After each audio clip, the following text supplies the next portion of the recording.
Israelite vampire. Generally speaking, that's the range of Israelite demonology as it's preserved in the Hebrew Bible. Of course, eventually non-Israelite gods such as Baal, Moloch, Dagon, Amos, etc., they all get kind of demonized. But note that there's no systematic demonology in the Israelite literature. There's no origin theory for these beings. There's no sense of how they fit into divine ecology more generally. And they're really not connected with the origin of evil or a negative afterlife. There's no demonic leader or clear organization of these beings, and only in a couple of cases are associated with anything like our modern conception of demonic possession. Also, if you're interested in the history of possession and exorcism in this period of Israelite religious thought, check out my episode on that topic, which goes from ancient Israel all the way into the development of the Kabbalah. As I mentioned earlier, it appears that such malevolent entities played only a very minor role in Israelite mythology, like Canaanite mythology more generally. Of course, that would dramatically change with the rise of apocalyptic Judaism in the Persian period, probably because of intense contact with both Hellenic and Persian cultures. Though I will say that this endless apocalyptic Judaism was a group typically referred to as the Sadducees, who rejected the existence of angels and demons generally, along with the resurrection of the body, the idea of punishment and reward in the afterlife, maintaining a much more traditional Israelite concept of, in some sense, the Sadducees actually maintain a much more traditional form of the ancient days.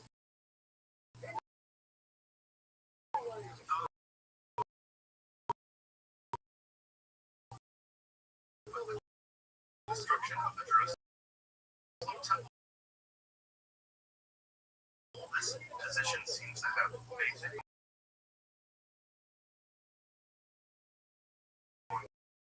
extinct along with the Sadducees as a group.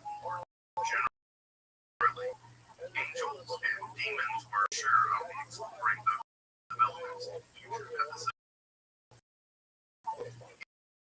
If you're interested in the history of angels and demons or the arcane wage between the forces of good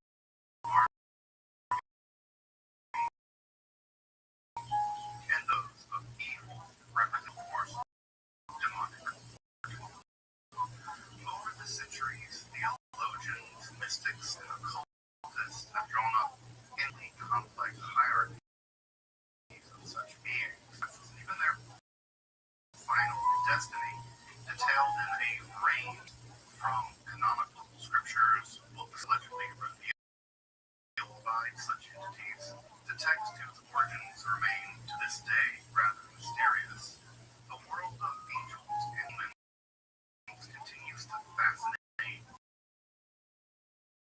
terrify, and inspire billions of believers, all the origin of these entities in the Abrahamic tradition. If we were to rewind the clock back to ancient Israelites, the progenitors of Jewish, Christian, and Islamic mythology, among others, what do we know about the earliest stratum of Israelite demonology? In this episode, we're going to do just that. Explore the demonological ecology of the ancient Israelite worldview. If you're interested in magic, the academic analysis of the occult and hermetic philosophy, make sure to subscribe and check out my other content on topics and esotericism. Also, we provide accessible, scholarly, and free content topics and esotericism here on YouTube. Consider Patreon or half with a one-time donation. As you might imagine, this channel was really only possible.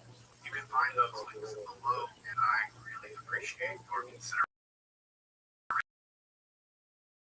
of supporting my work. Let's turn to a people at once incredibly popular and yet at the same time rather mysterious. The ancient Israelites Sledge, and welcome to Esoterica, where we explore the history, philosophy, and religion.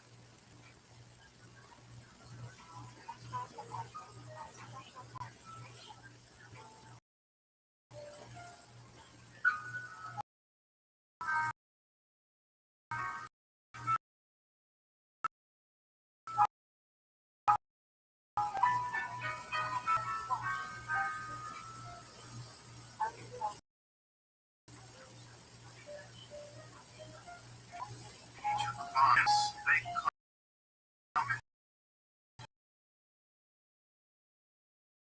history with a mention in the Renatasta relating to the progenitors of the Abrahamic religion, Judaism, Christianity, and Islam, others. Their writings are preserved in the Monty collection of texts that we count the Hebrew Bible or the Christian Testament. To get a grasp of the demonological landscape of the Israelites, we can turn to that literature, though with an eye to nearby cultures and writings. The ancient Israelites didn't exist in a vacuum, and their culture is influenced by and the reaction to their neighbors, any culture. So, what do we mean by demon?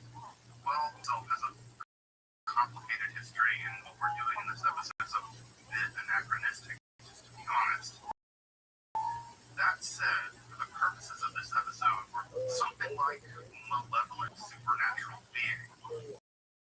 Well, at least malevolent to us humans, but malevolent. As we'll see, this gets really complicated, but as a provisional definition, it's about the best to do. What's perhaps most conspicuous about such entities in ancient Israelite religious culture in relationship to their neighbors, here I'm thinking about the Egyptian and Mesopotamian religious cultures, is just the dearth of such beings. We just don't see angels or demons or other kind of beings.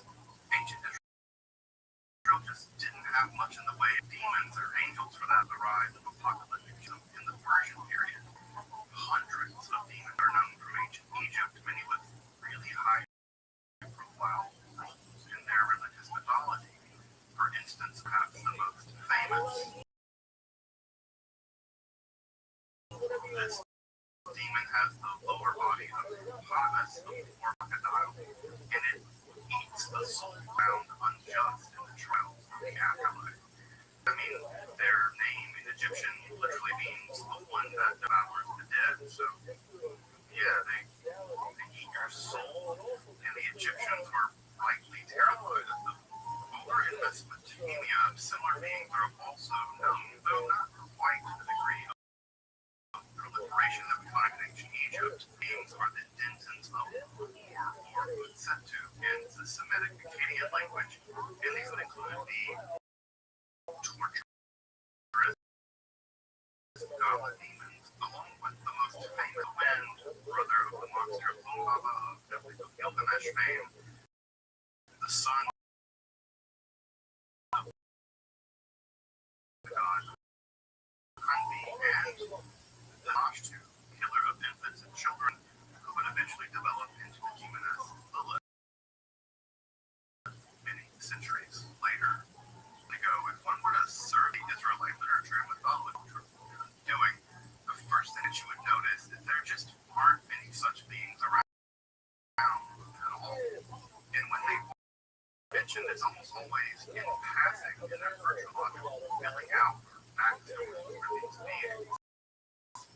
From this, we can conclude the composed and redacted Israelite literature or the Hebrew Bible Testament were simply either suppressing such a mythological aspect, or were simply disinterested in such beings, or that such beings just didn't play that much of a role in their mythology.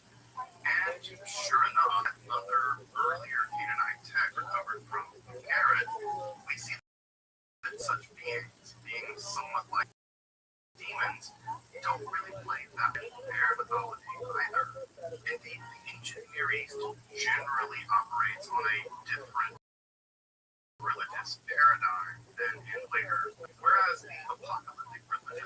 revolution shifted the religious paradigm to a battle of the versus evil, which remains basically the dominant paradigm today. The more ancient and archaic paradigm was a chaos versus order paradigm.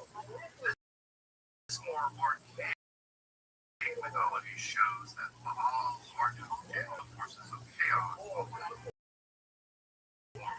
terrible sea monsters like Tiamat, Leviathan, and the chaos complement that some of the scholars survives throughout. Perhaps most apparent in the book of Job, especially toward the end, and in Psalm 74. So one of the major reasons that angels and demons just don't play in this mythology is that the central paradigm here is evil. It's order versus chaos, with chaos having been conquered in the primeval past. Now, that's not to say that malevolent supernatural beings aren't present. They're just aren't mythologically central like they become later, after the religious revolution of apocalypticism starting in the Persian period. Indeed, in that paradigm, the major drama of our religious conflict is moved from the primeval past to the distant future. So, what do we know about such demon-like entities in this very earth? 1000 BCE, roughly around 586 BCE. Typically, we can divide such beings into three groups, and there's a kind of graph that identifies obscure beings that seem to inhabit wilderness and wastelands of ancient Israel. Note that there isn't much in the way of chthonic or beings that emerge from the underworld. The reason why has to do with how ancient Israelites conceived of their underworld or afterlife called Sheol. This realm isn't a place of punishment, but a kind of gloomy, dark place of inaccurate conception of heaven or hell at this period in Israelite history, and thus no demons to live. I've actually done a note on the Israelites of the afterlife or Sheol. You can click the card above and learn more about it. So, first with personifications. Perhaps some of these is death itself.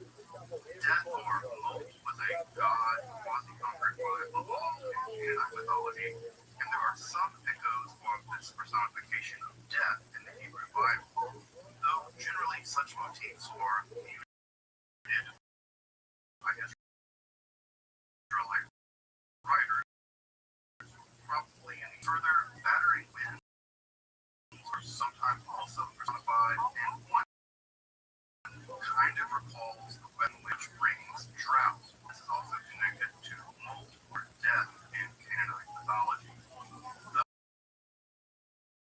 Though the central entities here are various forms of sickness, including mental illness, applications of fever disease or epidemics, generally a general disease god from Canaanite and eventually Kingdom Egyptian mythology. In fact, the prophet Habakkuk described going to war and seemingly driving a chariot by Deber and Resha or pestilence and fever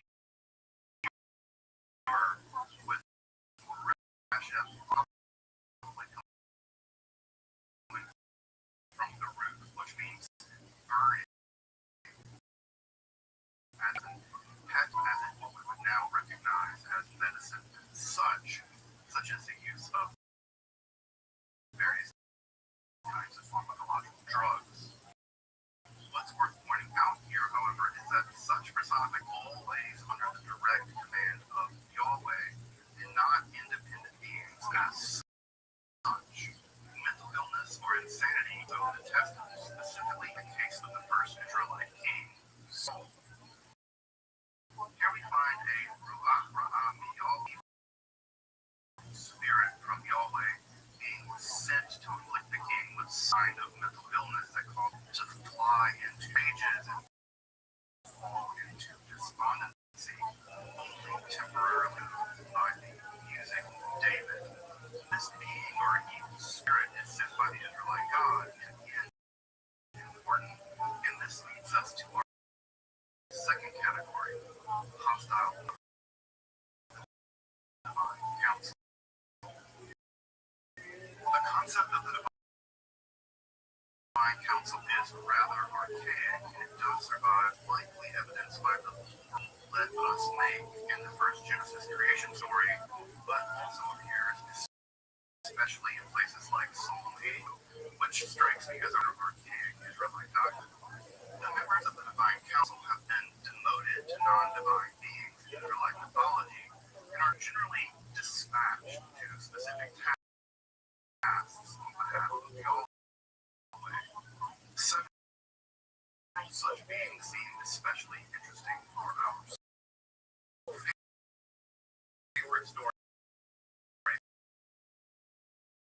in the Hebrew Bible. Here we find that Yahweh we have to do so is required to have him killed on the battlefield.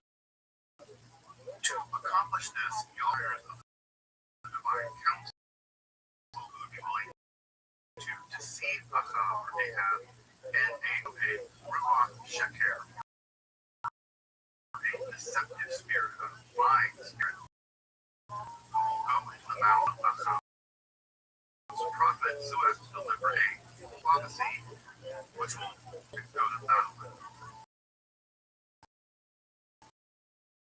kill. Now, despite the true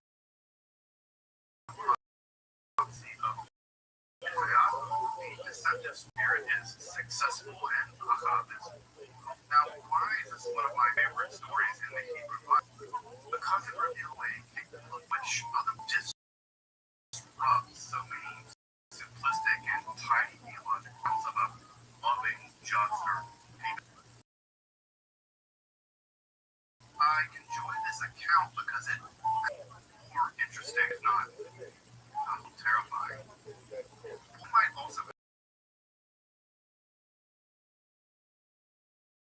an entity sometimes referred to in the Hebrew Bible as the Malach HaMashki, messenger of destruction to this night. Also, the messenger angel of the Lord, or angel of Yahweh, this entity's premonition.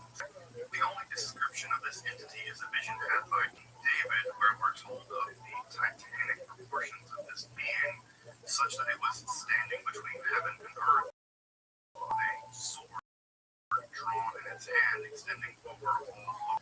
Perhaps the most terrifying appearance of the Hamashkit, or the destroyer, is the final of the 10 plagues set upon the lamb's blood above their doorposts, such that the Mashkit will pass over their homes as it stalks and kills the Egyptian firstborn, from the firstborn of the cattle to the destruction of the God-King's son. Of course, this angel isn't truly divine. Probably was from the Egyptian perspective, but this will eventually be transformed to the Malach HaMavet, or the death, in later developments. If you want to know more about the history and development of the angel of death, of course, the other member of the divine council worth mentioning here is the Satan. Yes, Satan. This being is poetic with the definite article Satan in Hebrew, and thus the accuser or adversary or the obstructor is a title rather than a name. So Satan as such doesn't appear in the Hebrew Bible. Rather, Satan is a title of a member of the divine council who seems to act as either a kind of prosecuting attorney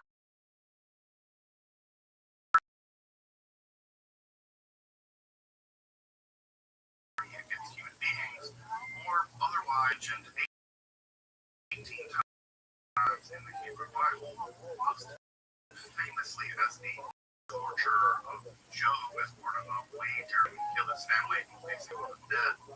I mean, Yahweh does give him some more off and another family in the end, but only basically telling him shut up after questioning why that this happened to him in the beginning.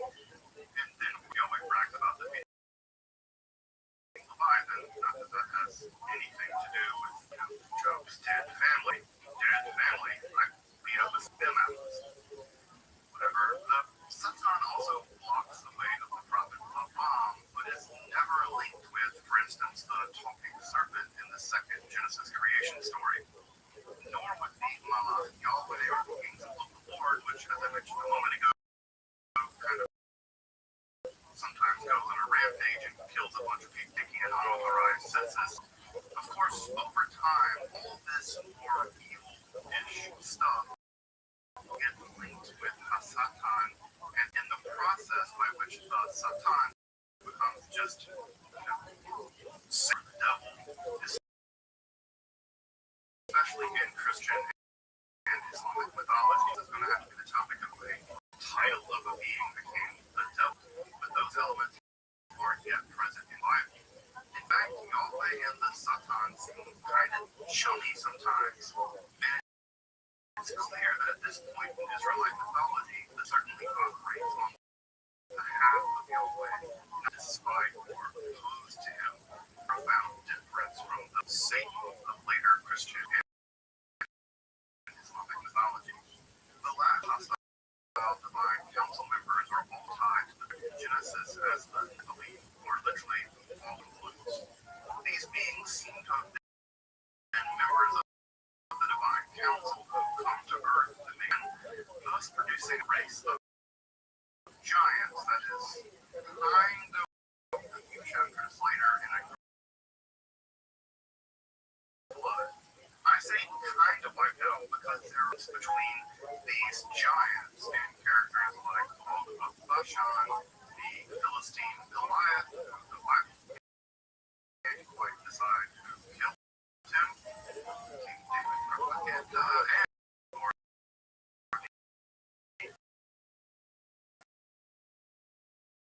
Anakim seen by the spy, John. Of course, the Nephilim get a much bigger memory in the first book of Enoch, produced characters, but the Hebrew Bible is generally interested in their. Perhaps they didn't feel the need to flatly, or the Nephilim just weren't the composers of these texts, or this was some part of a more esoteric mythology that didn't get much public discussion. It's hard to say, and who knows. I think the dearth of it isn't really a continuation of a mythology, and are more likely mythical developments in the Persian period, though it's difficult to say anything with certainty.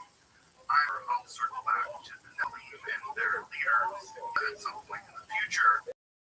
What's important here is that their origins and their only later robustly converted demonic entities. Our last category is a kind of demonic grab bag of beings that seem to be wasteland more generally. Most of these beings are mentioned only in passing, sometimes very mysterious. For instance, the Shadim seem to have been associated with human sacrifice, but virtually nothing else is known about them in the Hebrew Bible. It appears that the term was imported from Akkadian, where a Shadu is a lesser-used term for a male version of a Lamasu, or a protected deity, typically taking the form of a winged bull or lion. How exactly a relatively positive being in Mesopotamian mythology becomes malevolent in Israelite mythology isn't quite clear, though demonization of outside shift from I don't worship or even like your gods. It's worth mentioning, by the way, that the term shade or shadim in the plural goes on to become the standard Hebrew word for demon. We also have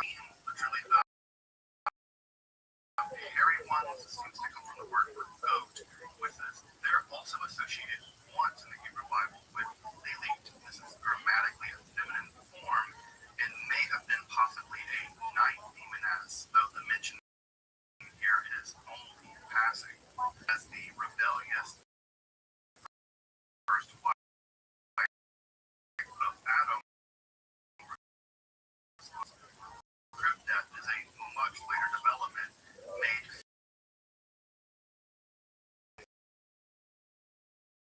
Talmud, although I will say that Lilith and Lilith are really connected, and there's a development in the Bible of Hazel and the book of Leviticus. Though, even if this is at this point in Israelite mythology is uncertain, and I think even in Hebrew would mean rugged. This is perhaps a pun referring to the Judean desert where the goat would have been sent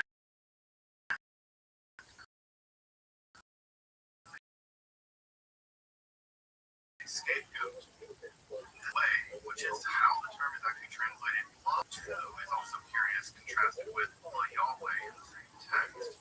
Though by the apocalyptic period, Azazel becomes fully demonized and goes on to great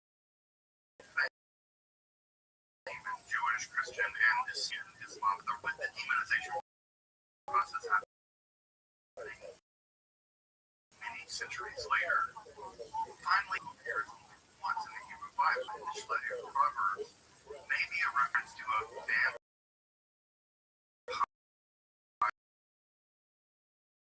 entity. The word is a feminine, though in later Arabic mythology, a very similar term is used for a female vampire-like character, like in the Falcon of the Arabian Nights. Though its unclear association obtained at this period of Israelite mythology, and with the term only mentioned once in the entire Hebrew Bible, it's pretty tough to draw any kind of further conclusion about whether this is an early. Generally speaking, that's the range of Israelite demonology as it's preserved in the Hebrew Bible. Of course, gods such as Baal, Moloch, Dagon, Chemosh, etc., they've all been kind of demonized, but note that there's no systematic demonology in the Israelite literature. There's no origin theory for these beings. There's no sense of how they fit into the divine ecology more generally. There's no demonic legalization of these beings, and only in a couple of cases are associated with anything like our modern conception of demonic possession. Also, if you're interested in the history of possession and exorcism in this period of Israelite religious thought, check out my episode on that topic, which goes through ancient Israel all the way to the development in the Kabbalah. As I mentioned earlier, it appears that such malevolent entities play minor role in Israelite mythology, like more generally. Of course, that would dramatically change with the rise of Judaism in the Persian period, probably because it did persist into the second period despite the rise of Judaism, with a group typically referred to as the Sadducees, who rejected the existence of angels and demons generally, along with the idea of punishment and reward in the afterlife, maintaining them. In some sense, the Sadducees actually maintain a much more traditional, if one might use that word, traditional worldview of the Israelites. Though with the destruction of the transition seems to have gone extinct along the Sadducees as a group more generally, angels and demons were big, and I'm sure we'll be exploring those developments in future episodes. If you're interested in the history of angels and demons, magic, or the academic study of topics in a tent, until next time, I'm Dr. Justin Sledge, and thanks for watching Esoterica. Explore the arcane in history.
So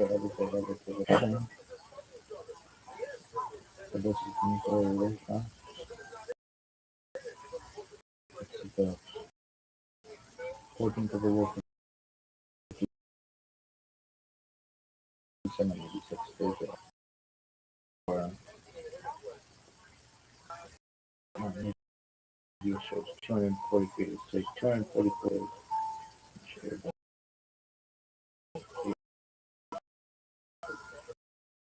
So there's 84 days, 36, 146.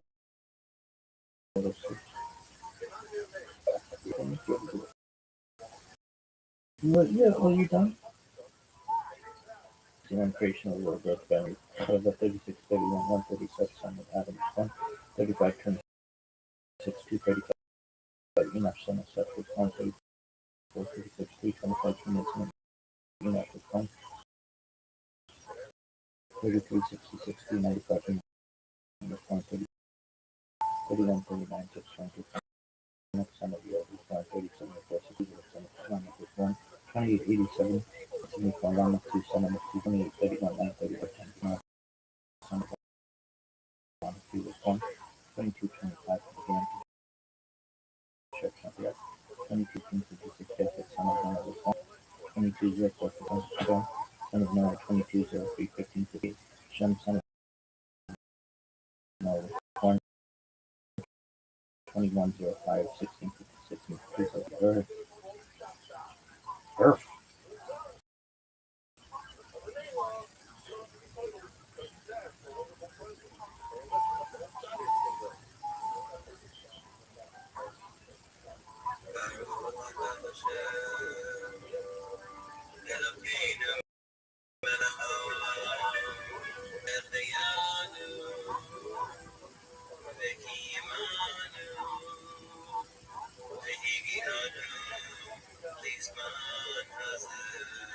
Berkatadanaya, Hanamakam Shahakyanu, the King Manu, the King Manu, the Grand Father.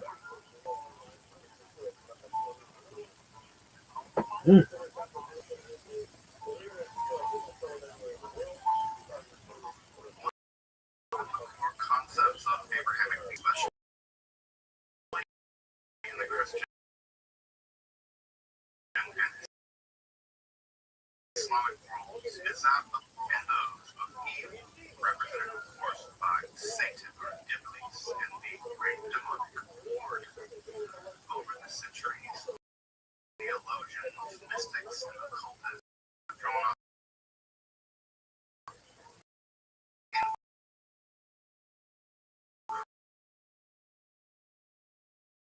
credit of such beings with the name, seals, and tags. Even their final destiny, detailed in a range of texts, canonically revealed to this day, rather mysterious. The world of angels and demons continues to fascinate all we know about the ancient Israelite progenitors of Jewish, Christian, and Islamic mythology.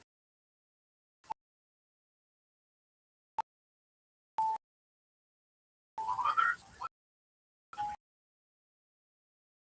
know about the earliest strata of Israelite demonology. In this episode, we're going to do just that. Explore the ancient Israelite world. If you're interested in magic, the academic analysis, make sure to contact Orbex and esotericism. Also, the work of providing accessible, scholarly, and food on Patreon or perhaps donation. Imagine this channel is really only possible with your support. I appreciate your consideration of supporting my work here on this channel. So let's turn to a people that once incredibly popular and yet rather mysterious.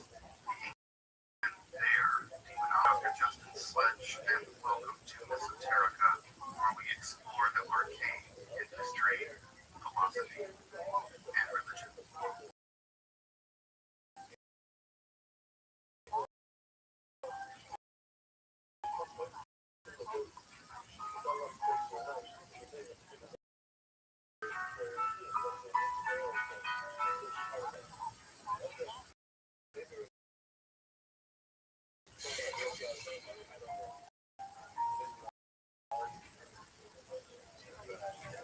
They typically call the Canaanites. They come into history with they mentioned in the constantly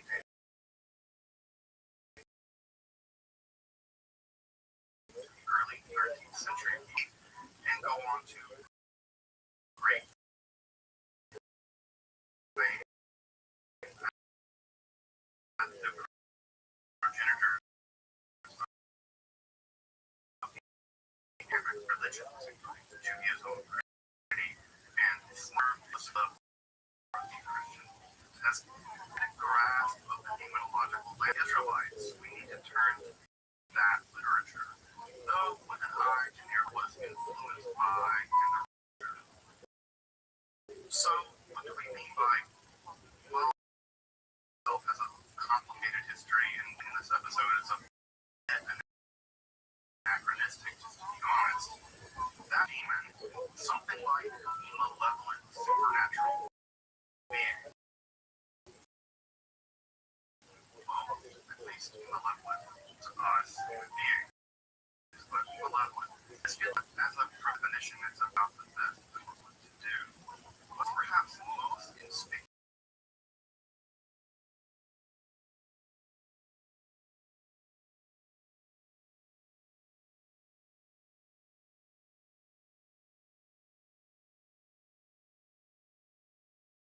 way of angels or demons or other kinds of supernatural non-God beings.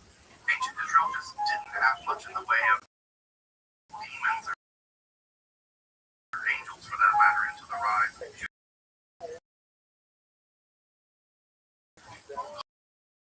hundreds of demons are known from ancient Egypt. Many with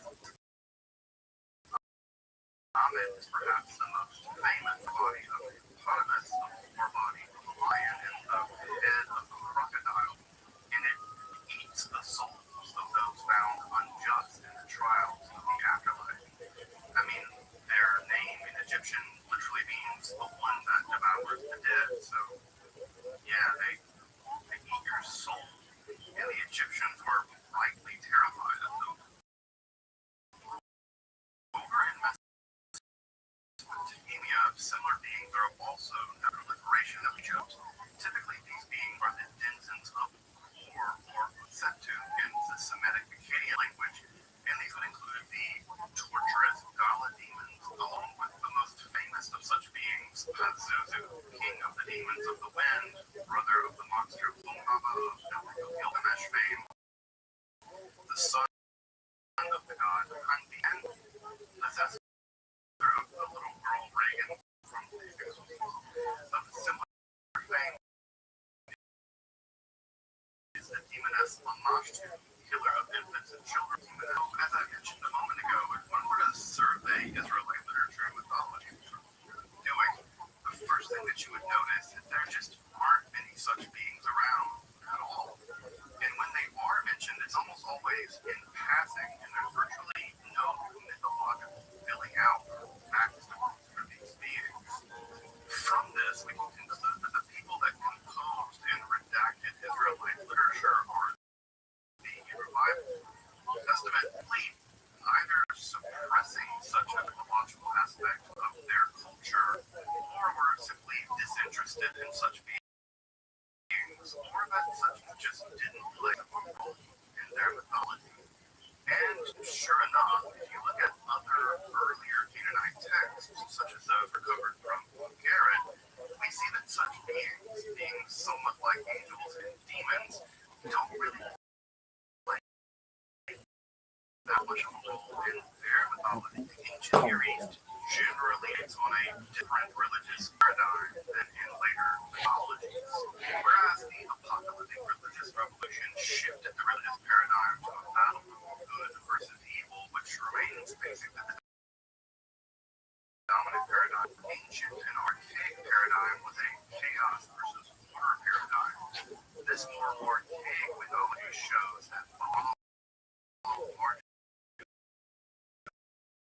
and Yahweh defeating the forces of chaos, like Tiamat, Yam, and Leviathan. This chaos myth throughout the Hebrew Bible, and is perhaps apparent in the book of Job, there, especially toward the end, and in Psalm 74. So one of the major reasons that angels and demons just don't play much of a role in strata mythology is that the central paradigm here is it's order versus chaos, with chaos having been conquered in the cookies. Now, that's not to say that the level of supernatural beings is central. Indeed, in that paradigm, the major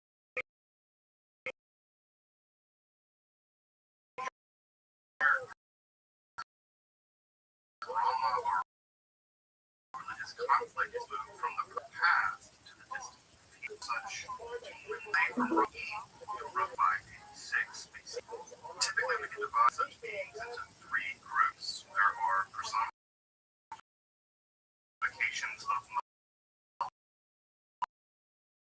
malevolent forces. There are hostile members of the divine soul, and there's a kind of grab bag, otherwise obscure beings seem to inhabit the wilderness and woods of ancient Israel.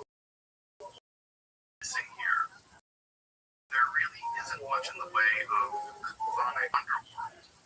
The lie has to do with how the ancient Israelites conceived of their underworld. While the dead do there's no conception of heaven or hell at this period in Israelite history.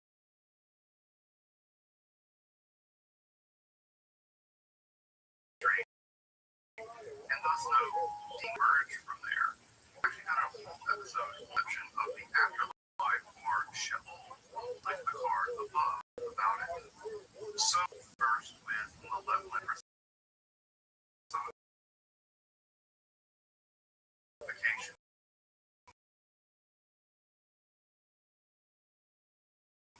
Death or Mot was a god quasi-conquered mind that goes along with this personification of death. Though generally such motifs are used of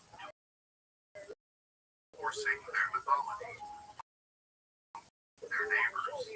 Further, battery modified and one kind of recalls the Western demon Pazuzu, which brings drought. And this is also connected to Mot or death in Canaanite mythology. Though the central entities here are typically various forms of personifications of fever disease or epidemics, generally typically associated with Resha or Dever, a survival of a general disease god from Canaanite and eventually more generally. And way going to war and seemingly driving the death or pestilence and fever, with Resha probably coming from the root, which means burning, as in a burning fever. Of course, plague demons are wide attested in the ancient world, and a great deal of ancient medicine, especially ancient Indian medicine, do as what it did with what we would now recognize as medicine. What's worth pointing out here, however, is that such personifications of disease in the Hebrew Bible are almost all men of Yahweh and not independent beings as such.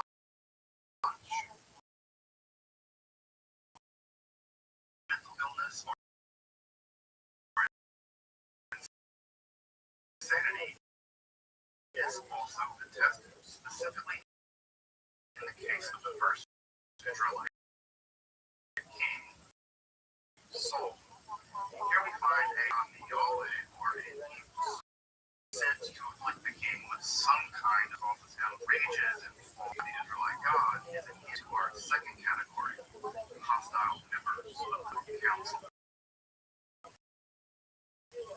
The concept of the divine council is rather archaic to Israelite mythology. Despite the eventual emergence, this is likely evidence for all let us make in the first Genesis story, but also appears especially in places like Psalm 82, where the divine council have been demoted to non-divine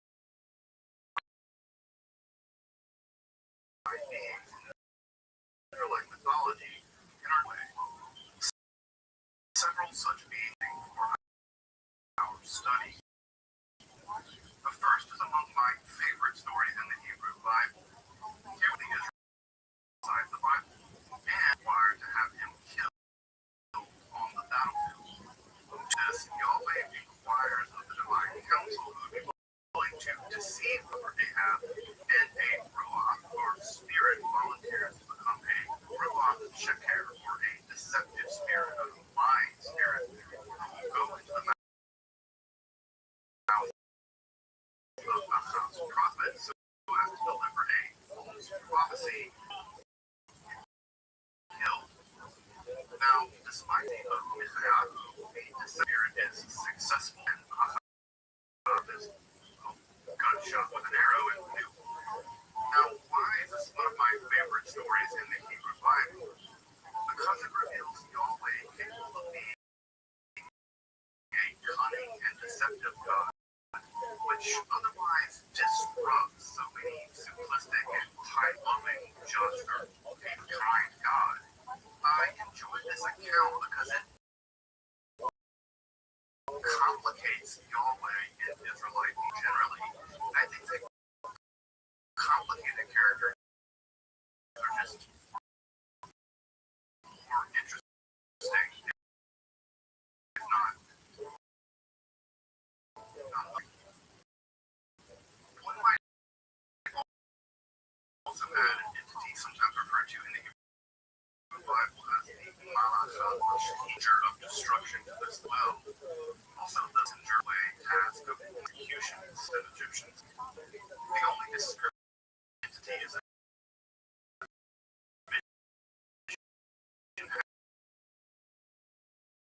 had by King David, where we're told of a time extending over all of Jerusalem. Perhaps the most terrifying appearance of the Hamash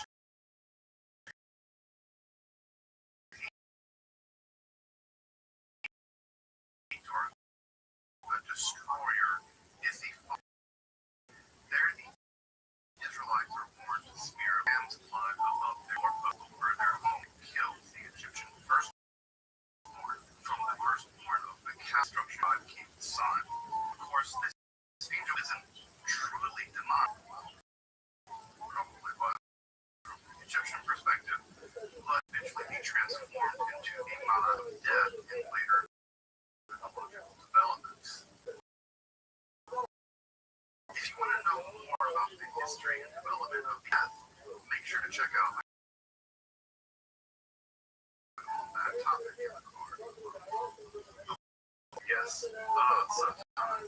This being is always identified with the definite article Ha-Satan, definite article in Hebrew, which means something the accuser, adversary, or obstructor is a title rather than a name. So Satan as such doesn't appear in the Hebrew Bible. Rather, Ha-Satan is a title of a member of the divine council who seems to act as either a kind of prosecuting attorney against human beings or otherwise obstructs human affairs on the command of Yahweh. This entity is mentioned 18 times in the Hebrew Bible, most famously as the torturer of Job as part of a wager with Yahweh.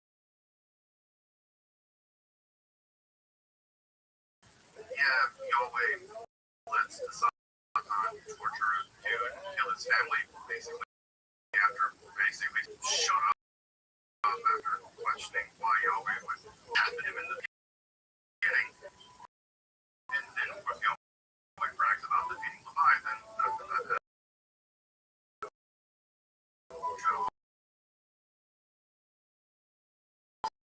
Dead family, I mean, dead family time. They like them out. It's not along the way of the prophet Balaam, but it's never linked. For instance, the talking ribbon in the second Genesis story, nor with the angel of the Lord, which, as I mentioned a moment ago, kind of sometimes goes on a rampage and kills a bunch of people for stuff like taking an unauthorized census.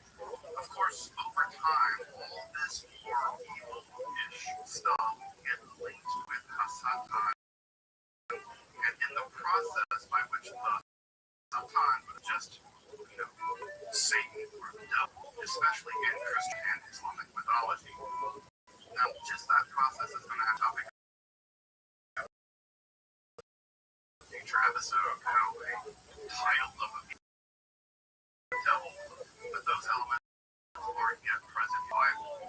In fact, Yahweh and the Satan, at this point in Israelite mythology, the Satan certainly operates on behalf of Yahweh, not despite opposed to him, a profound difference from the Satan of later Christian and Islamic mythology. The last group of council members are also somehow tied to the beings described in Genesis as the Nephilim. These beings seem to have been of the divine council who took earth human women, thus producing a race of giants that is kind of wiped out with human blood. I say kind of wiped out because the main genealogical connections between these giants and characters like the folk of Bashan, the Philistine who killed King David from Baghdad, the giants or the unseen by spies and by Joshua. Of course, the Nephilim should be break in the first book of Enoch produced during the high period of apocalypticism, but the Hebrew Bible is generally uninterested in them except to explain the presence of later kind of gigantic people. Perhaps the larger mythology around the Nephilim was already understood or otherwise documented, and they didn't feel the need to flesh out the idea of the Nephilim, or the Nephilim just weren't that interesting to the composers of these texts, or this was some part of esoteric myth that didn't get much of a discussion. It's hard to say, and who knows? I think the dearth of information in the Bible also indicate that the later isn't really a continuation of and are more like the logical developments in the Persian period, though it's difficult to say anything with certainty. I'm sure I'll circle back to the Nephilim and their Yaza at some point, their council, and their only grab bag of beings that seem to be supernatural in nature and are typically associated with a wilderness or wasteland generally. Most of these beings are mentioned only in passing, sometimes only very mysterious. For instance, the Shadim seem to have been associated with sacrifice, but virtually nothing else is known about them in the Hebrew Bible. It appears that the term was imported from Akkadian, where a shed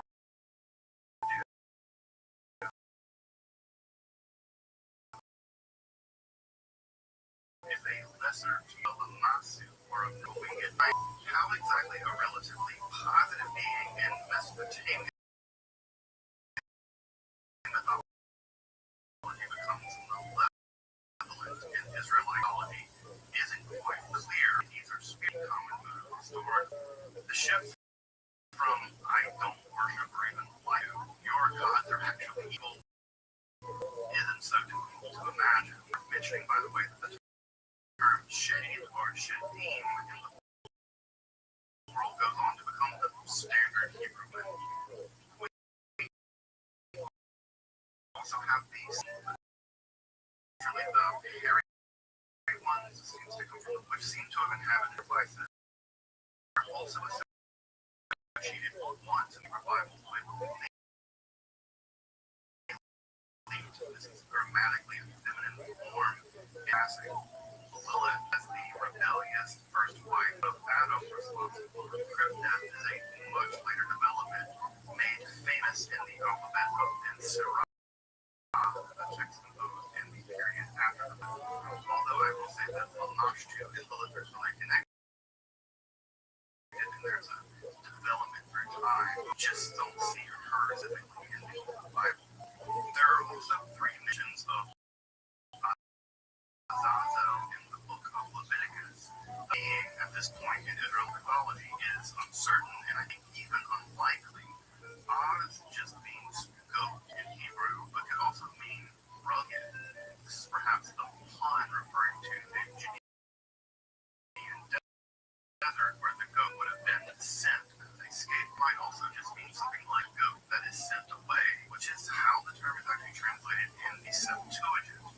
Though the la, the two, is also curious, contrasted with la Yahweh in the same text. So by the apocalyptic period, Azazel becomes fully demonized and goes on to great fame in Jewish, Christian, and especially in Islamic mythology.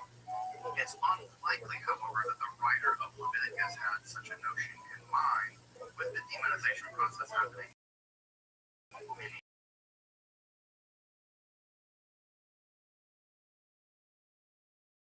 centuries later. Ka, which also refers to a vampire-like entity, the words of feminine now meaning the one that sucks and can be rendered as leech, though later was a female vampire-like character like the Velvet of Though it's unclear if it obtained at this period of history, and with the term only mentioned once in the entire Hebrew Bible. It's pretty tough to draw any kind of firm conclusion about whether this is an early Israelite empire. Generally, it's the reign of Israelite demonology as is preserved in the Hebrew Bible. Of course, if it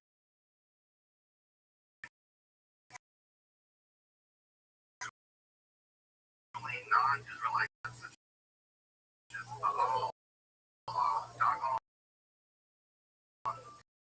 Chemos, etc., they all try to demonize the Israelites. And they're really not connected with the origin of the organization of these beings, and multiple cases are associated with anything like our modern conception of demonic possession. Also, if you're interested in the history of possession and exorcism in this period of Israelite religious law, check out my episode on that topic, which goes through ancient Israel all the way to the development of the Kabbalah. As I mentioned earlier, it appears that such malevolent entities only a very minor role in Canaanite mythology more generally. Of course, that would dramatically change with the rise of dense contact with both Hellenic and Persian cultures. Though I will say that this Israelite position did persist in the Second Temple period despite the rise of apocalyptic Judaism, with a group typically referred to as the Sadducees, the existence of angels and demons generally, along with the resurrection of the body and the idea of punishment and reward, more traditional Israelite concept of Sheol. Some sense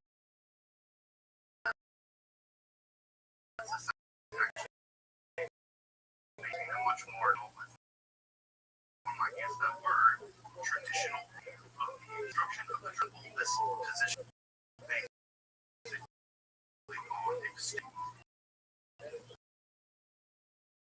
angels and demons were episodes. If you're, make sure to subscribe on my content. Until next time, I'm Dr. Joseph Slade.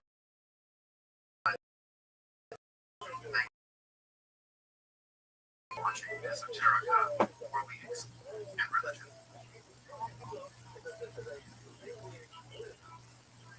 Run it back, baby. One of the core concepts of The Abrahamic fuck is this shit? especially in the Christian world, is that of the war waged between Fucking forces hand sign, bitch. God, the great angelic army, and those of evil, represented of course by Satan or Iblis. Over the centuries, theologians, mystics, and occultists have drawn incredibly complex hierarchies of such the names, seals, and paths, even their final destiny, detailed in a range of biblical scriptures, books allegedly revealed by such entities. The text whose origins remain to this day rather mysterious. The world of angels can fascinate, terrify, and inspire billions of believers all over the world. Of these entities, Abrahamic tradition. If we were to rewind the clock back to ancient Israelites, the progenitors of Jewish, Christian, and Islamic mythologies, among others, what do we know about the earliest stratum of Israelite demonology? In this episode, we'll explore the demonological ecology of the ancient Israelite worldview. If you're interested in magic, the academic analysis, hermetic philosophy, make sure to subscribe and check out my other content on topics in esotericism. Also, if you want to support my work of providing accessible, scholarly, and free content on topics esotericism here on YouTube, considering my work on foundation. As you might imagine, the duration of supporting my work on this channel. So let's turn to a people that one yet at the same time rather mysterious, the ancient Israelites and their demonology. I'm Dr. Justin Sledge, and welcome to Esoterica, where we explore the arcane in history and religion.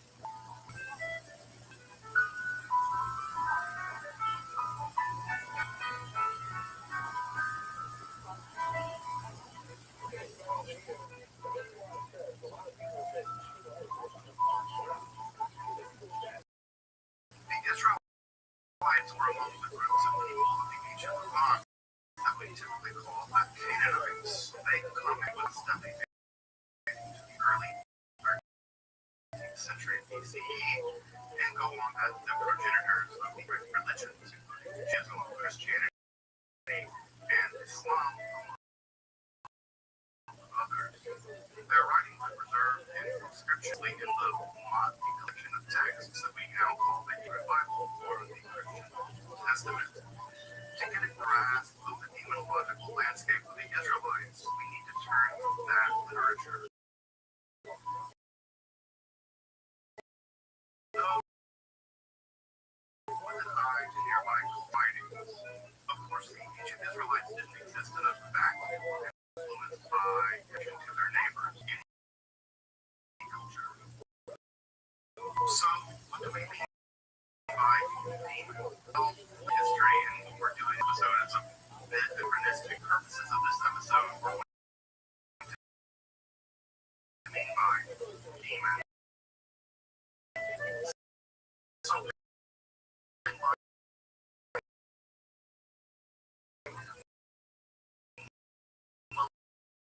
malevolent supernatural being.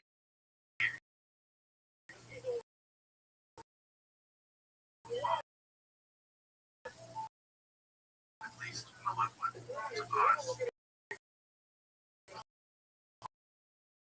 But malevolent. As we'll see, this gets really complicated, but as a provisional definition about the in culture and like thinking about just don't be of demons or kinds of supernatural god beings. Ancient Israel too much in the way of demons or angels or Judaism in the period. Many with really high roles in their religious mythology. For instance, on the lower body of Hippopotamus, the lower body of lion, and the head of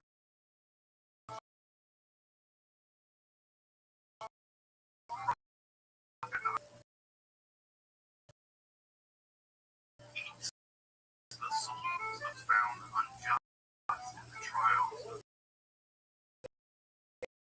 I mean, their name in Egyptian literally means the dead. So,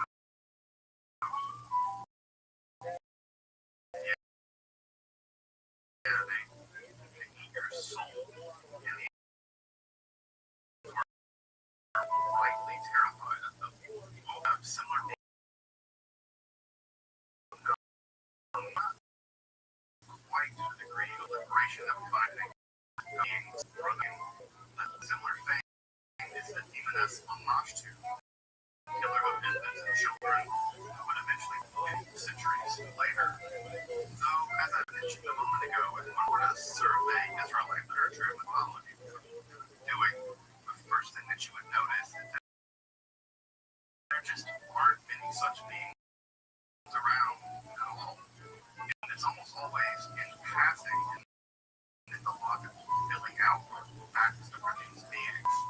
From this, we can conclude that the people that composed and redacted Israelite literature or the Hebrew Bible Testament were simply either suppressing such a mythological aspect of their culture or were simply disinterested in such beings, or that such beings just didn't play that much of a role in their mythology. And sure enough, you look at other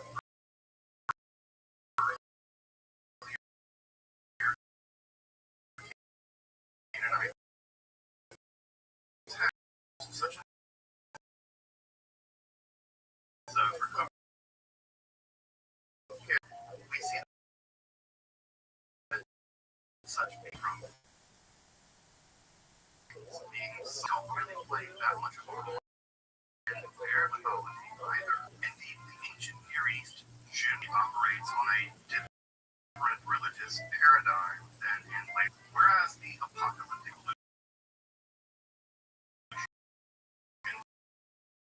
shifted the religious paradigm to a battle of good versus evil, which remains basically the dominant paradigm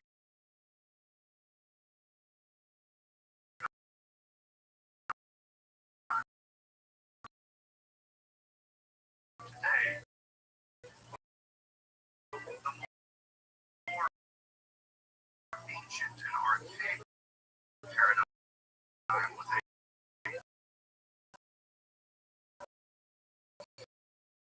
chaos paradigm. This more archaic mythology says all Marduk, Yahweh, Yamat, Yahweh, that is implied is perhaps most apparent in the book of Job, especially toward the end in Psalm 74. So one of the major reasons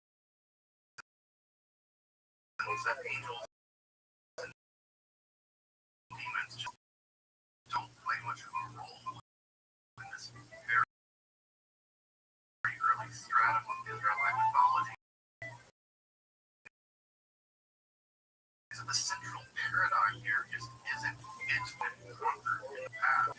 Now, that's not to say that malevolent supernatural beings aren't present. There just aren't mythologically central like they become later in this revolution of apocalypticism. Soul or beings believed or in action. while the conception of heaven or hell of this period in Israelite history, and thus no demons to live or emerge from there. I've actually done a whole episode on the Israelite conception of the afterlife or Sheol. You can click the card above if you want to learn more about it. So let's take each category in turn.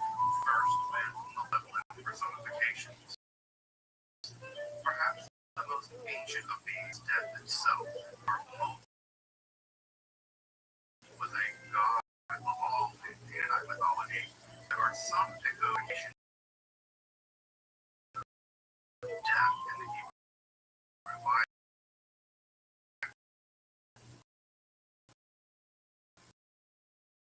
Though generally such motifs are muted by Israelite writers, probably in the interest of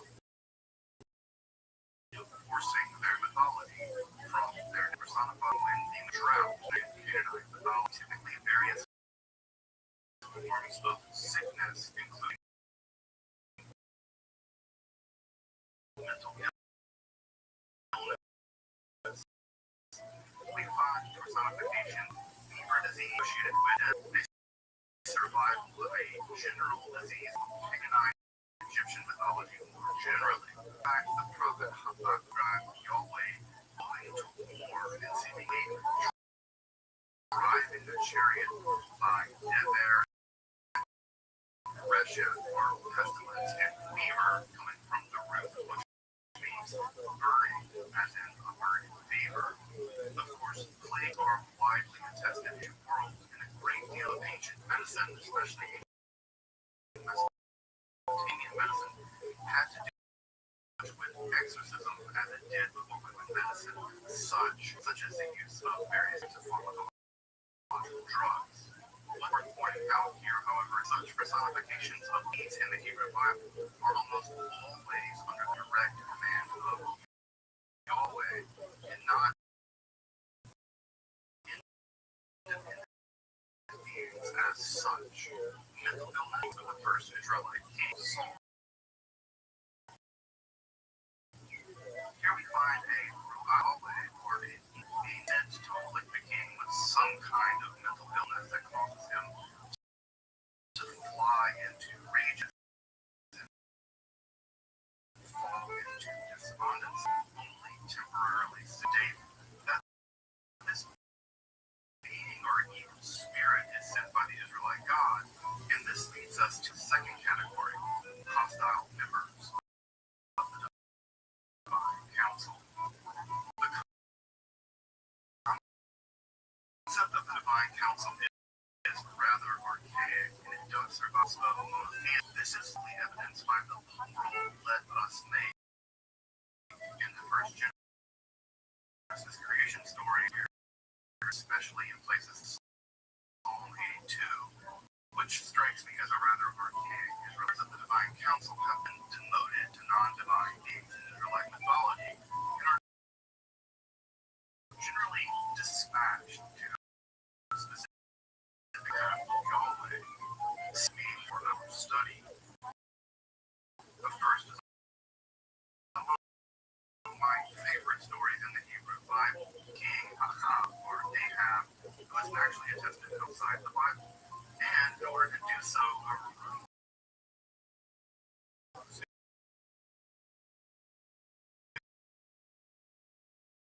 have him killed on the battlefield. Two requires of the divine council who would be willing to or Ahab and a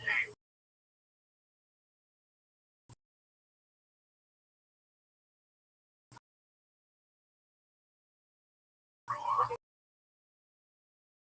or spirit volunteers to become a Ruach Sheker or a defining true heart is Satan reveals Yahweh capable of being a cunning and deceptive God, which otherwise disrupts so many simplistic and tiny theological accounts of a loving, just God. I enjoy this account because it complicates Israelite theology more generally. I think the complicated characters are just more interesting, if not terrifying. Sometimes referred to in the Hebrew Bible as the messenger of destruction to this list as well.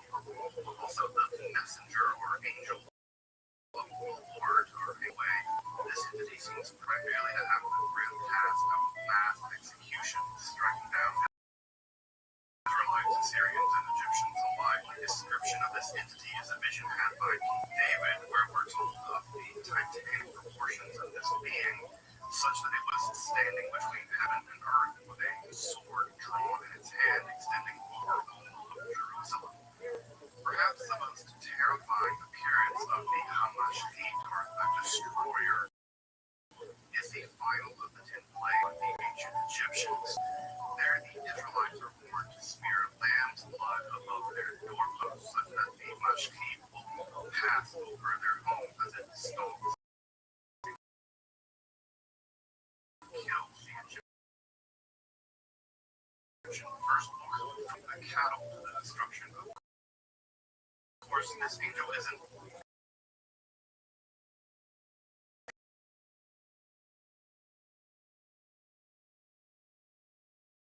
truly demonic. Probably was relevant of the angel of death. Make sure to check out my episode on that topic.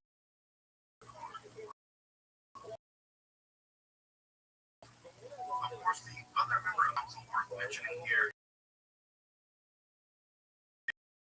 is Satan. Yes, Satan. This being is always identified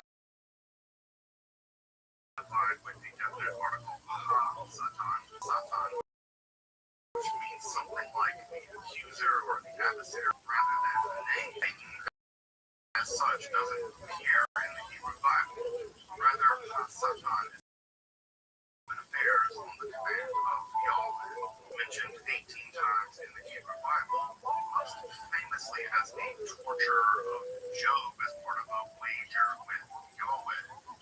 Yeah, Yahweh lets the Satan torture a dude and kill his family, basically on a death.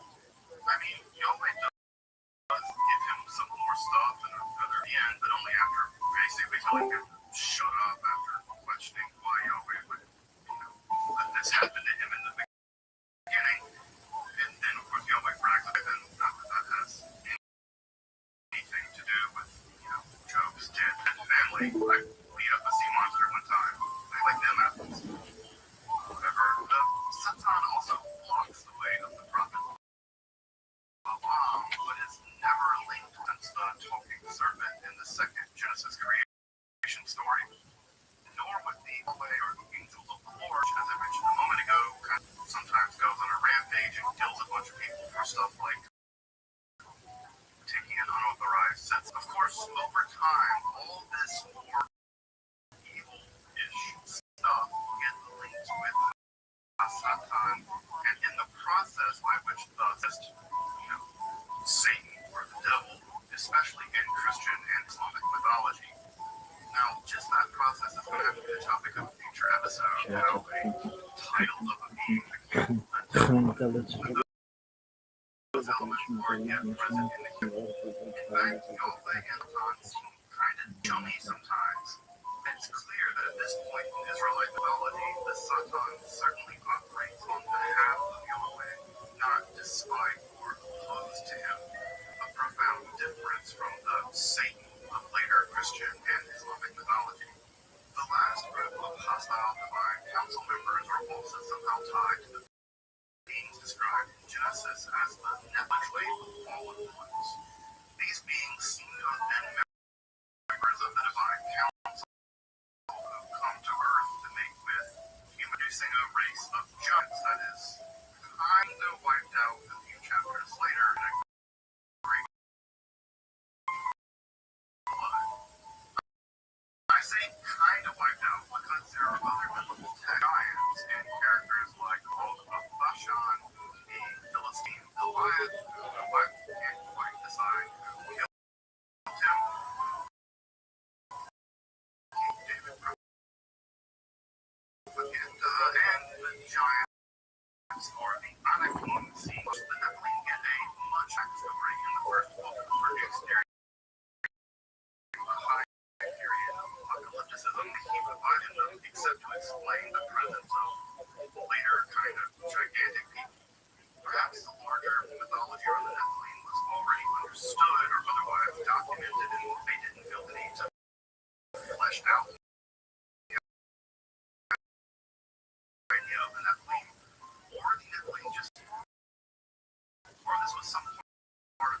esoteric mythology that didn't get much into who knows.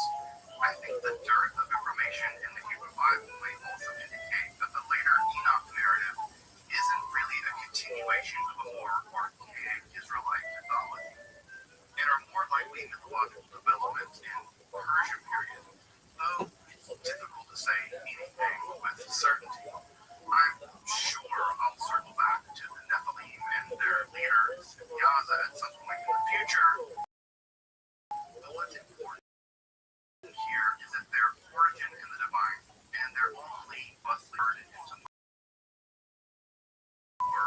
demonic. Last category is a kind of demonic grab bag of beings that seem to be in nature and are typically associated with a wilderness or wasteland more generally.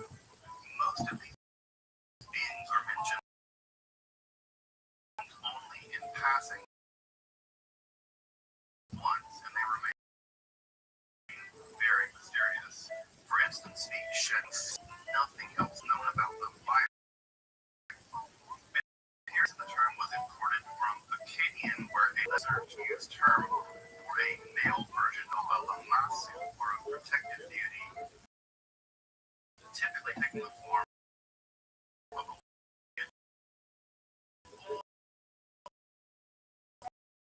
or lion.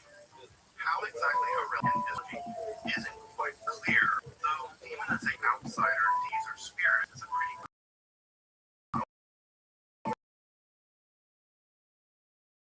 historically. The shift your gods are actually evil isn't so to imagine. It's worth mentioning, by the way, that it goes on to become the standard word for demon. We also have literally the hairy ones seems to come from the word for goat, which clearly is grammatically form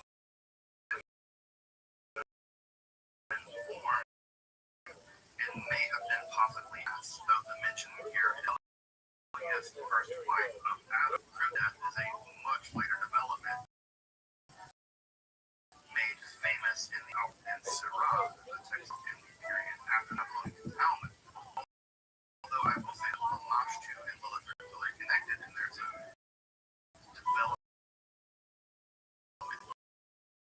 time of that entity, we just don't see her specifically. There are also three mentions of Azazel in the Wilderness, though even if this is like mythology, Oz just being goat in Hebrew, but could also mean rugged, like a Judean desert where the goat would have been sent as a scapegoat.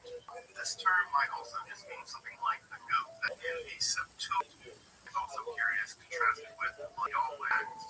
Though by the apocalyptic period, Azazel becomes fully demonized and goes on to great fame in Jewish, Christian, and especially in Islamic mythology. It's unlikely, however, that the writer of Leviticus had such a notion in mind. Finally, it's possible that a being called the Shledu proverb may be a reference to a vampire-like entity. The word is a feminine noun meaning the one that sucks and can be rendered as H, though in later Arabic mythology, a very similar term is used for a female vampire-like here if that association obtained at this period of Israelite mythology. The term only mentioned briefly. It's pretty tough to draw any kind of firm conclusion about whether this is a early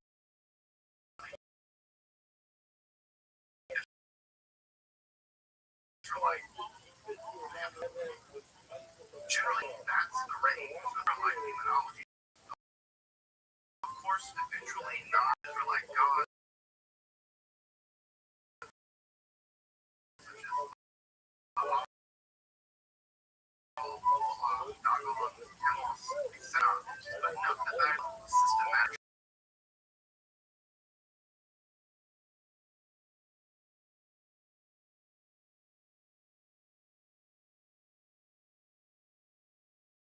only in a couple of cases are associated with anything like our modern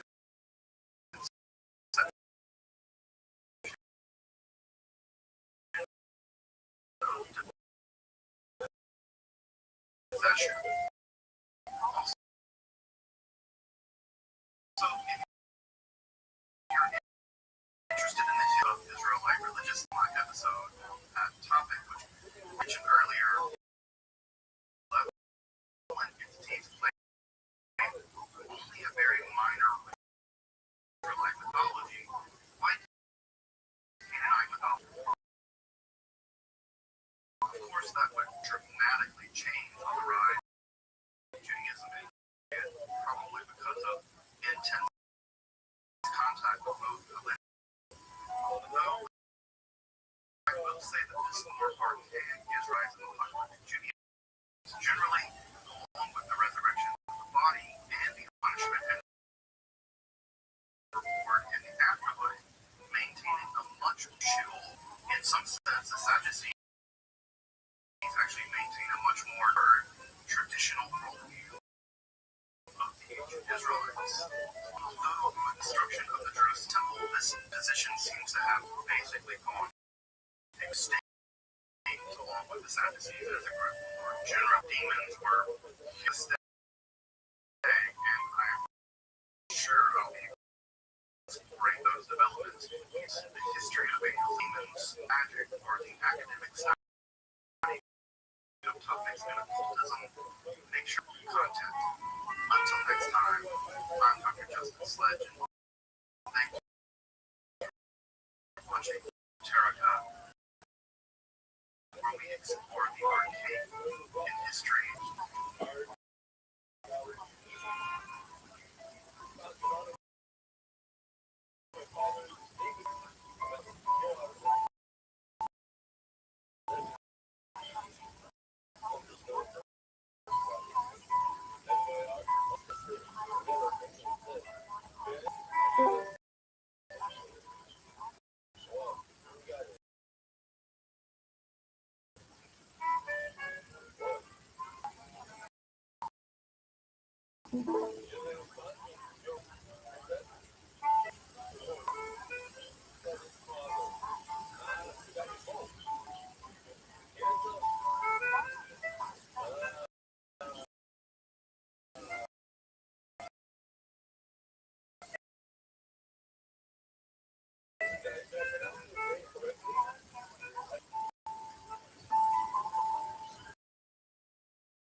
Tony Hinchcliffe!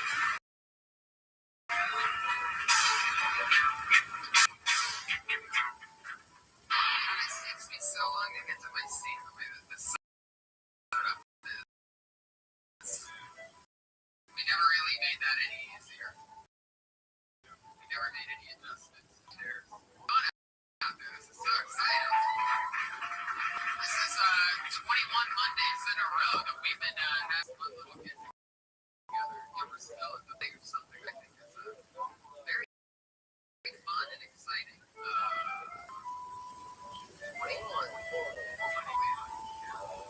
Yeah, your Patriot is here. We're getting security for your hands together.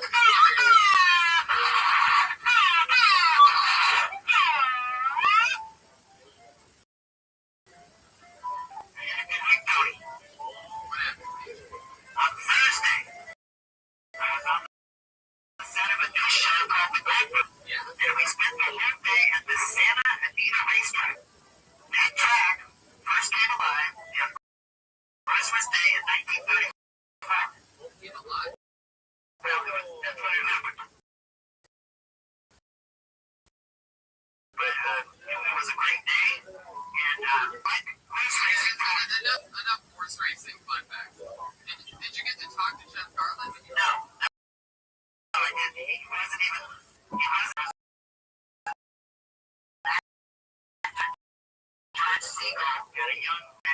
those of you that don't know what he's speaking about, the Iron Patriot also, when he's not working with us every Monday, making sure keeping us all safe in this room, he's an extra on TV shows. In fact, one some of his most recent work was on Two and a Half Men, correct? No, that was in 2008. That thing I sent out on Twitter. Okay, well, just for example, that's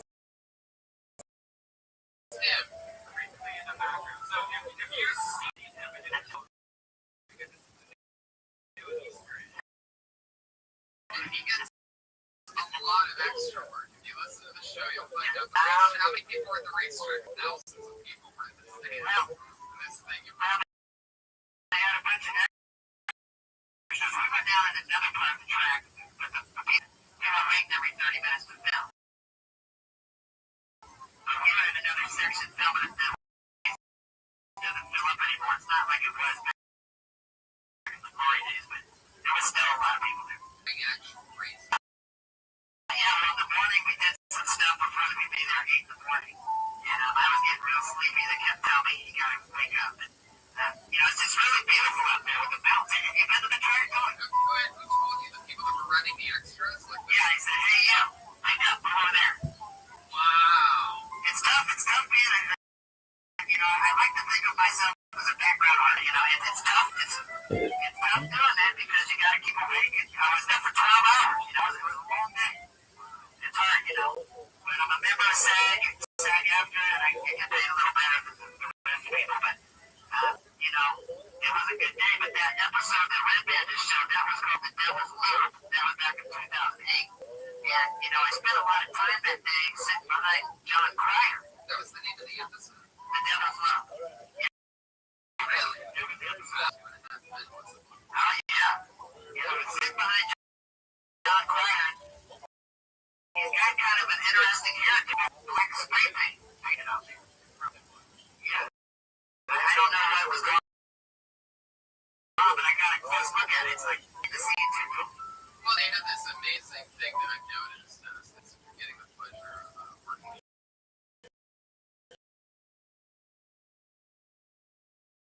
show, which is this thing where sitting next to like Hairspray, but they basically trying out pepper and it looks like hair. Yeah, I think that a lot of people. Yeah, and you can't see it on the camera, but I was up close, I can see. There you go. The next thing you're looking at the back of John Cryer. Yeah. It's bad about him, but he make a lot of money. You don't care. White Bird Bridges in the city.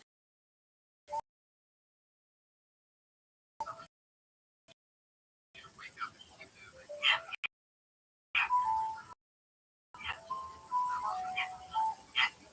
Tony, when I get those the one I kind of like to know what they eat. Could you help me through your day? What do you eat when you just feel like we're getting closer? And what do you eat for lunch? Berries and I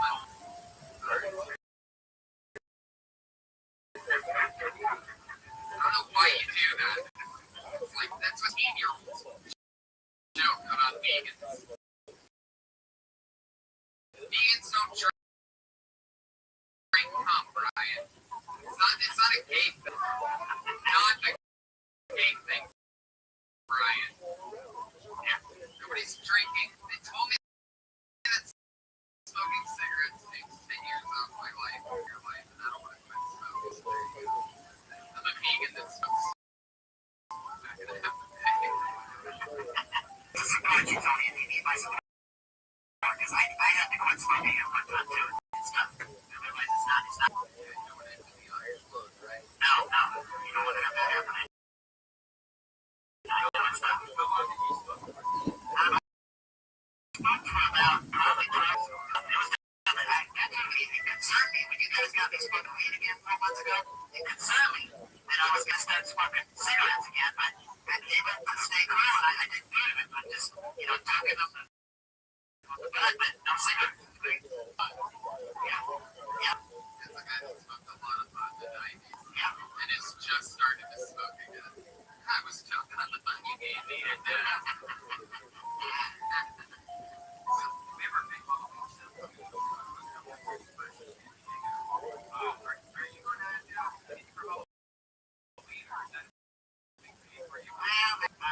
for a few hours at night just to make some tips on the bar. But I usually start heading off about 9 because it really starts getting crazy out there. I mean, it's just way too many people. Just carry away. You never see it again. It's just too big. It's too big. I mean, they got a lot of police down there. It's crazy. I mean, the only other crazier places like in the West Coast.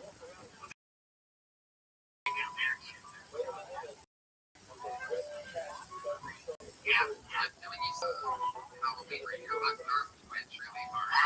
And you said we've noticed the last few weeks you have this. You said that go against it.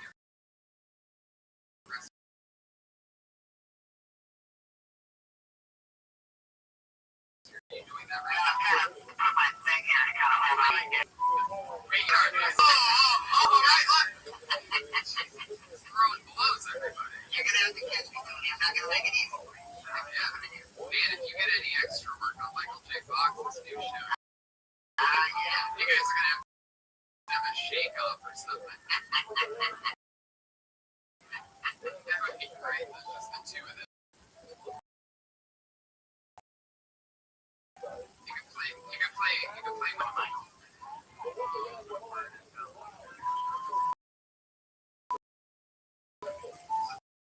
They really can make fun of certain feel like Michael J. Fox, if there is like an after, which I don't think there ever was. I get the feeling that would be like one of the things. So we get it. You made a lot of jokes. You got years and years and years of jokes. So what did Michael J. Fox ever do?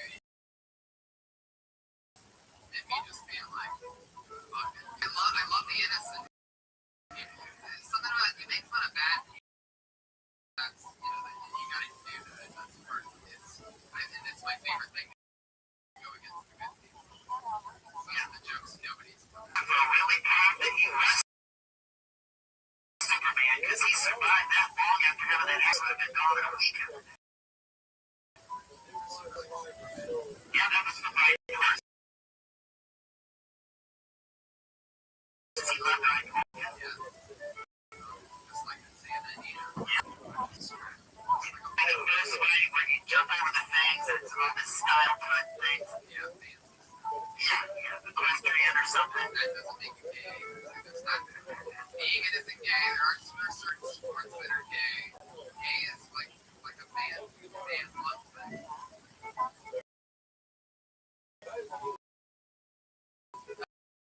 I know.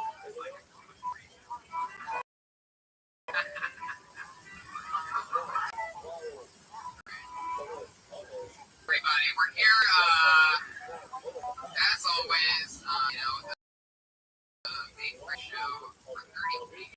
Signed up for 60 seconds. And bring the people. Myself, and as always, this week is no different. It's very, very exciting. So, you guys ready to see who your guests are tonight? Well, in no particular, we're going to do this first lovely lady. It's the most recent Central Rose and Jay Branco. Also, she has her own show on the Jazz Network. Welcome to Come In With Tosh. Please put your hands together. Aquarius, good friend of mine, one and only, Natasha Leggero is here. Everybody.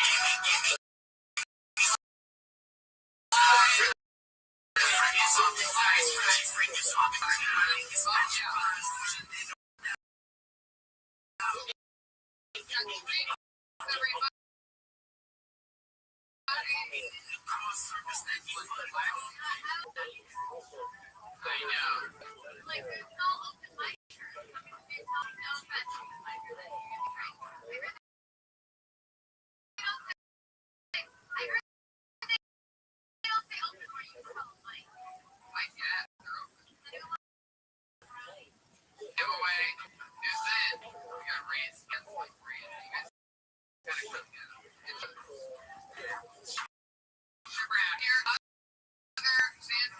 guest. He's a guest, everybody. One of my favorite towns.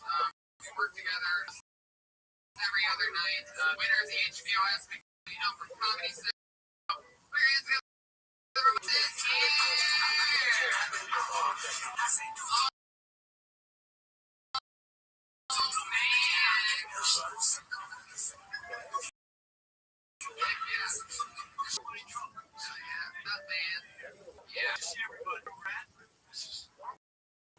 Hell yeah. The brownies are very distracted right now. I did not make these. I just want to get a better reputation. No, these are way like fancy. No, someone just gave me these. Jill Third is like this. And Tony, what's that? Oh yeah. Yeah. Natasha Kirk-Meat. That's the Iron Patriot. Who is that? He's not a comedian. His name is Jeff Crabtree.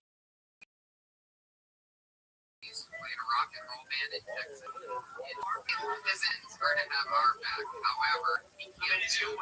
He can't move in that. Does that look focused to you? He's got like laser beams coming out of his eye. They're not going in the right direction. I mean, do I have a choice?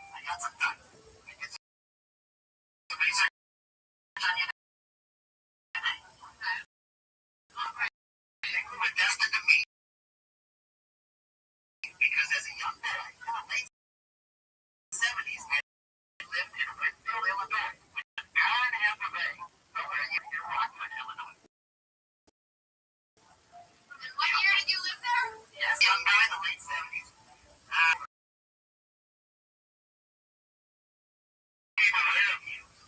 I'm the Duncan Joseph at some time. You're like a rock supply. Yes. Today I spent some time looking at pictures of your feet.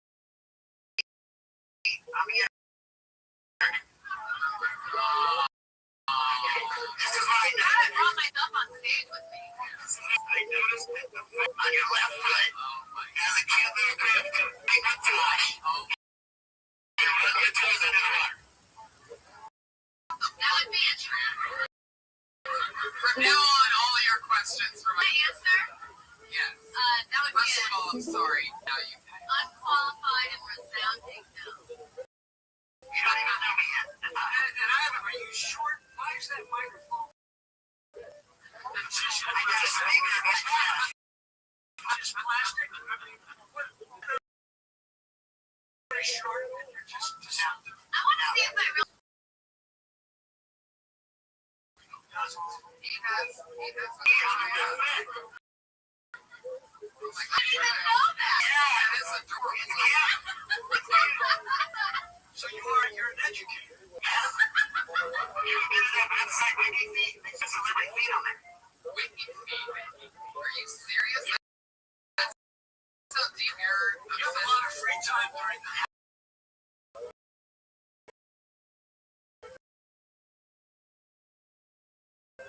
I did some research on you. I was watching an interview with the economy.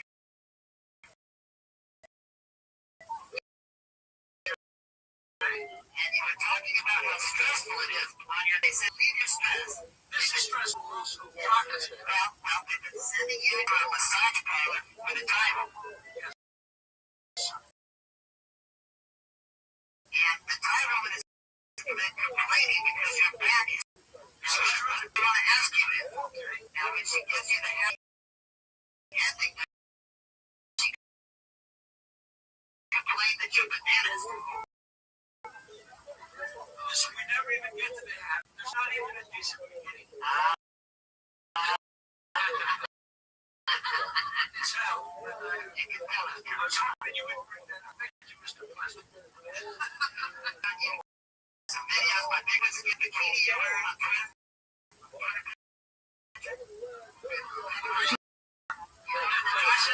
He's a background dancer with banana sign.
What do we tell you about this? There's no blocking the election. There's no crazy questions for the guests. There's still blocking. I know we didn't put it on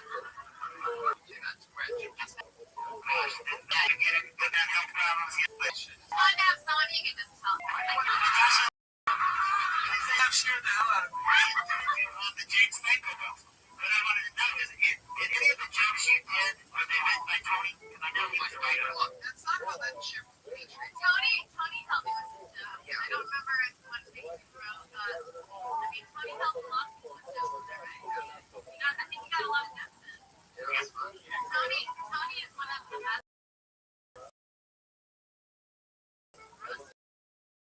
Writers, I think. Yeah, because Natasha Hill, did you see it? Natasha Hill, yeah. In the live show as well. Which a lot of people don't get to know how that was edited. That part of it is. No, it's true. Yeah. Really let them on. You know what? Comedian signed up to do 60 seconds. Her two good pals. We're gonna sit back and listen to it. Am I too close to where it's all gonna go down? No, but if you want, you can scoot over.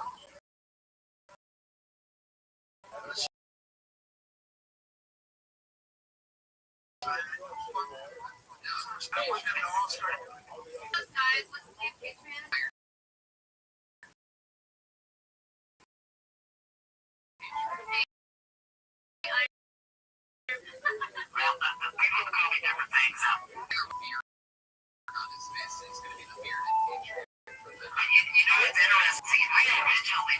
John, my sculptor, to make me a American costume. And he said, no. He said, I want to make you some custom dishes. So it might be okay, because this is kind of like a movie.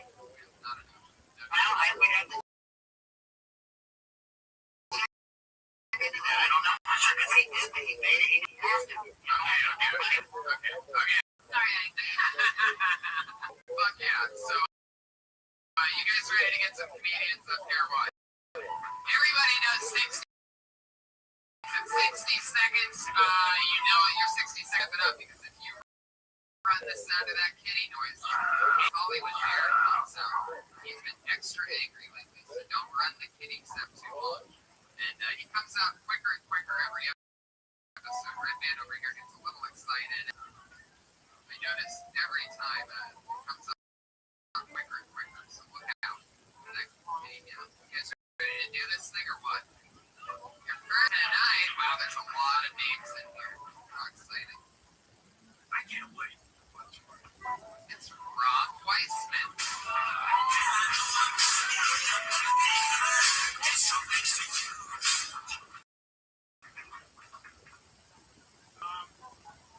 I got inspired by the Iron Patriot for a new joke.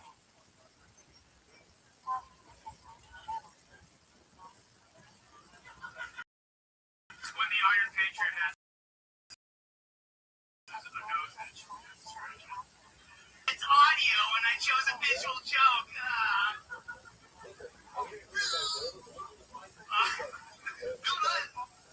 Okay, one more quickly. 60 seconds. I love this joke. One real reason that they created Facebook. Because it's easier to jerk off your phone than to your high school year. Thank you. Thank you so much.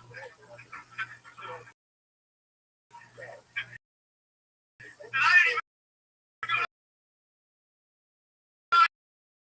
high school there.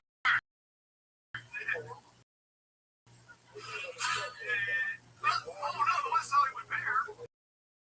So you want me to get going? Yeah, there you go.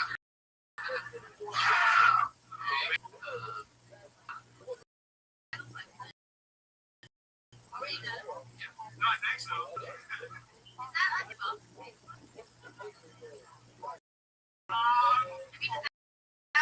don't know.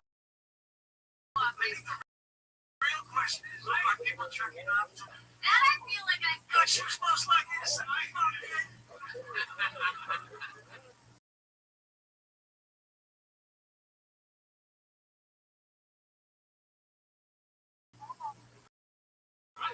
Look at it, it's a brave thing to say that. Have you ever took the? I hadn't even thought about it. Also, I think it's funny that you're like, most people don't.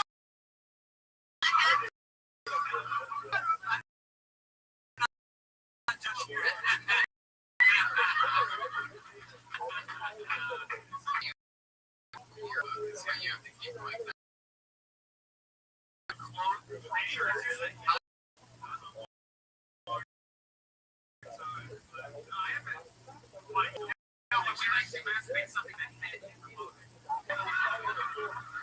From 3 decades. Is there some girl that you went to high school? Is there some girl from high school that you didn't get to finish with?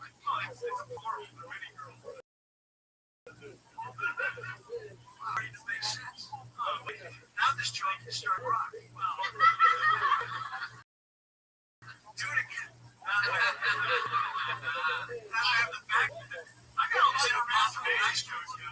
Do you look these girls up from high school on Facebook? Like no, I know it's a show. It's a show. Can I just have my joke? Yeah, but you're joking about something that no one knows.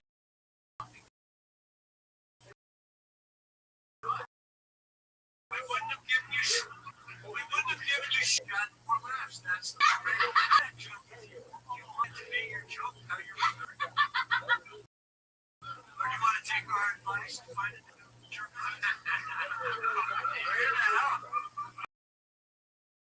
We're not even talking about how your first joke came. Yeah, let's talk about the film. Can we do that? No, we don't.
Your chest and arms seem bigger than what your head would have attached to it. And that's through a pretty bulky shirt. It's just a shame you didn't have that body when you were in high school. Now that I think about it, you are jerking off to book. There he goes, every Rob Weissman. Weissman, already off it. Funny, don't worry. Oh, yeah, no, they love it. Tonight show my own. It's like we're reworking. But I don't want to think we're just roasting him. No, he looks like he's signed up. I think he thought this was like stage fun. It was. It was a this is what better exercise talking to your peers. That's at Weissman Digital on Twitter for those of you that are in the people with 20-letter handles. At Weissman Digital with 2 S's and Weissman. Tony, how do you know so many people?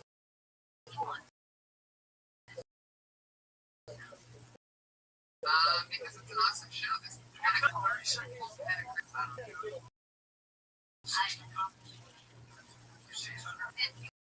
Like it went on for a while. He stretched. Yeah, we had some things. You'll hear them yell at the kitty.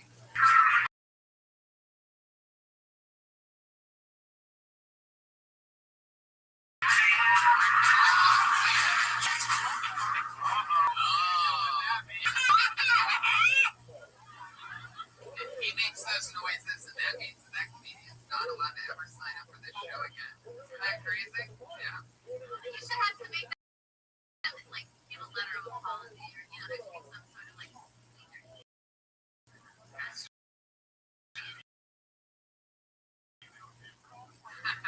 They have to write into the okay. Or you could have just watched Rob said. Like, why would I come in? There was once, Rob will come back. Yeah.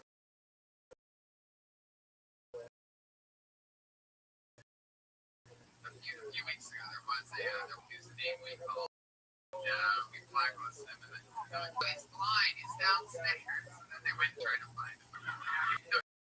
Yeah, he was in the wrong room, that's what it was. Killed Tony was in, the audio wasn't so good. Anyway. Alright, wait, it's gonna be your next comedian, Timmy Day, everybody. Here he is.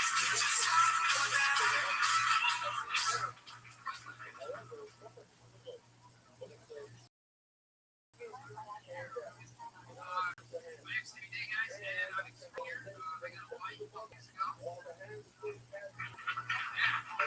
First bike I had in my life. 45 minutes. So, I'm really excited. I've been riding around, and I found that I have this childlike sense of freedom that I never noticed before. So it really inspired me to want to get back and get back to kids who are very young and don't have the opportunity to ride bikes like I did last week. So I started a great start, and it's going pretty well. I've raised $15 in the last 6 days, and I think it's success. It's every day. You can check it out. It's at Pedal Files. We want to give back to kids. We want to touch them on their hearts. You got to obey the bear. Obey the bear. You got you can't talk over the bear. Okay. Maybe you didn't hear the word about the kitty and the bear whole thing. You might have really blown your mind with that bear chiming in there at the end. I like that you're making it from the back. And you're also you're biking. I think encouraging. Not like sexually. But touching about their heart, yes. Just checking. You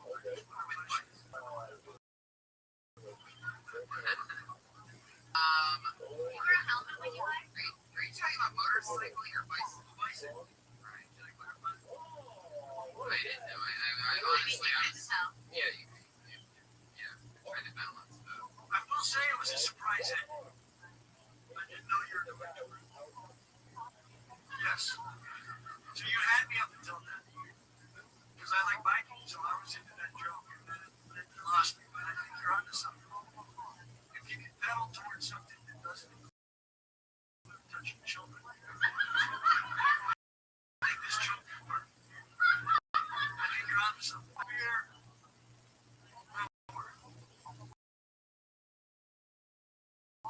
When you come up, so we don't look at it. We don't know that. We don't know what I've learned in the drugs and alcohol. Do you always wear the sunglasses? Certainly I do. In the backpack, you always the sunglasses on top of your head, they leave them up like that a lot. Yeah, it covers the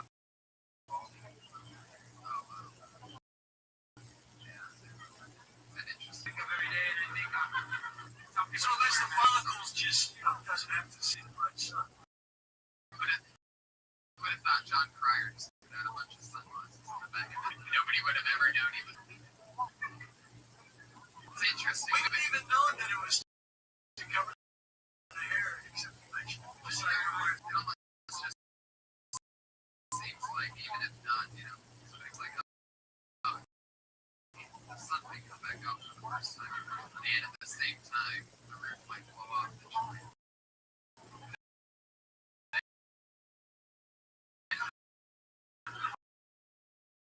Screaming out.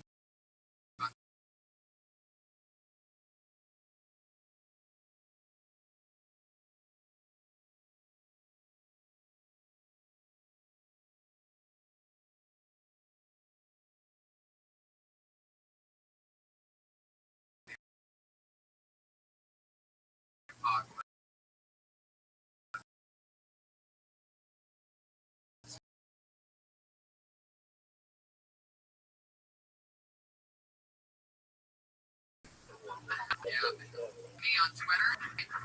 Timmy Day. Oh, this is Timmy Day.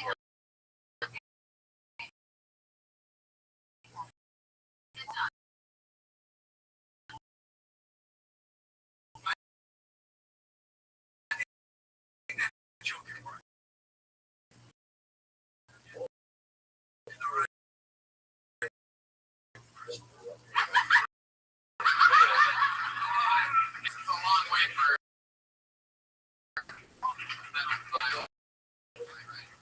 I'll get you killed, but you'll go out smiling. Said the fence there came up there talking about that first.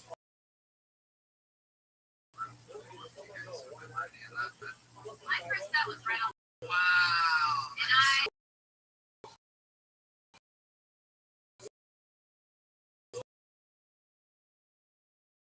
still. Yeah. And then my next one I did.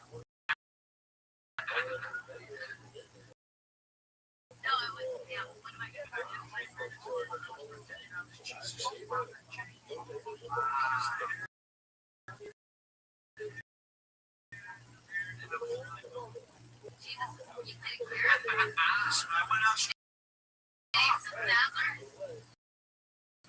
I did not get one laugh because I wasn't being a character. I was being and then after 3 minutes, I said, "This was the funny part of the bear," and then they laughed. And then you wear the Jesus outfit. Or James's outfit.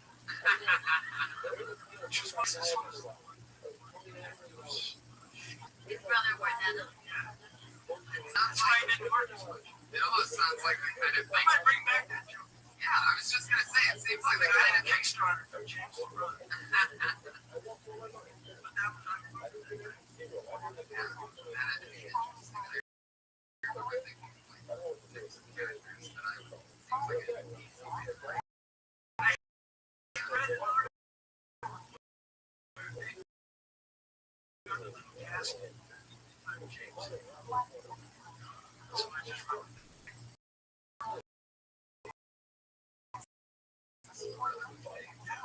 Wow.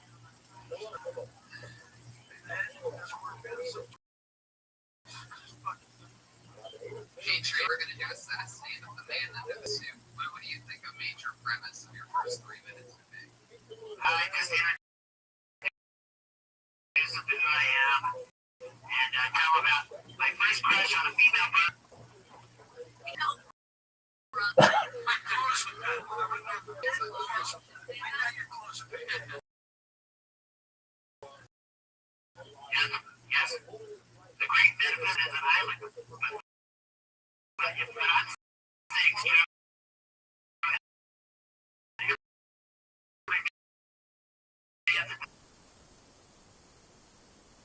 Motherfucking what the? Just really believe it when you just the devil played my touch. Oh my God. Non-material is great for comedy.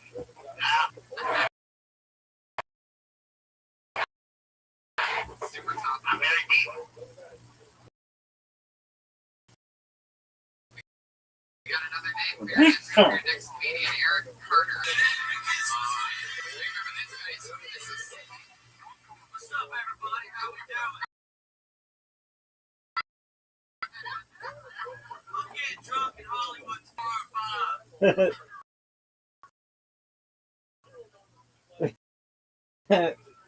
Before I became a comic, I used to traveler until I saw what it did to Michael J. Fox. I don't care.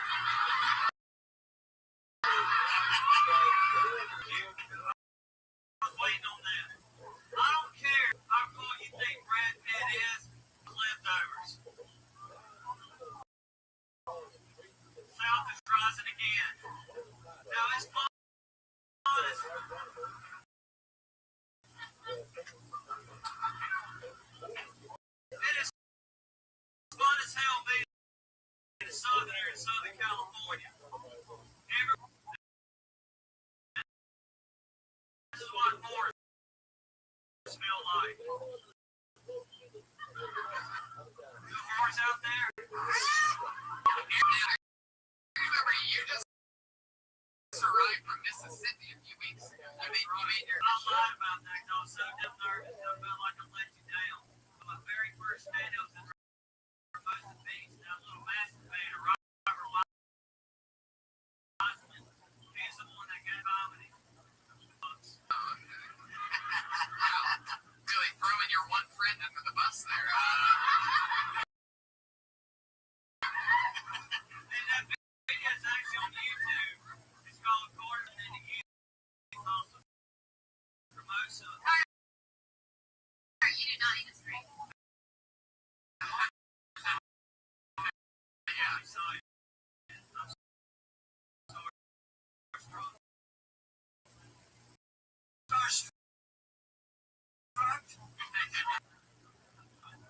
Eric, what about Eric Carter or Carter? Your name's Carter. Eric Carter. Do you go by Carter? Yes, ma'am. You not agree with me? No, I really do. Like when I used to play football as a kid, coach always called me Carter. Carter. I think you could really benefit from a catchphrase. Like, yeah, he said, it's hard. I gotta say, I like the passion. Thank you. Oh, I need to. Really? For some reason,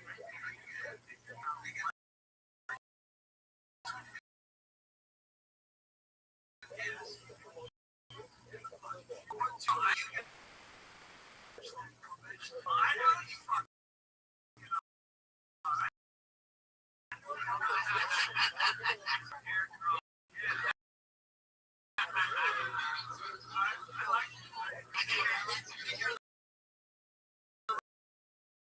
You know the joke I liked was Brad Pitt is he's still fucking Billy Bob Thornton. I gotta tell you, that's a good joke. That's true. Adrian, I did not know you had impressions in your repertoire. I like the way you sound. I can listen to it all.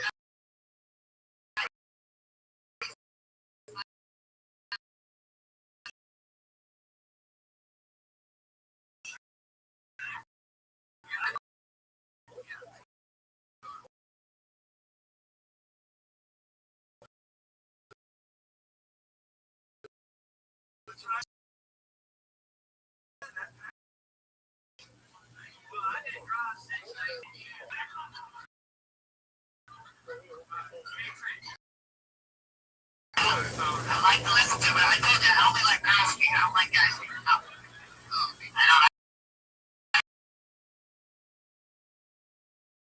I don't go that way. That's why you should always work on this.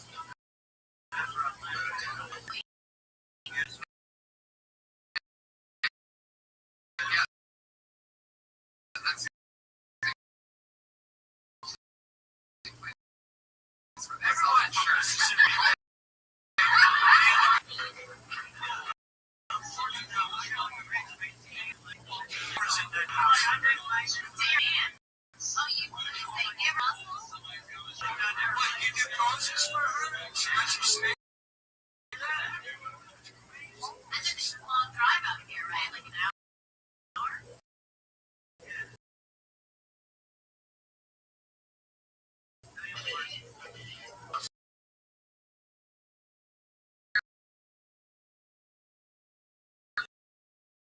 Weeks ago, come back, Eric. I'm so glad you did.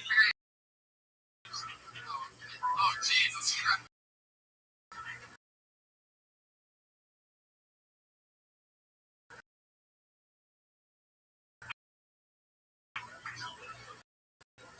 I got you. I know, but there's gotta be other people here. How can they be?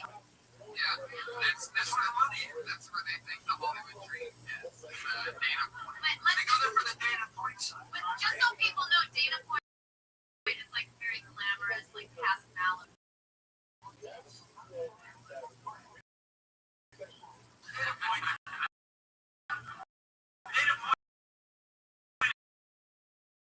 So, it's a little more like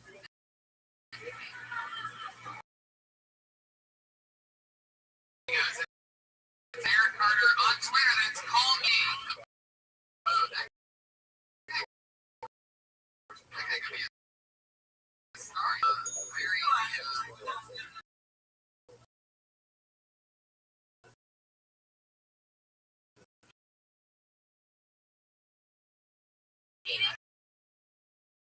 Come here all the way from 6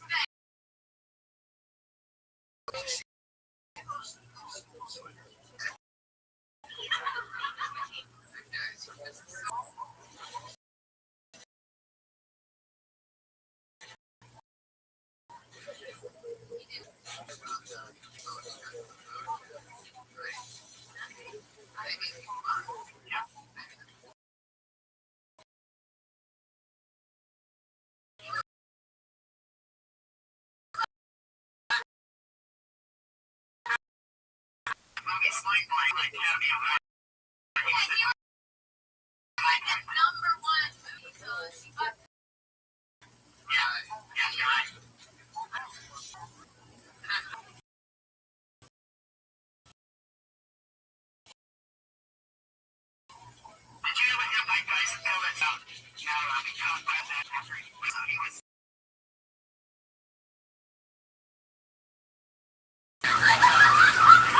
Great job. What are people listening to?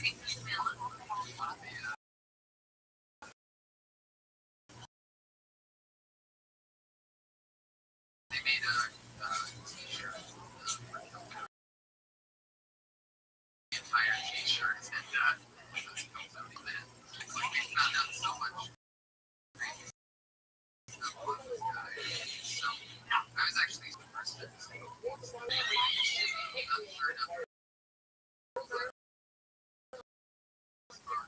recreate all this stuff that he brought. So I still stress his theory of it. He didn't want to stand up the entire way.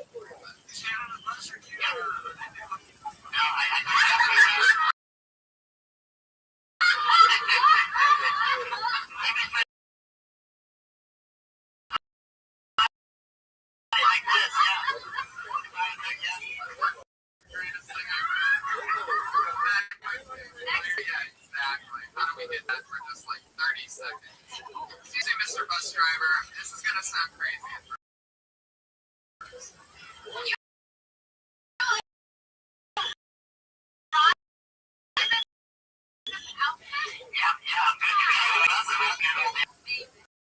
More time in New York.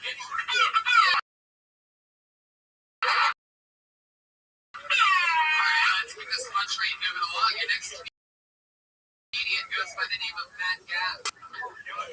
Wow.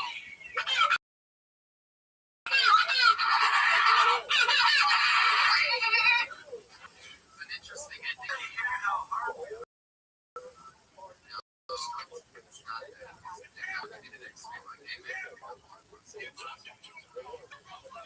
Right, Marion together for Melanie Dalton.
nailed it. The premise license plate was not matching the things that were happening. It's like something, like never. There's one, there's another one like that. Where it's something close to the front of your car. They're giving people connect whatever you can mix that into. It's such a great premise that it's I'm obsessed with the vanity plate. I saw one the other day. I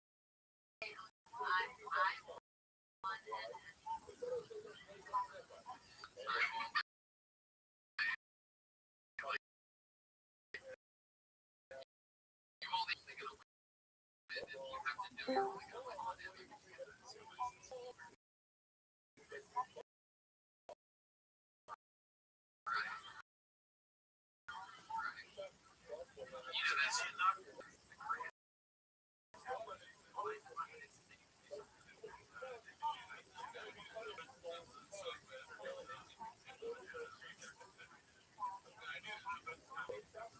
Yeah.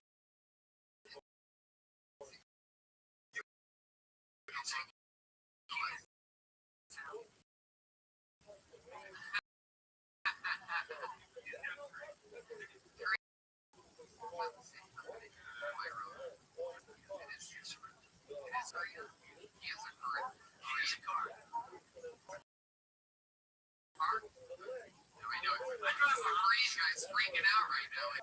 Yeah, he just like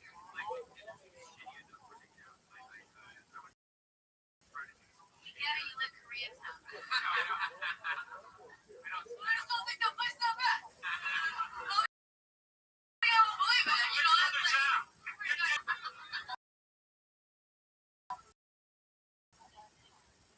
I agree with you. I think you can.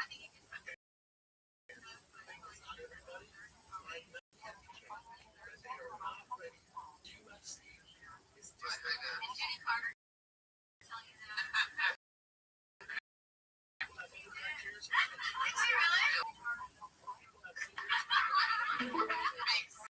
Serious right now? Are you popular? I was like five comedy books. I'm very, very excited. I'm on my set. Why have we not read the books? What are we doing?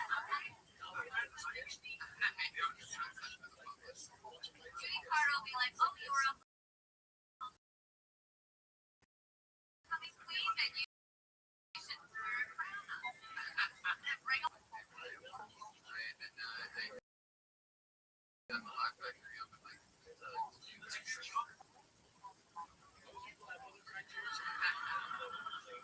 wait, what was Jamie's advice? Jamie's advice was wait out there for hours.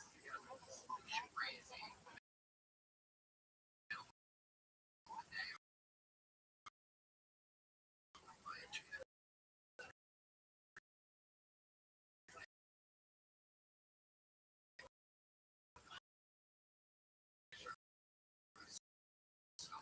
Anyway, it's terrible. Can't swear or whatever.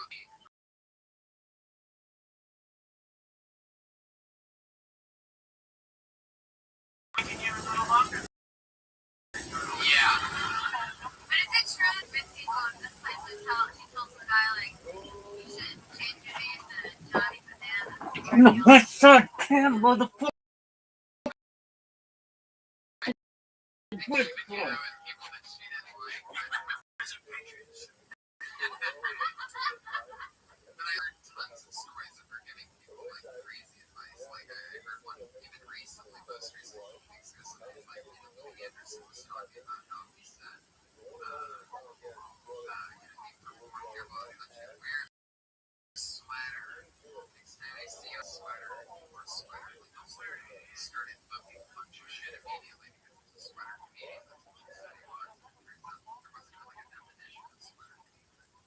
But Mitzi's a different thing. Think about Mitzi. It's Judy Carter. Right, exactly. Judy Carter is somebody who's trying to quantify.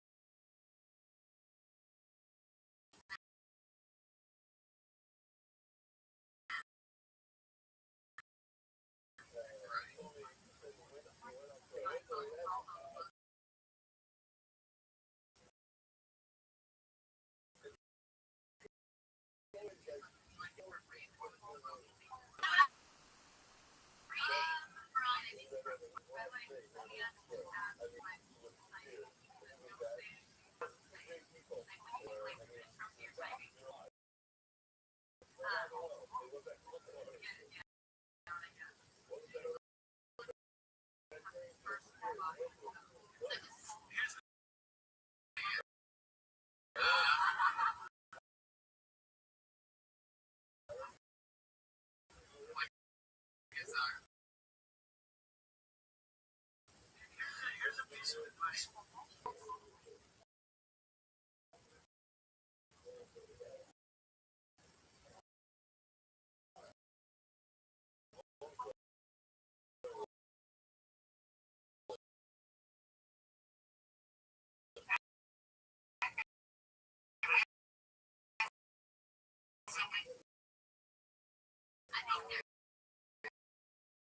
Does anybody know when the last time Betsy was at this?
Your next comedian goes by the name of Mouse, everybody. Here we go. Good name! San Diego!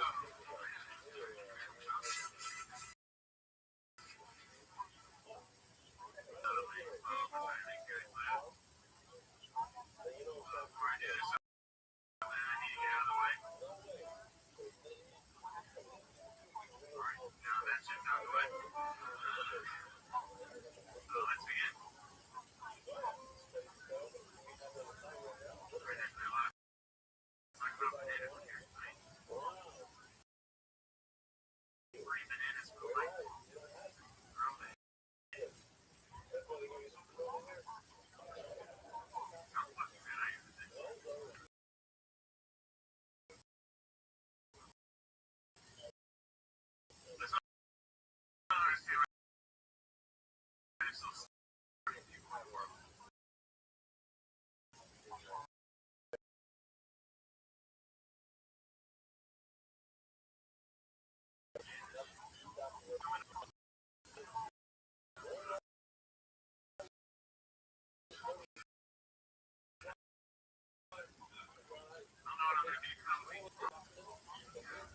This link out there. Watch right there. What's it gonna be? Where are you gonna be for help? It was either gonna be a mailbox.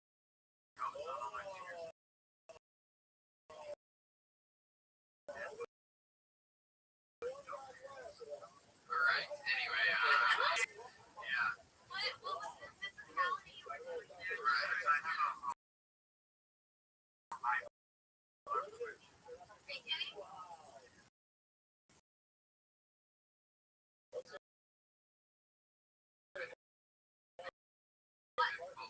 Why did you do that? The drums got first joke? No.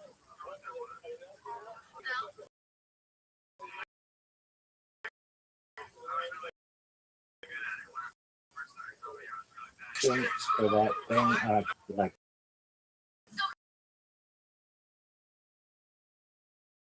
person has like black and they open it and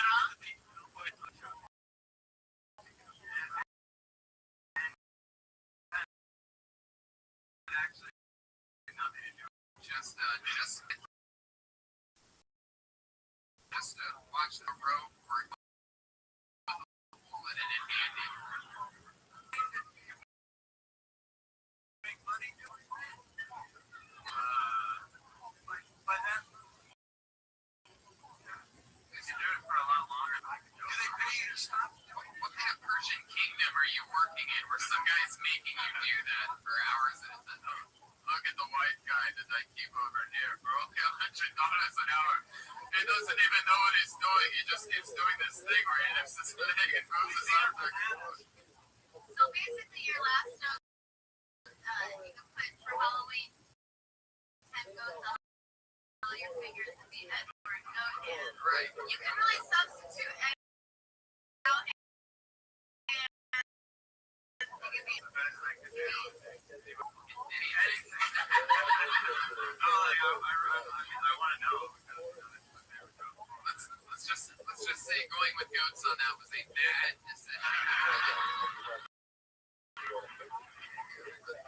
The goat hands, you can make any bad joke.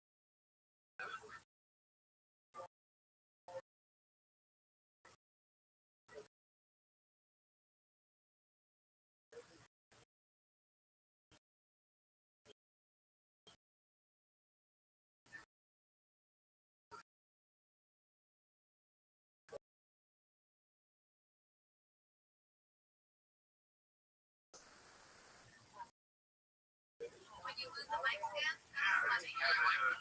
I gotta be honest with you. You do. So you succeed.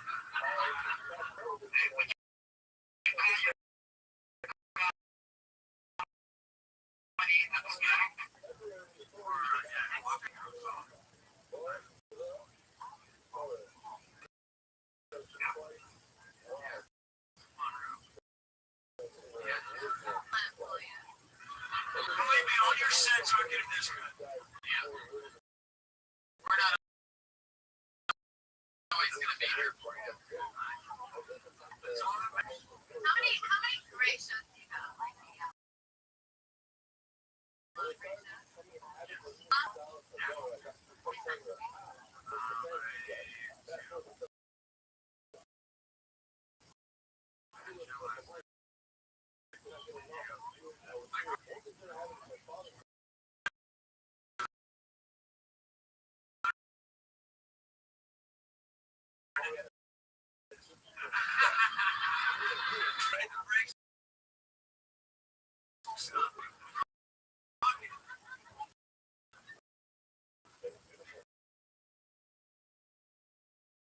Fuck yeah, Bo. Do you like that?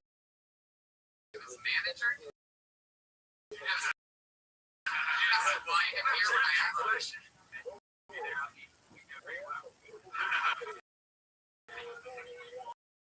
He started out with his left foot.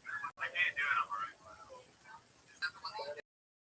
You just wait a fucking second.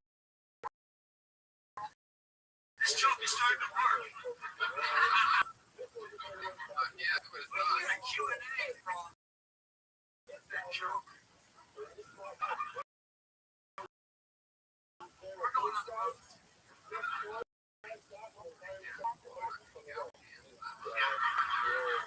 Thank you so much, Mo Scott. There you go.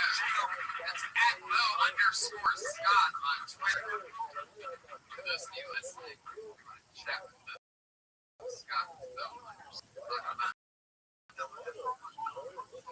There's also a line here. We're going to find out what makes it good. There's also a line on these items.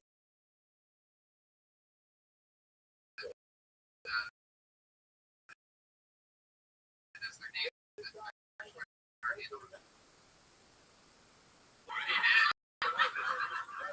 Halloween's coming up. Halloween, go.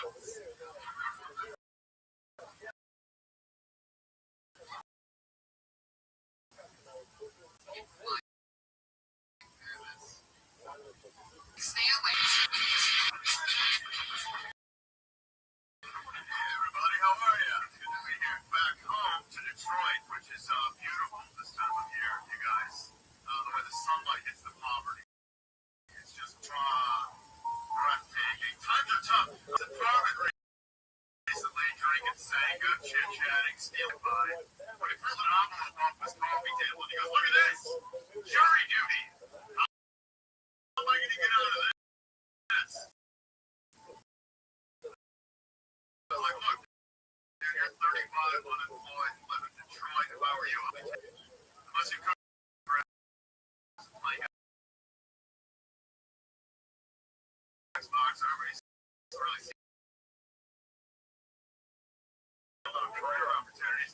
like, yeah, you're planning to get out of jury and you're racist. That means you're automatically assuming that whoever's on trial is going to be, which sounds pretty fucking racist to me. He said, well, if you say you're racist, they have to get out of jury.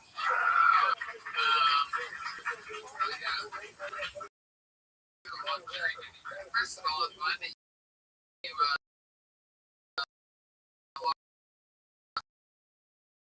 the sunglasses off your head, PBR from earlier.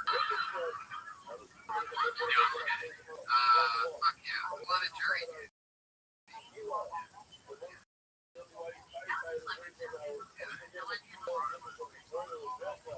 That meow is hard to hear.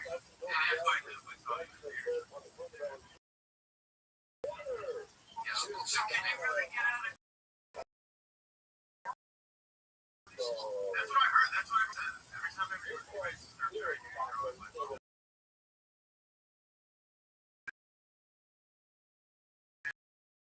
racist. I know that. Yeah, that's why you're all. Made an announcement on the last game, and they're like, just because you cannot speak English, no reason you can. During like they were making, because people were trying to get out of it.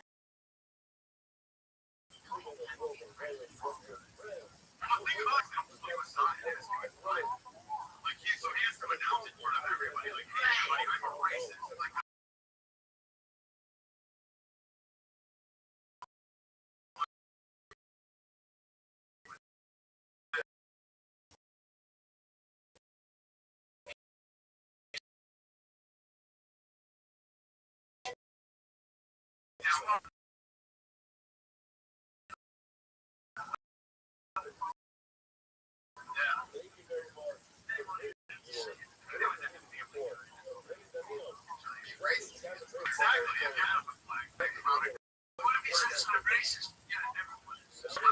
sit down. You can buy a house there for $30 right now.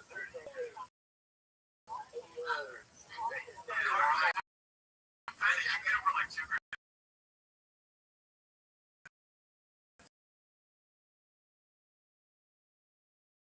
$2 grand for a house?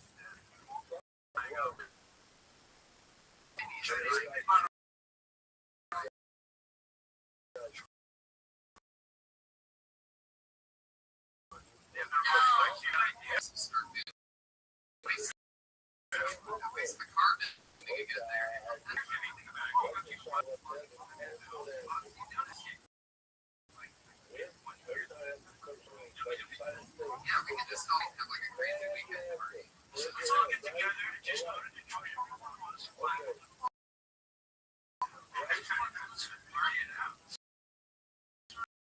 Brian, what makes you think that they're plastic?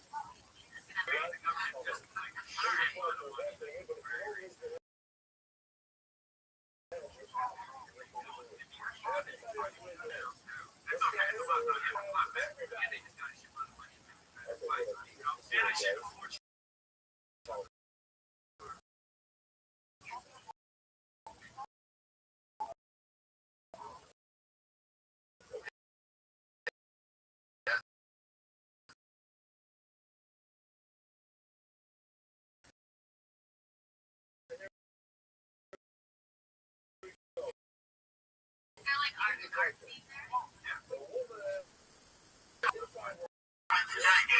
It was 2 times I went, and I think this off my trial. Those go to trial.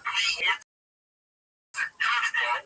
I think I'll get out of it because that's what I did. Just show up in that outfit. I think you can. We're gonna fight crime.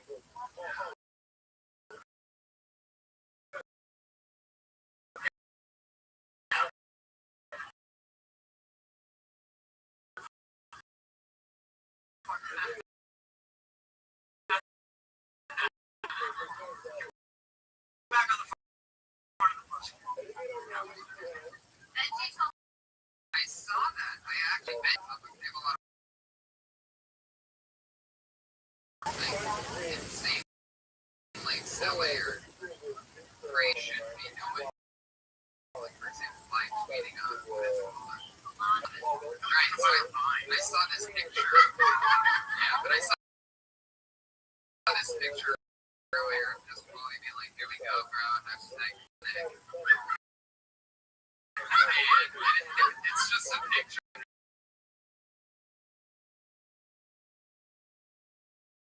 The hospital sheet with his feet sticking out of the jury duty, if you know what I'm saying, people. Hello. Hey, Joe. Nothing over. Still making sure. It is pronounced with the liquid use. No, during use. I mean, if you want to get technical, not during duty.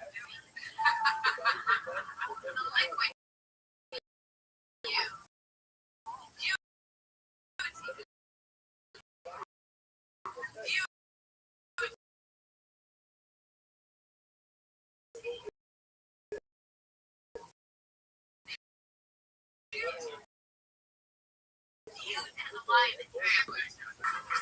The only Mike Stanley on Twitter right now. Believe it or not, he was able to get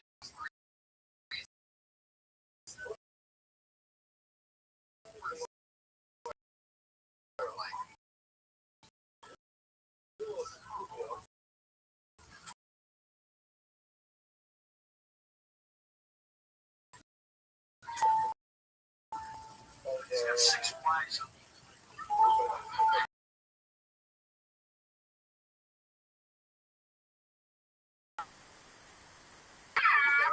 Josh Forwards, good luck with your career. Tony's never going to be part of it again, motherfucker. Apologize to him next week. Hey, look at this.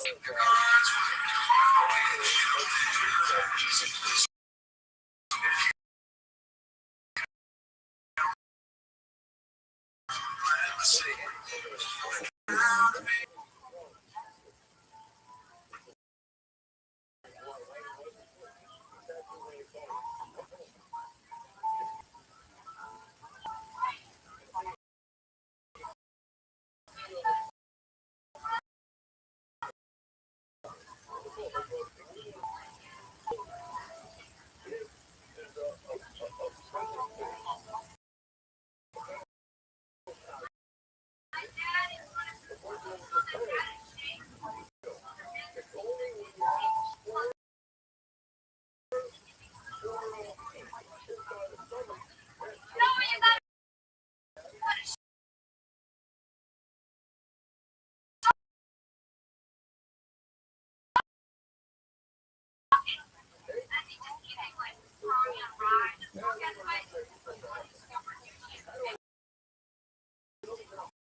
I think Sarah.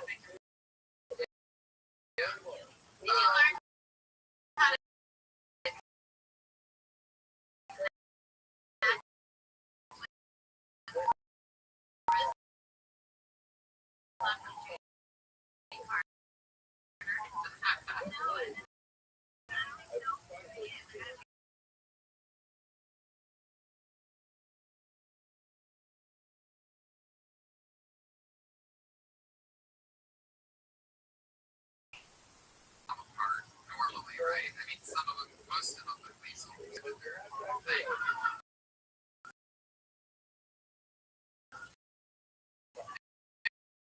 I mean, if you snap them apart, they look really silly because it's just like this. Pardon me.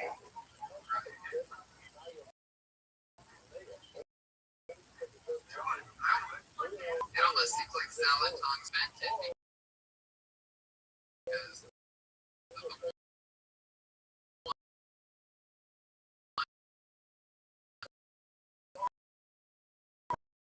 family.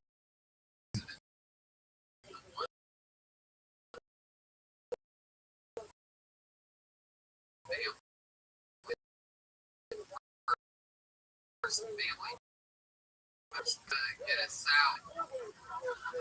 We should just connect the fork in the city. Does this go like that? I'm not fucking. I'm not giving you money.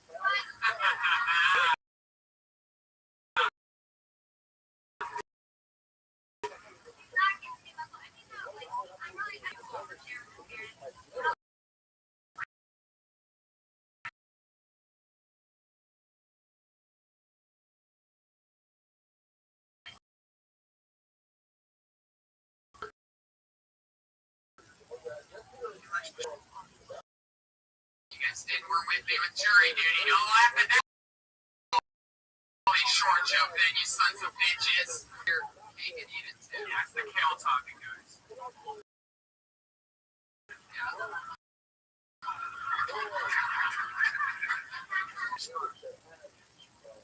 Yeah, you really do have a fun career.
What's wrong? I know. Where's my snooze button? Right, that would be great. Well, Just like the voice if we had to do feature, yeah, like if all three of us agree, we can't see this. There you go. You know, those that got confused when he said alarm clock. I was like, what is that again?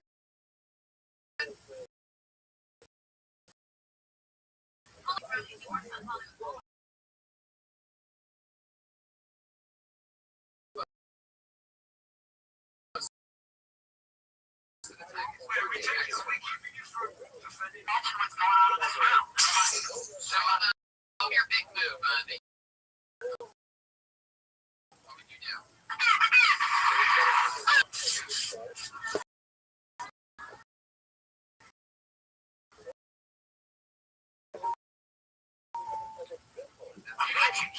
Sarah White, shake everybody. Great job, Sarah. Follow her on Twitter. That's Princess Shady.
That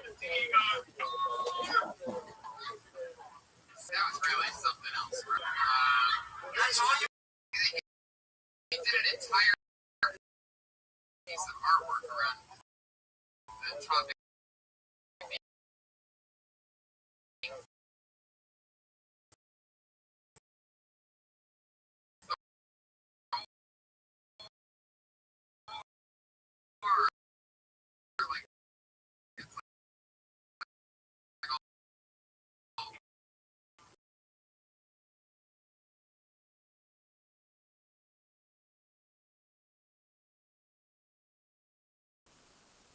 it's like I think I said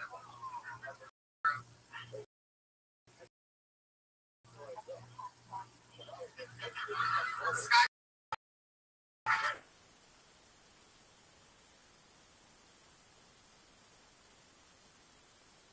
thing is that is yeah. That's actually probably correct. But it's just like fucking sweet or something like that.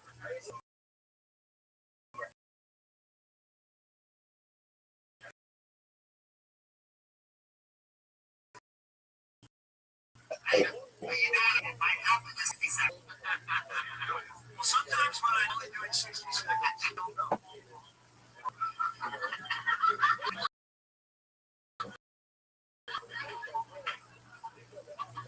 Before I went on stage, I logged in and I got a microphone. I was like testing out using a microphone to make it sound good. And I didn't never even use the microphone.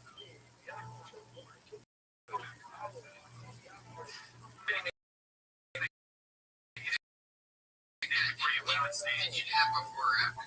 I told you I tried to be a vegan for a very short time, and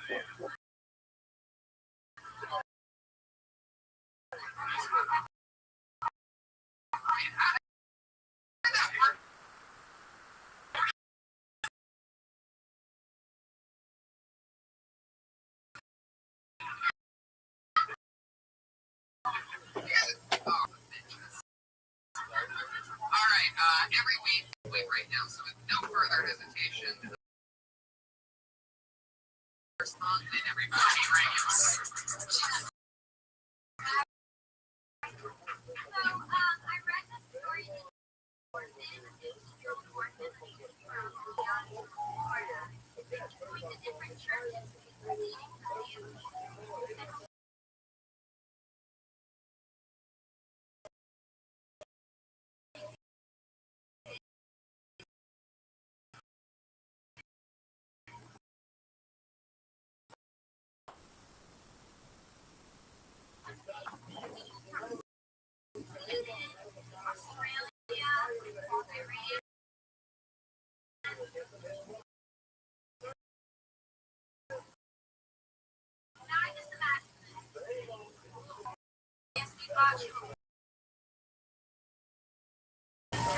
You are going there. Like a month later, they're interviewing him with me. How do you like your new home? Man, this is awful. I gained 50 pounds, dropping out of school. They took my hand because I stole an apple.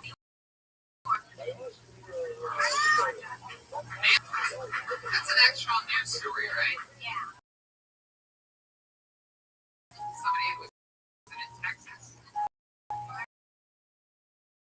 Florida got adopted by an Iranian family.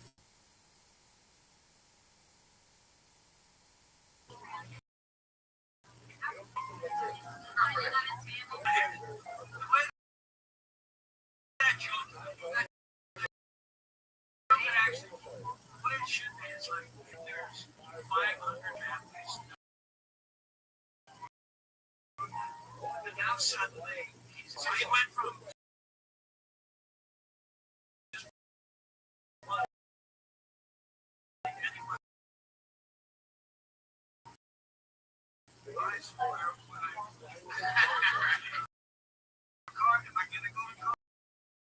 so all of a sudden he becomes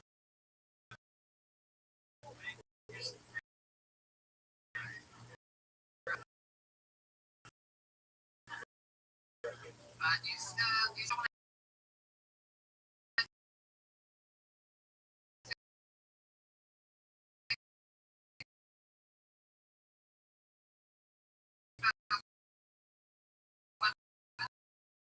with Iran? Fuck no.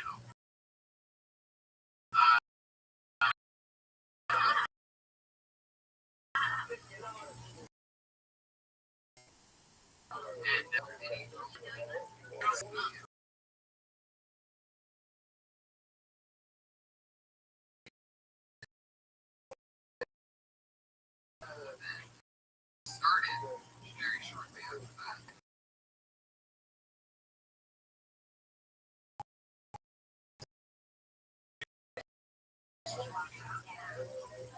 She quit volleyball. You can do this show.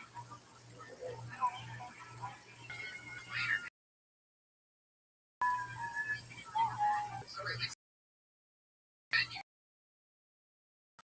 place smart. You can't just rewrite this to say later daters. That's like,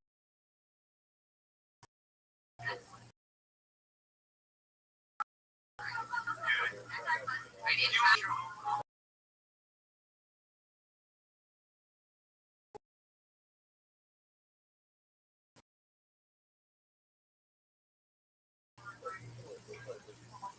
Other states.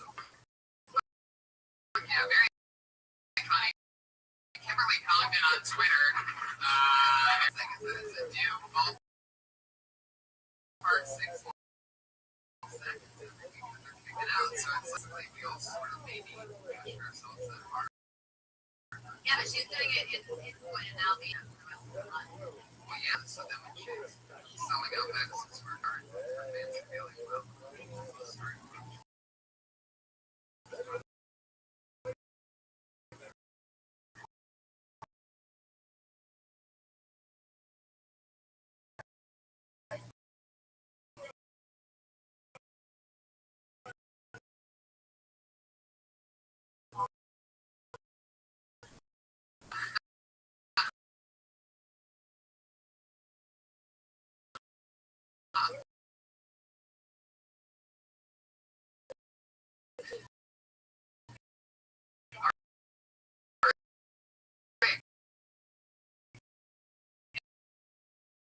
And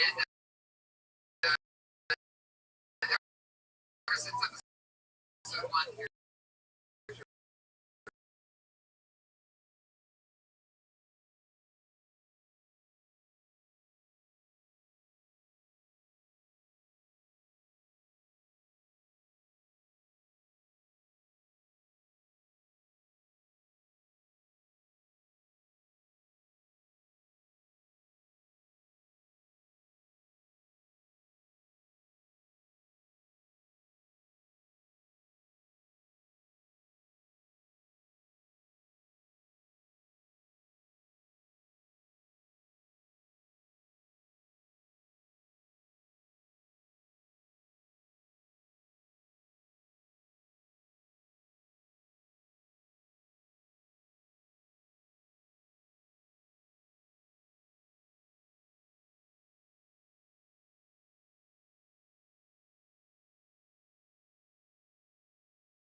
We're talking. We're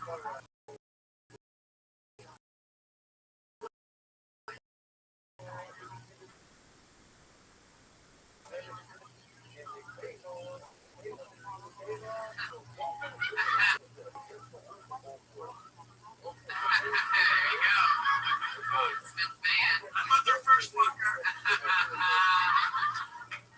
think that was two. Yeah, I usually plug all the Jesus Christ. You think Kurt's a hipster? Yeah, that's just being cool. I don't know how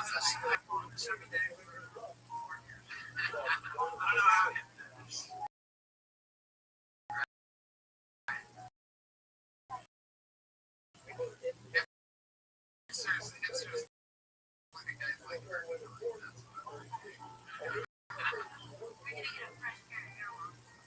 Johnny is on Twitter.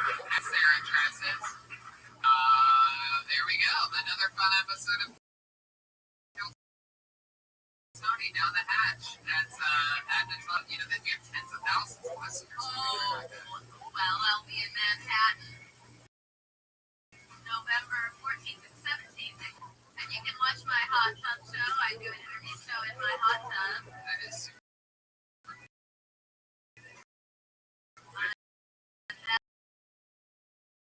That is on my YouTube channel, YouTube/.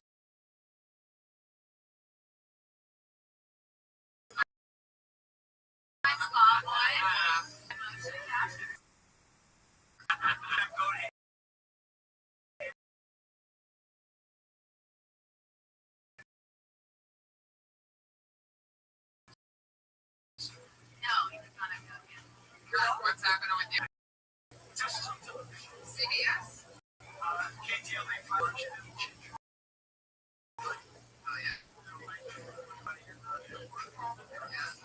Now I'm going to be getting coffee to do something this week for sure. The Iron Patriot, thank you so much as always, everybody.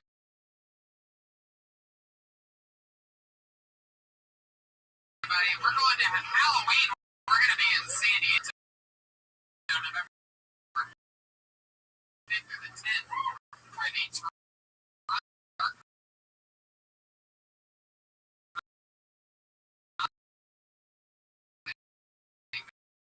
festival with David Metallic, Gilbert Gottfried. I get to be there for that band. Yeah, it'll be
super top for it.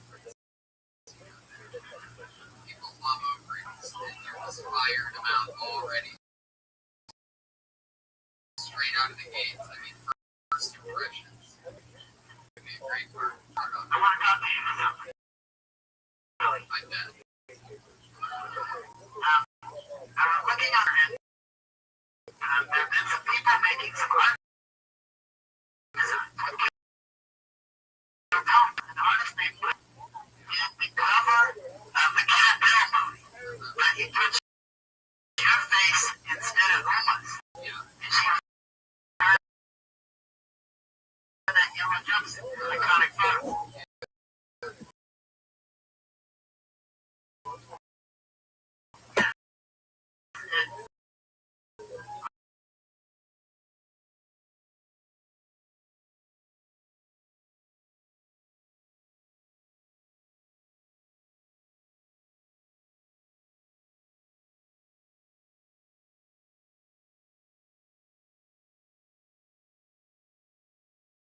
keeping count during the World Series. But another thing I read about that is we also have 1973.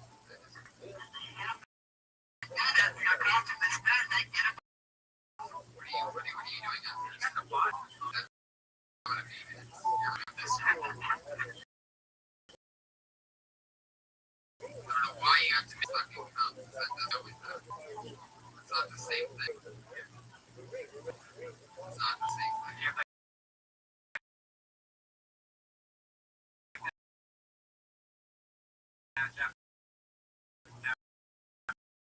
body that I don't know why.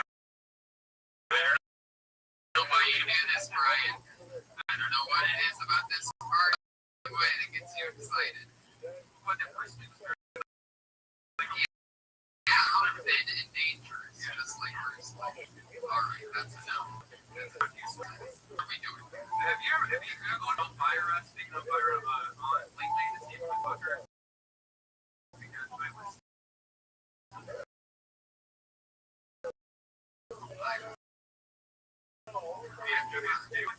So remember what is she up to now? It's nothing more for you then. Hey, sure, what are you gonna be for Halloween on Thursday?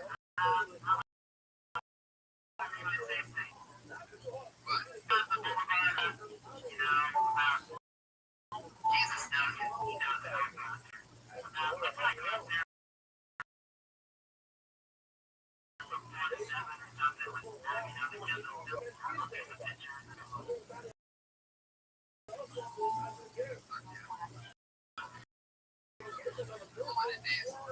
You doing anything at nighttime in Atlanta? I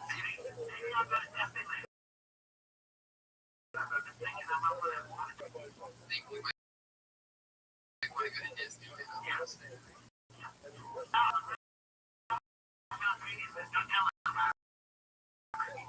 That's spontaneous. I think I know you want to go to Disneyland on Thursday. That makes a lot of sense. So let's face it, where you live, there's probably different trick or treating right in that neighborhood. You get all those fresh meat, little pieces. Fresh meat. Oh, that's so.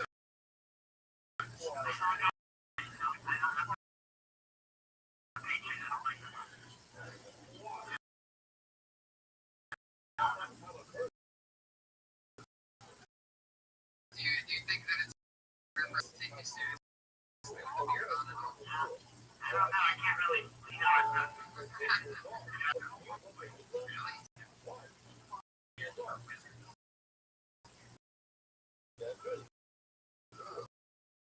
Really? Did he really get a wizard? Yeah, that's the one thing that obviously our people here on the show has nonsense on us for a big beard. And we need to look at it. Hair and makeup all the videos.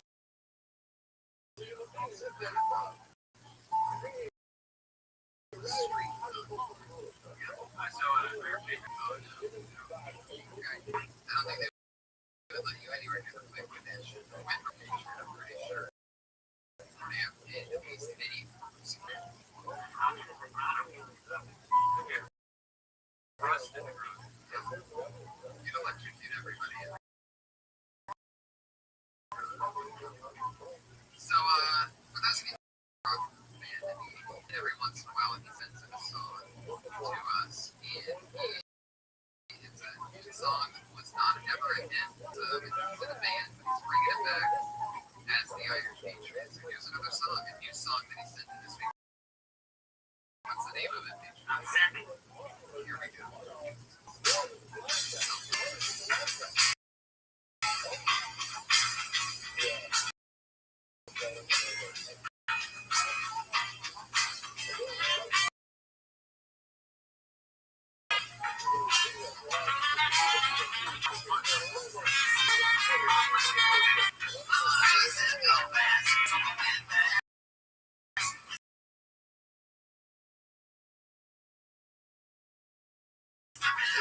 This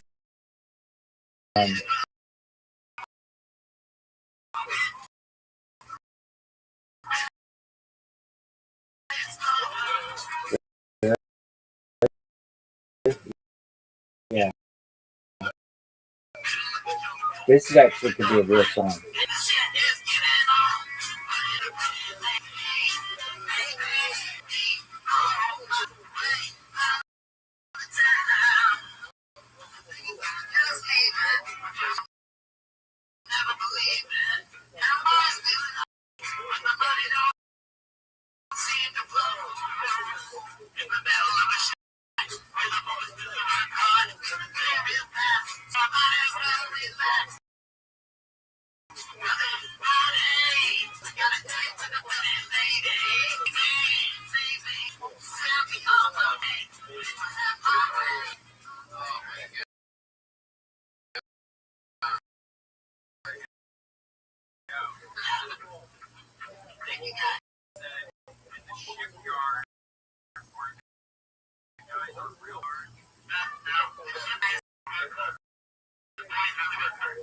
I've heard like 3 or 4 songs now from you, Patriot.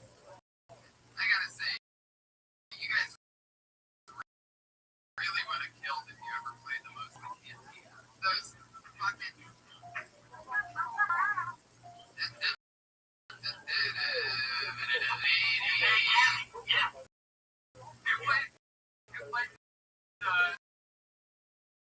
Do you know any of the words of those songs? No, I don't know. Just make it up on the spot. You're talking about putting them on the spot sometimes. Oh, yeah, that is. Yeah. There's lyrics in there. Just to one of them, there is. It might even be one of those weird extended parts. Might not be the most I can get you. I'm thinking of Java's Palace. Yeah, the beer in the glass, of course. Media Bill. You got it, bro.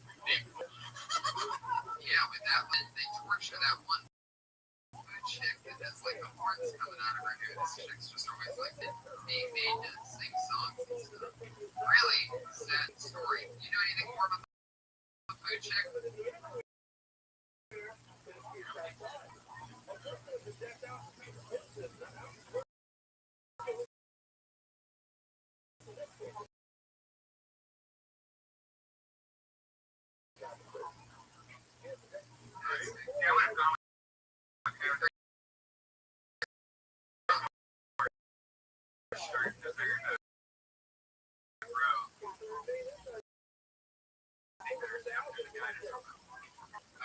Wear the collared shirts with you.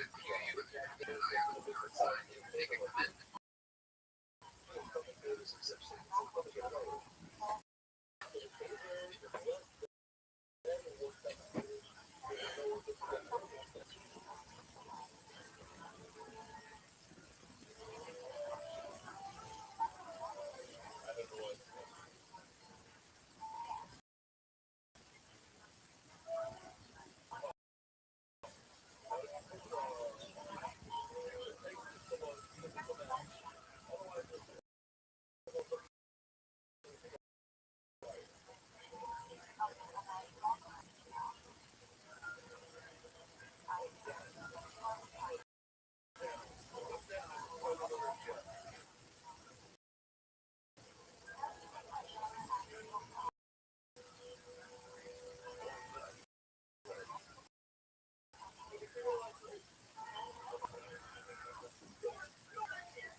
This come from a guy who had a whiskey company that had actual whiskey I could fucking handle.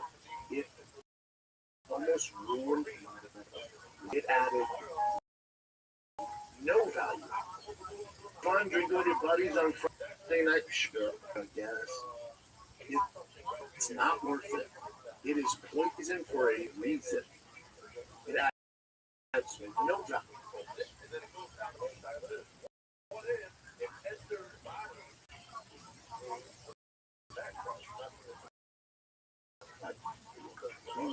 You don't need that alcohol to talk to people. I'm telling you. You can figure other means to have fun than drinking and giving adding no value. Not to mention if you do suffer from mentalness, Shut the fuck up. that alcohol is way worse. Way What worse. is going on with this device? The number one piece of advice I give any professional Amy? athlete who is transitioning into regular life,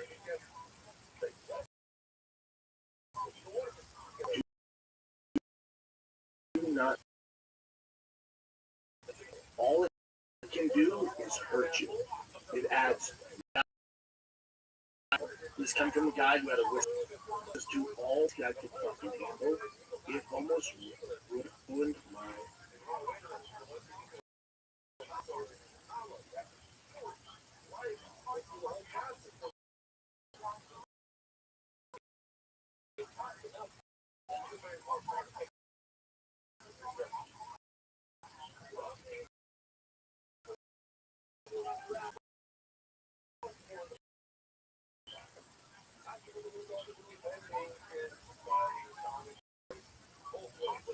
Bitch.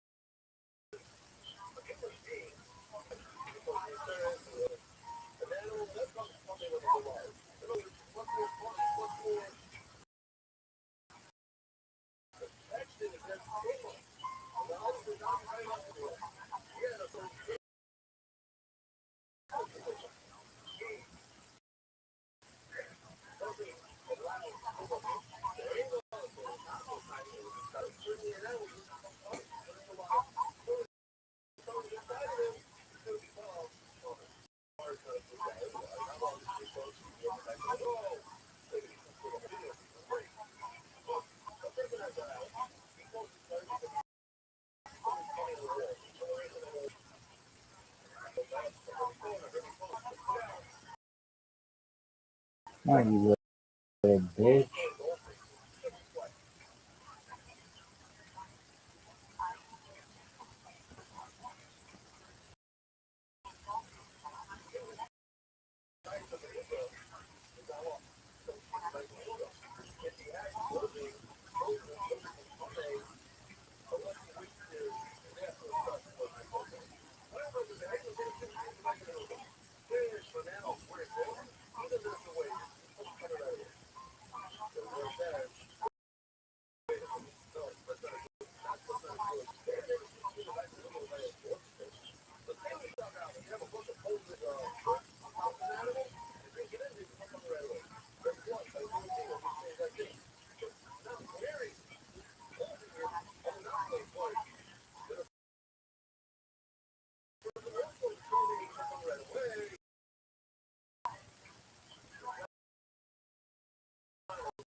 Oh, sige.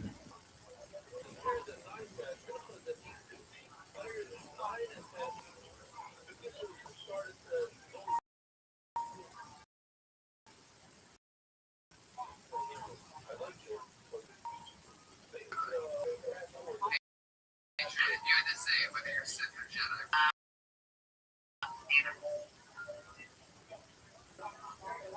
Of course, the only one that can get that. I love it. Well, you guys know why we're here. This is a wildly successful another episode 20, where a lot of young comedians, young and old sometimes, come second stage. I always have two of my funniest friends on as guests. This week will be no different. In no particular order, your guests tonight. You guys ready to get this thing kick-started or what? Started without applause. Even. So your guest tonight, one of my funnier friends. We write together on The Bird, Comedy Central roast writer. We started together, figured it together for my pal Benji and Follow, everybody. Oh yeah, here he is. And also the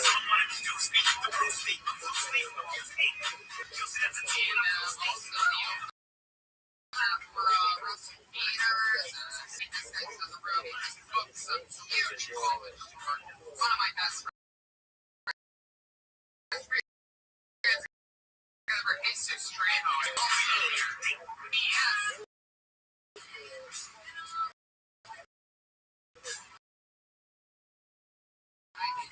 Well, the kind of guys that I can deal with almost every single night. Laugh with.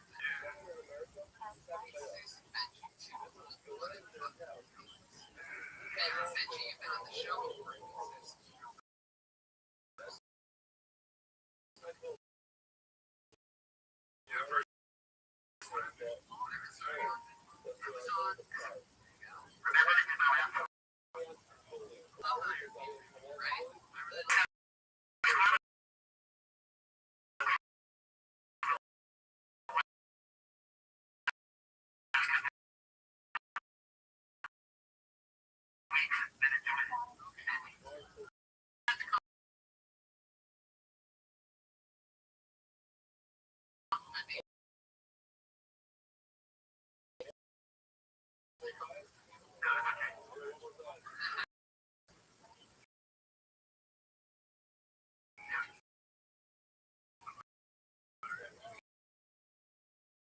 Got these sis here. What do you know about this?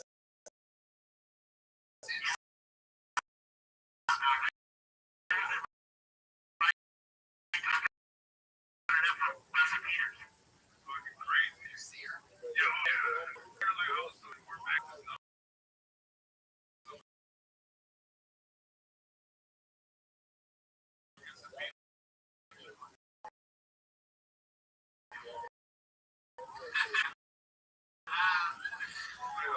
They got a pretty decent. The seats are amazing.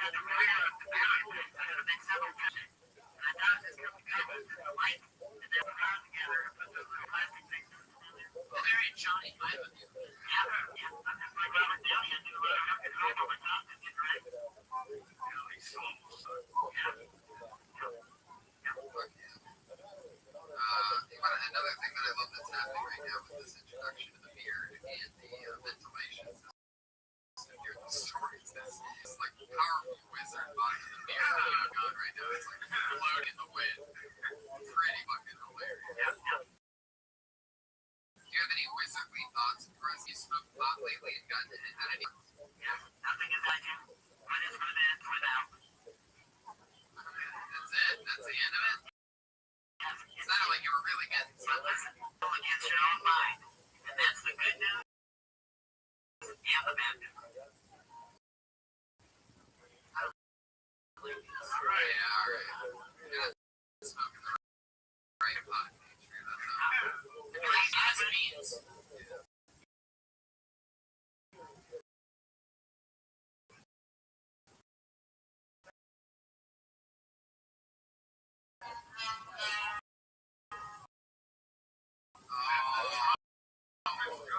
Oh yeah, we have a new soundboard by the way.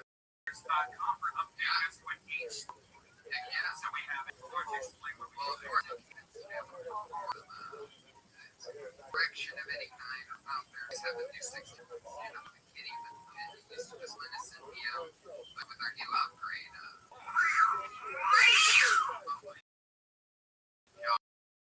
that's like miracle. Who's that Donald Duck in that moment? I'm doing that audio reversal before it's guess I just took your word for it that the updated cat was great. That's much better. That's better. That's much. That sounded like a skinny cat. Right. What? How about the? You know, after. Normally we have the whistle bear, but it's just.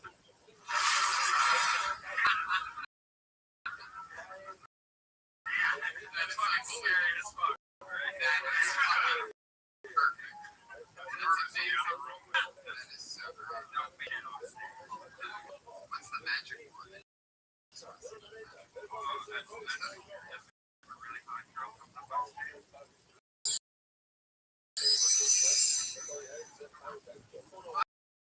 Yeah, man. So, how are you hearing your head? Really? I mean, it's a nice sound. Yeah, it is. They were playing here, hanging out. It makes sense. That sounded like when the audio book.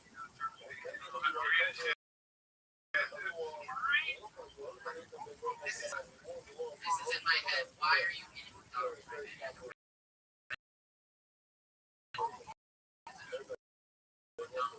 It's our newest sponsor. And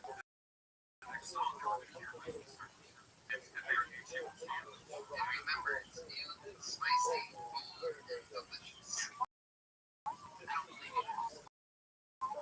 I'm loving it. You'll believe it. You'll believe the flavor.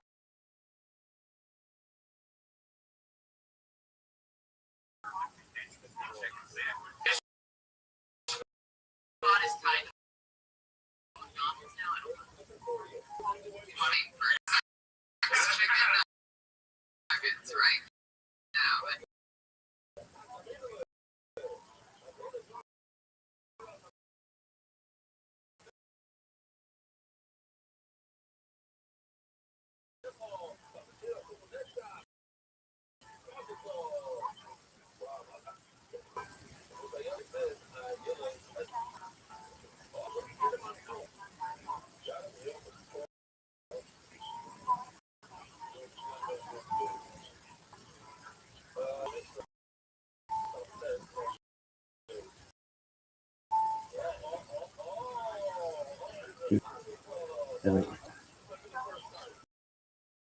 So, but I'm sitting here like I want to do this impression.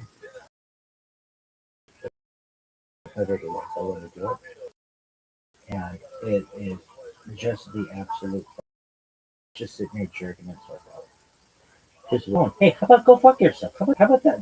We were waiting on that for that long just so you could add up.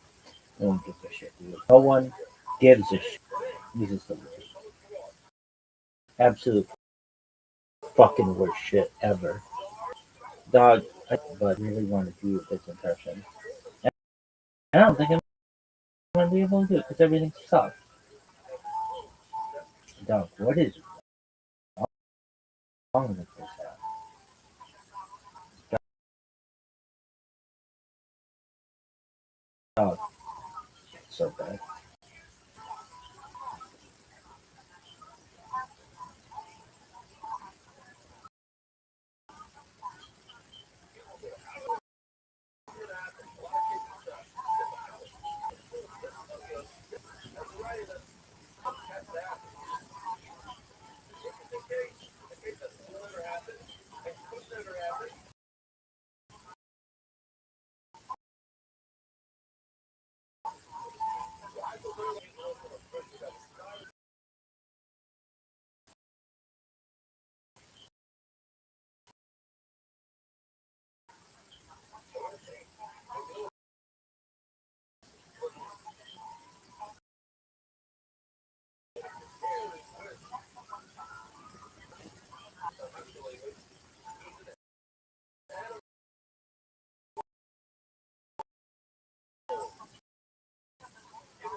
Phone.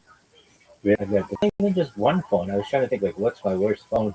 I couldn't really choose. Really? Yeah, the one that I think is my best Android has been stolen for hours. This is the worst. Really? Dude, people are going to be like, Rabbi, you ever going to go viral and be like, sucks. Is this the worst shit of all? Yeah, it is. It's really close. Really? It's the worst. Really? Dude, watch this. Look at this. Look at this. User. Oh, you wanted it to work? Why? Why? Dog, I was playing chess last night. Whooping ass. Really? Yeah, ass is a mother. fuckers. Everybody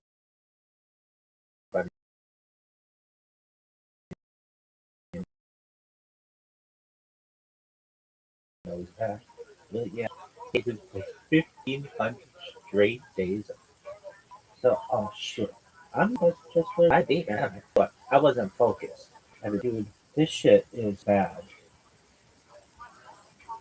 Fucking pregnant batteries. This is the worst.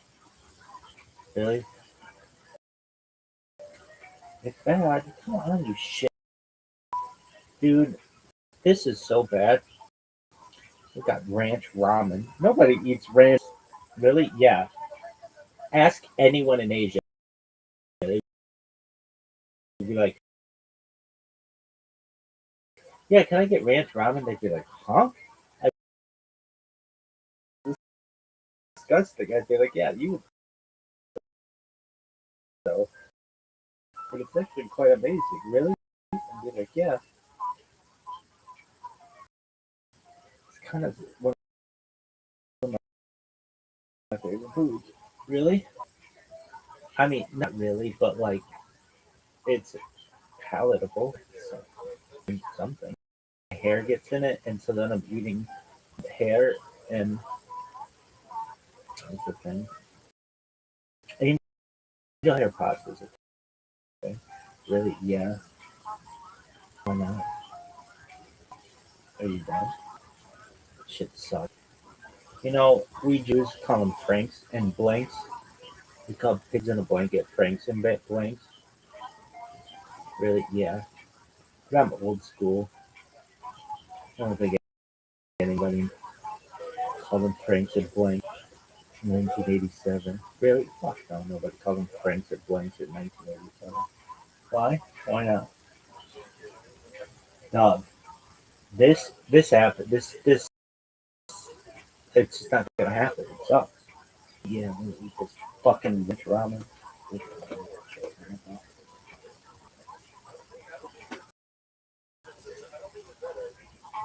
It gets in it and it sucks. Really? Yeah.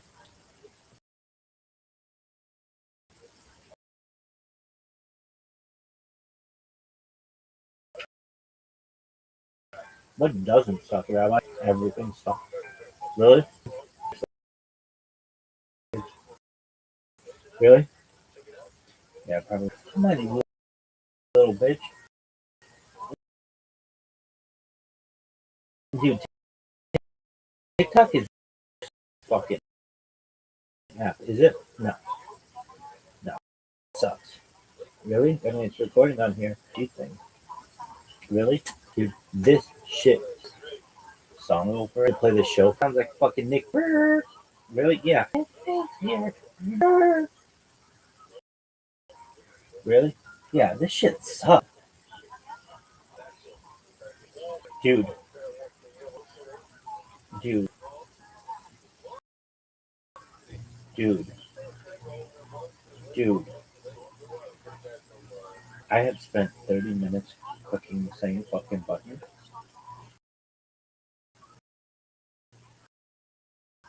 Restarting the phone, you keep clicking the same button again.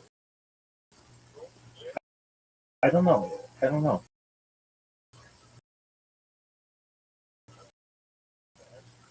I don't know.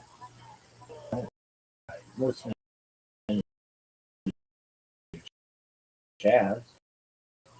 Really? Fuck it. I'm listening to jazz. Do you like jazz? Yeah. Fuck, this is a fucking island jazz. Why? Suck for the rest of the fucking island. Really? Yeah, but sort of more. What should be on that fucking island? Really? I don't know, maybe some little whale. Why? Why not? What else do you like? The Sheep's Head thing? That place sucks. Um, Blackpool. I like Blackpool. Really? Yeah. Why? Because they did a kitchen night question. Really? Yeah. And they were like, this is England's Disneyland. And they're like the shittiest place ever. Their beaches. Really? Yeah. I like Dover. Dover's got those white cliffs. Really? Yeah. was baller. Really? Yeah. Perhaps the like best. That's why like it's been so difficult to invade that fucking island. Probably just really. Yeah. So I get there. I'm gonna consider with a fucking invasion. Really? Invade the dick and some Spice Girl, Spice Woman. All right, calm down. Really? Yeah. Which Spice Woman would you want to fuck? Um, all of them. I would have a five-way with those bitches. Really? For sure. Really? Yeah. I'll tell them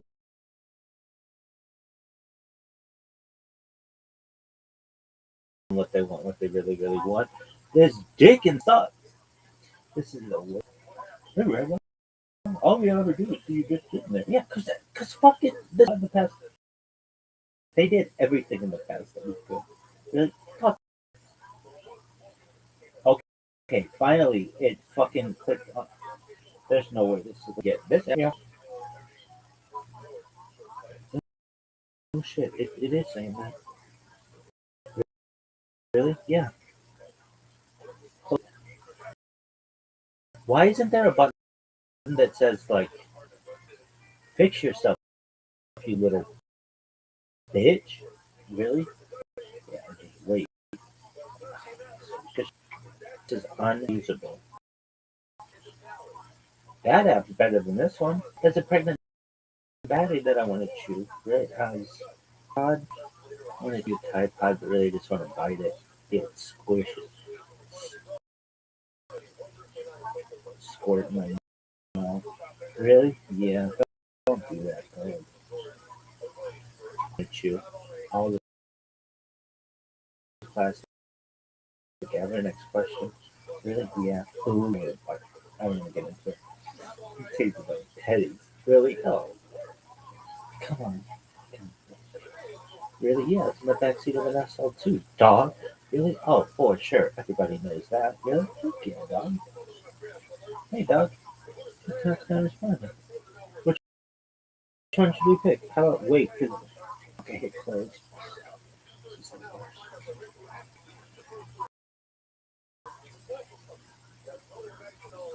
Tastes like penny. Really? Shit, it's so bad. Really? Yeah. She was from Abu Dhabi. Yeah. Was she really from Abu Dhabi? Yeah.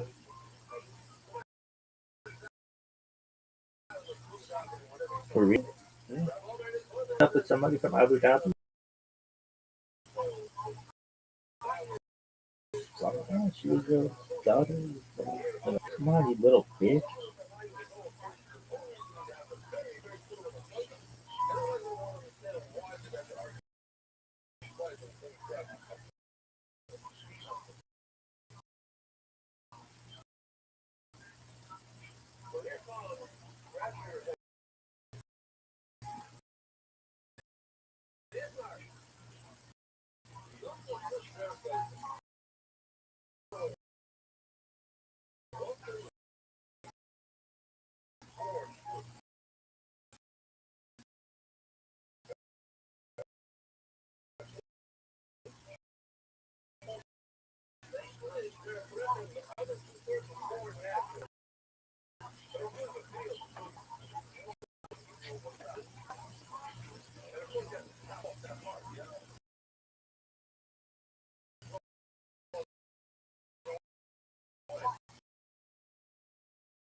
Yo, that good shit. So, I want to do an impression. I just this is what- maybe I should introduce the character, but this is me. You who don't think it's fun, go up this way. And,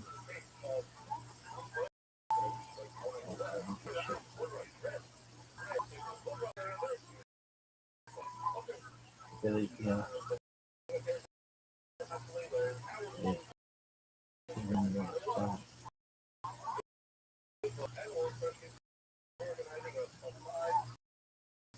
really, yeah.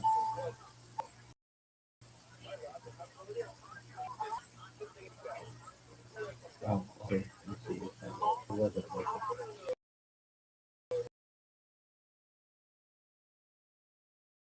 All right. So what's the idea? You,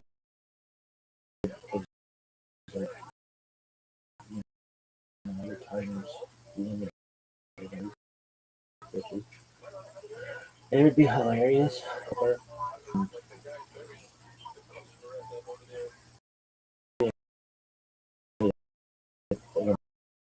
Impression of the Mashiach. I don't know. How do you do an impression of the Mashiach? It would be really funny if he were from really, yeah. I thought about travel humor. It would be really funny. Like, it opens up a whole new world of like, like just stupid other like these stupid stereotypes that people have that aren't funny. Um, but like, I don't know, learn history and stuff. Anyway, like my thought would be, I would just play myself, this frustrated rabbi with technology. Shiat, no one really knows an impression of him, so people can be like, hey, Rabbi Rothschild, I love the impression of you. Really? Yeah. Why? It's like, what are you gonna do? You're like, dog.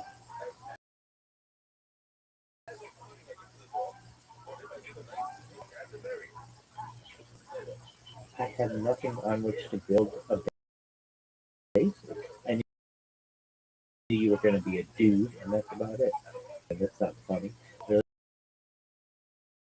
No. Anyway, he would just be clapping, which is pretty easy. Really? Yeah. So what? Well,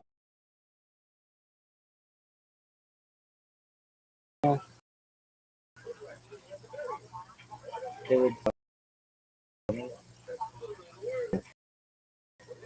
Mashiach were literally stuck in the late 90s, and everything that I mean, maybe I don't know how we would do the whole stuff, but we'd work for it. I was just thinking of funny things. All right, so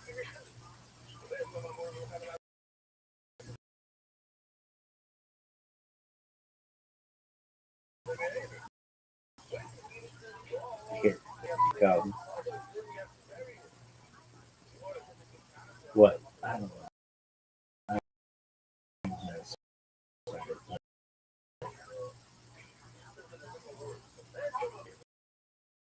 I'd be like, Mashiach, what are your favorite foods? Mm, but any interest, like you'd be like hot fudge and pickles. You'd be like, you get the picture? I had it in the library. I also like popcorn and orange juice. With well, do you like both or no both or some both? You'd be like, mm, lots of pork. He's like, but you choke. Really? You choke on pork? And you'd be like, it's not. It doesn't seem like a real major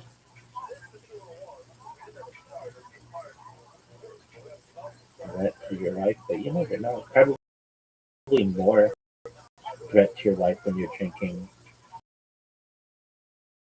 lots of pork than orange juice. Okay, I get that. But really? You'd be like, shoot. You'd be like, oh,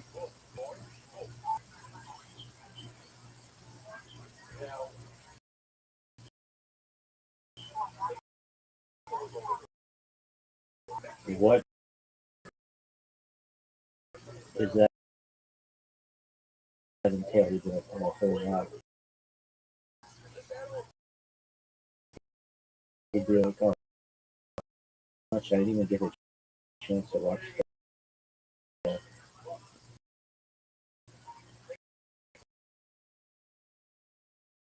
series now. Seinfeld. So don't tell me what happened. You'd be like, okay, taping it. You'd be like,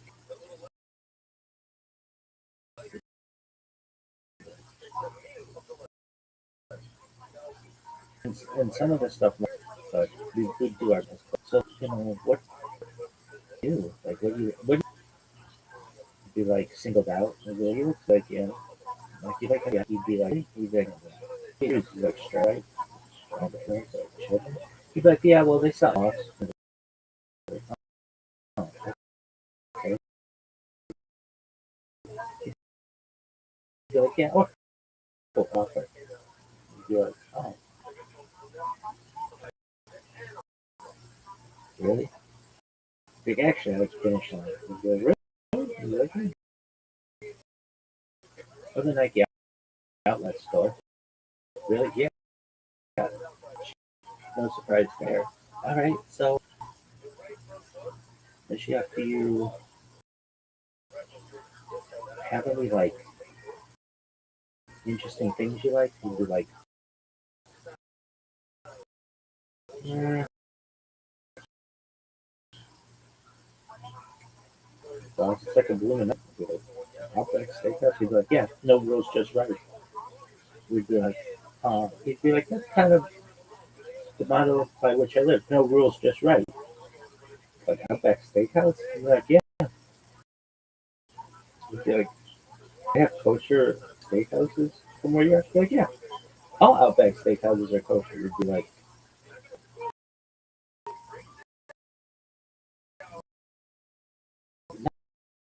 not all.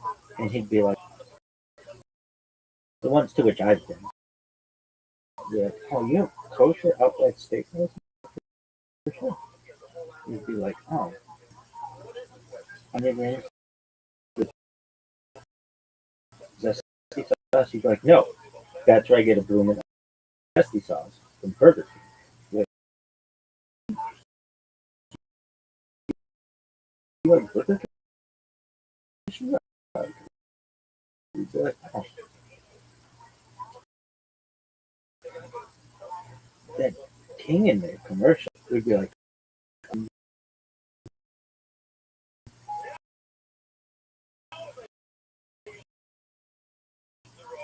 the BK Kids Club? Do you know what that is?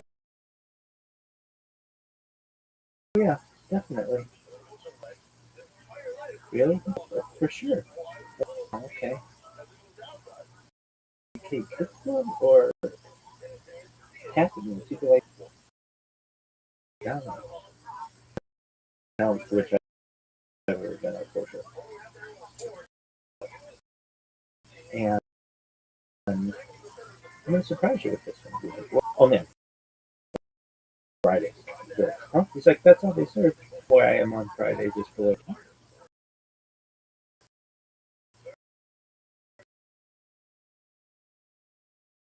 from where? You feel like all over.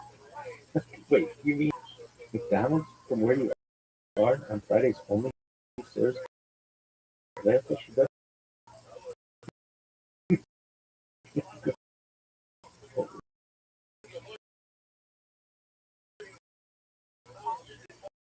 Uh, places you've ever been, Michelle. Never gonna cook.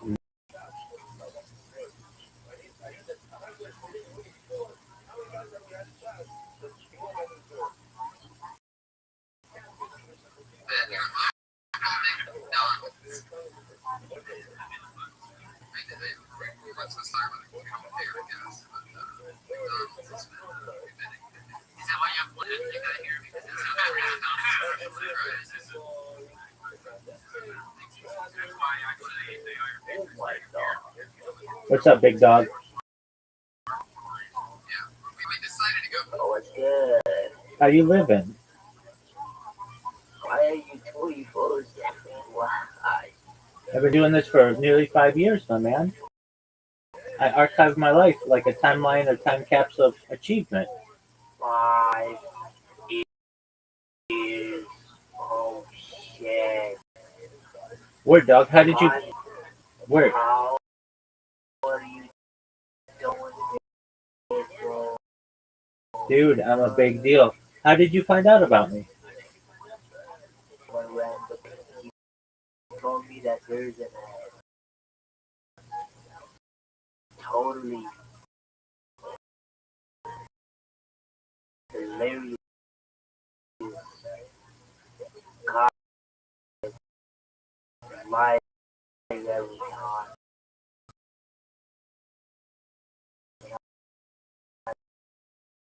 I was like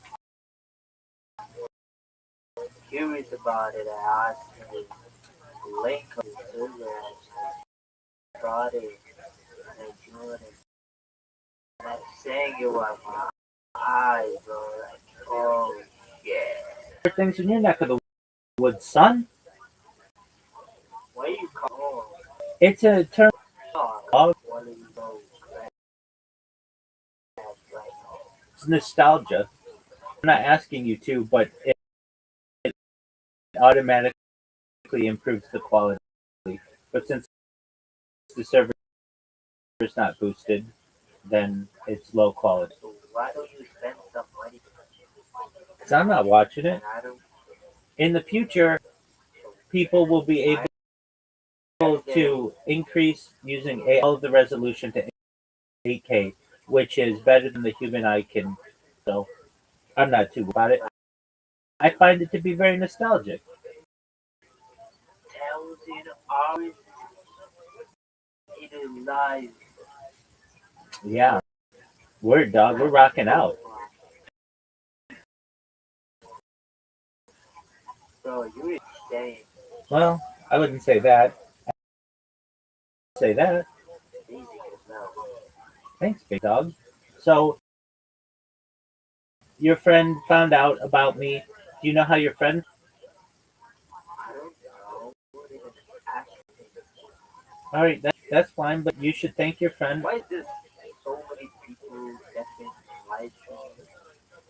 They're just Are these your accounts? no, they're somebody else's. They're just chilling. They just bring in accounts and they well they stream different videos, so you can watch TV in here basically. Us. Yeah, exactly. Us. So you can see they've got going. You can watch. It's about any sport that you want. Later tonight, we're gonna watch the ice season, which is the restroom. Oh, what is it?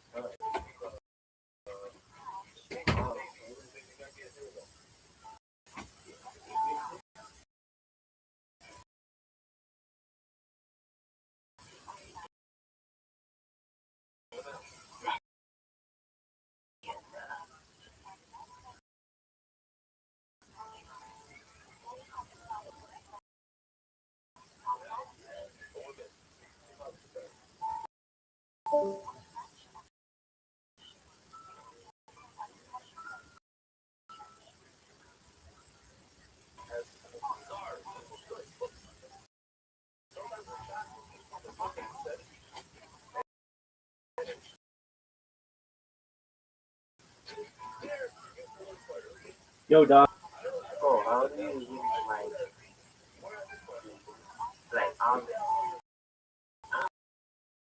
oh my god. I have some questions.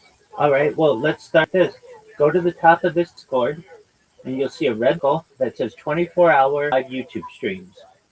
Go there.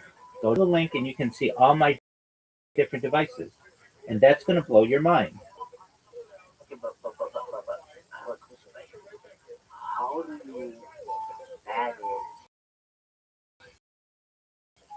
Like, how, like, you sit on your bed 24/7. No, Right? like I do IR streams, do bathroom streams, I do shower streams. Okay. No, but you like inside your home, right? Isn't that what most people do? Uh, yes. Oh, But okay, so also in common with go to their job. 95% of humans. I don't know how you earn and how do you manage to pay your bills and how do you do it. I'm curious. I understand. I am an app developer. I've launched at Google Play. which has allowed me some financial. Word They dog. make you money. Word dog. So these apps make Yeah, I've been able to generate a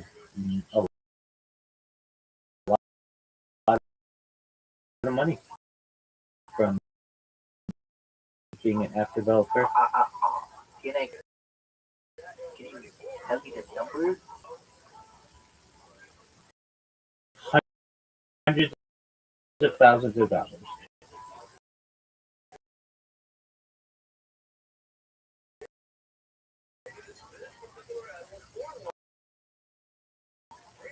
But no, how dollars Years per month? about my bank account.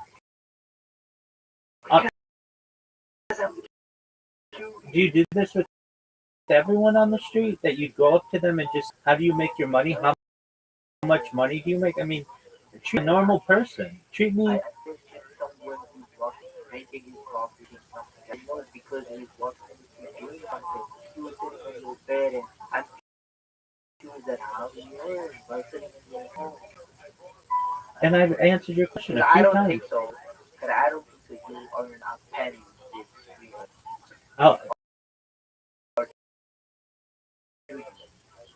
Oh, no, I definitely earn more, but I don't really attention to With how. streaming. I don't really pay attention to how much streaming. I have made hundreds of thousands of dollars as an app developer, so that's that's where most of that's how I've paid for most everything. Like in an air. But I'm not sure per month. Dog, the questions But that you're asking, why don't you want to tell? because I'm not going to give you my IRS income, my tax return. I don't want to know that. I just want to know how much you earn and how you manage. I've told you far more than anyone else is going to do on the internet. Okay? Because you're an app developer. Okay. But that's good. Okay. So, like, one more question. Go ahead. Why are you streaming? Why? What's the What platform to discuss peace, to discuss futurism, to discuss the over on creating the world's largest data archive to be able for people of the future to be able to that's the study it. sarcasm? No, it's very serious. Is this a sarcasm? No, it's very serious. I don't want to really talk about it, but let it Okay. go. Well, I don't think I mean, believe what you want. I've been on podcasts this week talking about peace, pacifism. I'll be on podcast tomorrow doing it as well. I've got absolutely I didn't know it just like you. my religion necessarily anything. That's fine. It is related. You can say like a community. It's a specific community where like no respect. I saw it all over YouTube on comedy. Okay, well, I mean, I don't, I don't know where you get your information from memes and from comment sections of YouTube videos. I share my life with the world. I give people a force individual as a rabbi, as a teacher, as a lecturer, and for people who want to connect. Absolutely.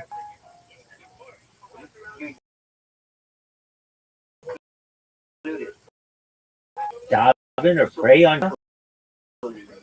I say blessings on food, but I say for at least an hour. Okay. Okay. So basically, you mean you're making people to come to become a Jew. No. I don't do that. Oh, okay.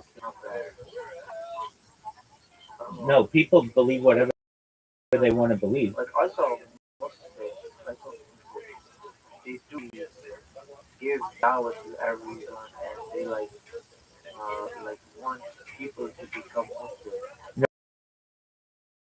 No, no, I want people to believe whatever they want to believe. No single rabbi can convert anybody. That's a process. Anyone who's interested in becoming an Orthodox Jew in their local area. That's okay. Is it convert like if someone converts a Jew, he has the same like value as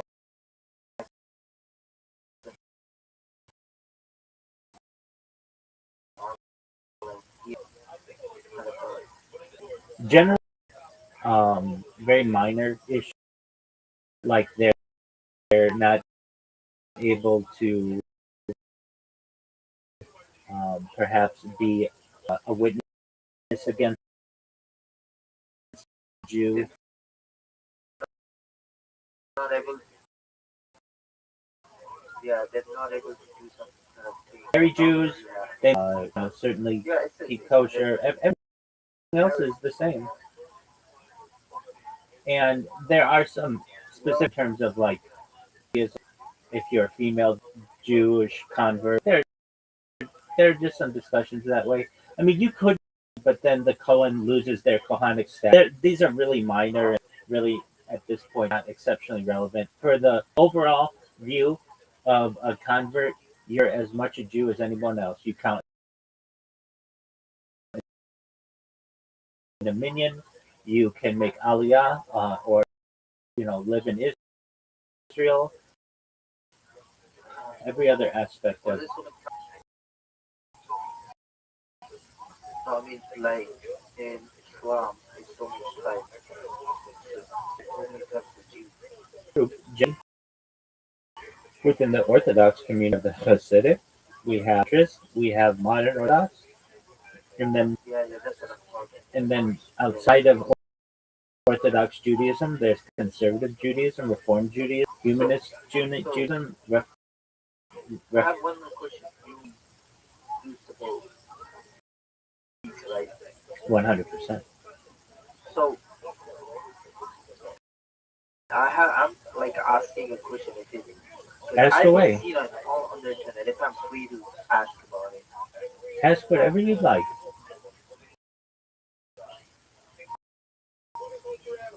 So like people say they kill like Palestinians. So it's bad. I want peace. As a Jew, if you don't want people to be killed, I don't want anyone anywhere to die ever. That's my so mission statement. Israel, they killing people in Palestine. I support people when they do good. Oh, I'm the biggest Zionist you'll ever meet.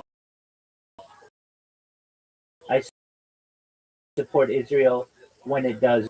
I don't support it when it doesn't. It's like anything. The New York Yankees, but when they're not doing good,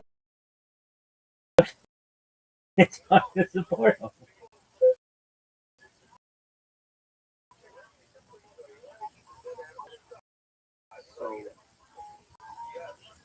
So clear my point. I don't want anyone to die. Thing for people to understand. But everyone has to die. Not necessarily. Not with life in your world. I live in a world of the future. I once heard that in near of the end, like the near of the I once heard like when a normal Jew will have like 1,000 of uh, servants today. Is that true? have servants. I think you will have thousands of servants today. There are Christians with servants. There are Muslims with thousands of servants. No, I don't think so. You get my point. Give me your source. Give me your source. Give me your source, and we can go into it. No, okay. One more question. Go ahead.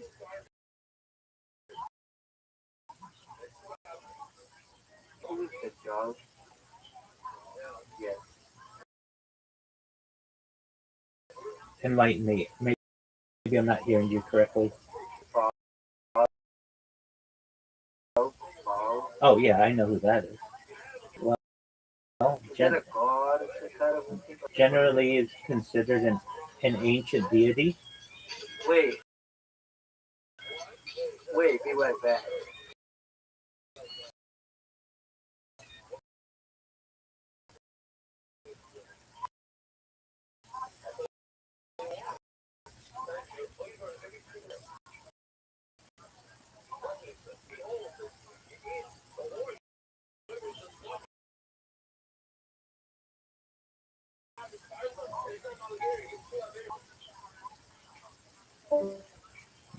Psych.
Pardon me.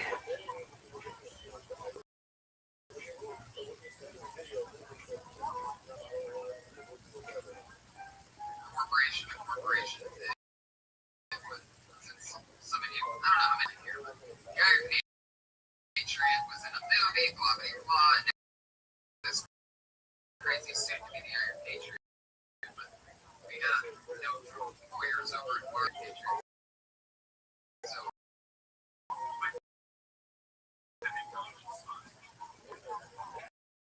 yeah, we're going out from lawyer to McDonald's. Like,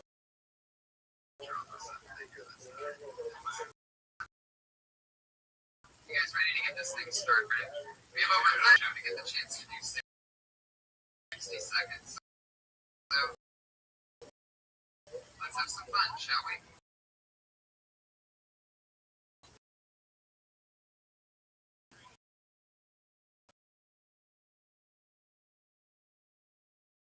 So it's exciting and fun.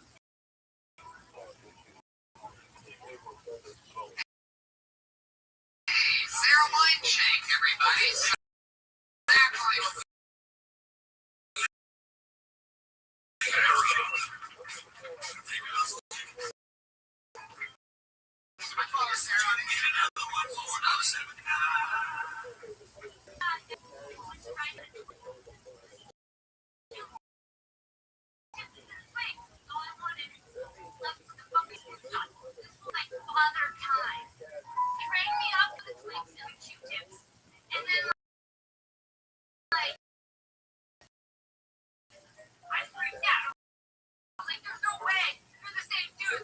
exactly.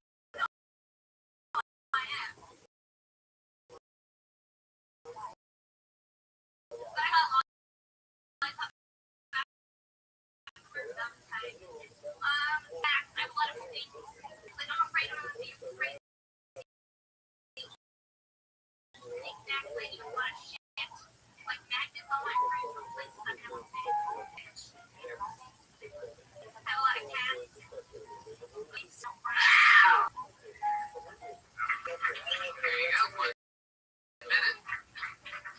Noise cut out for half jump. You notice that?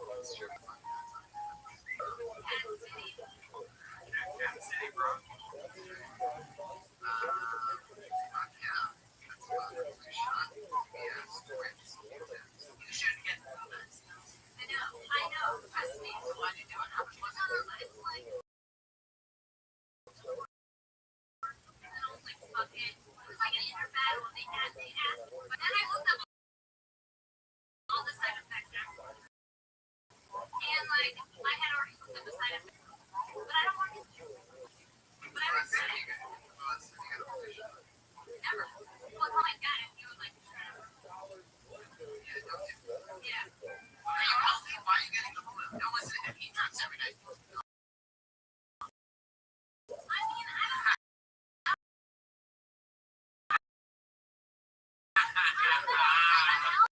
Healthy, yeah. I just don't want to fuck with the flu. Like, I don't want to be out of my life for a week. So it's like,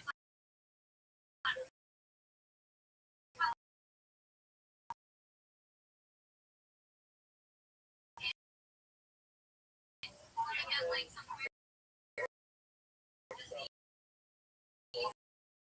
side effects.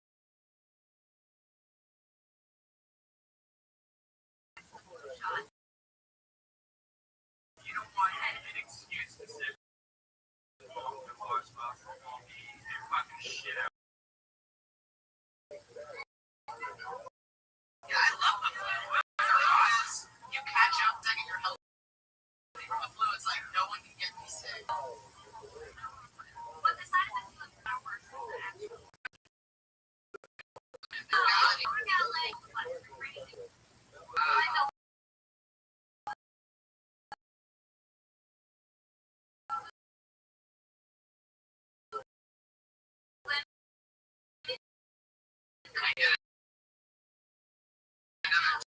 Sound, why don't you like that?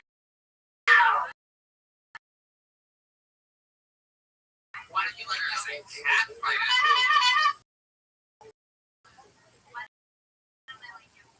By the way, I already like this. I don't. Yeah, what is it about the thing you don't like? I don't like that is. I don't like that. For the pants, for regular pants. There you go. I think we're gonna make some money with one of those. Yeah, that's all it is. That's.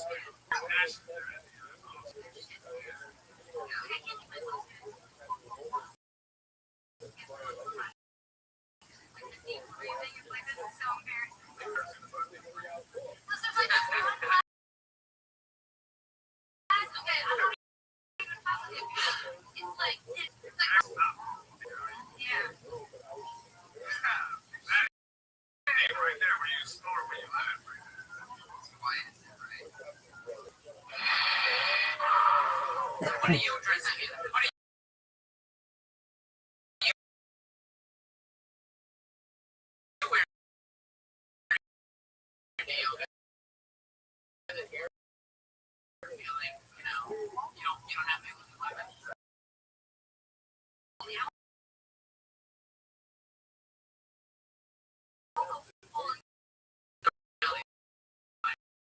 You don't have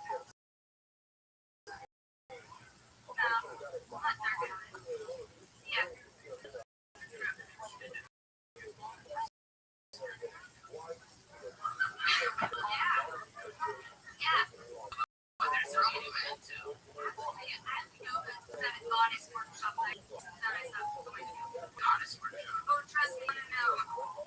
Something that I could say could make interesting premise. What is that? What's it show?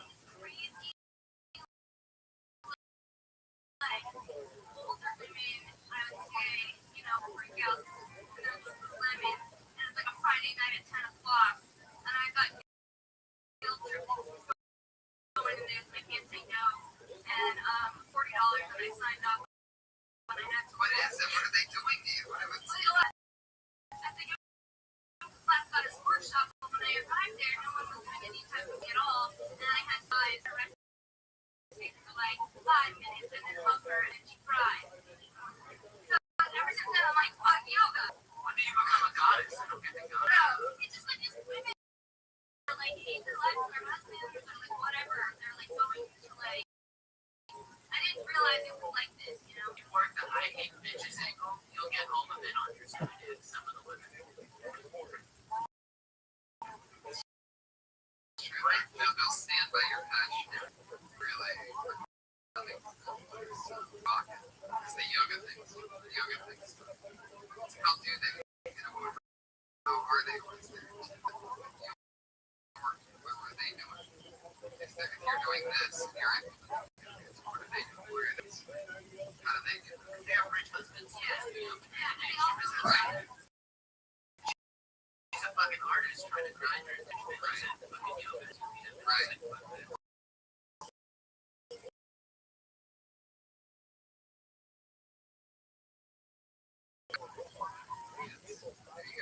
Swift shot. Hashtag. Backslash.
His are clean. Yeah, they're clean, but put a glove on, bro. Because if he doesn't have a, it's fine that he doesn't have a glove on. But all of a sudden, I started thinking, like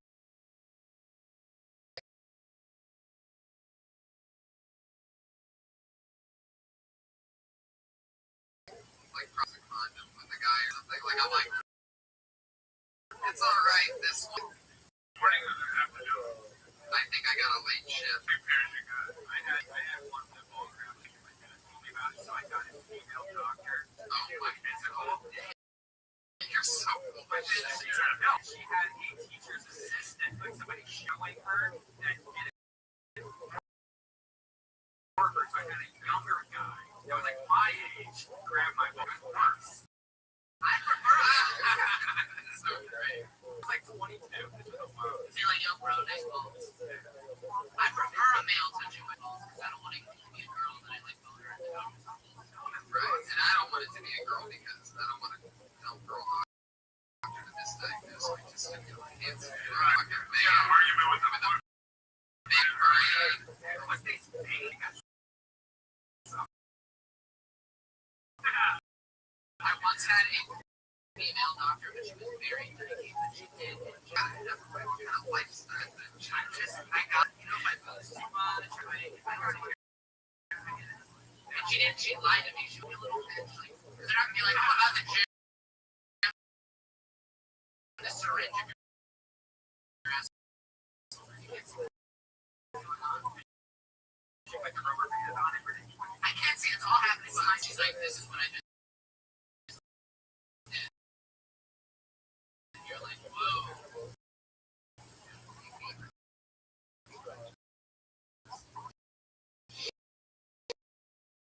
You're like,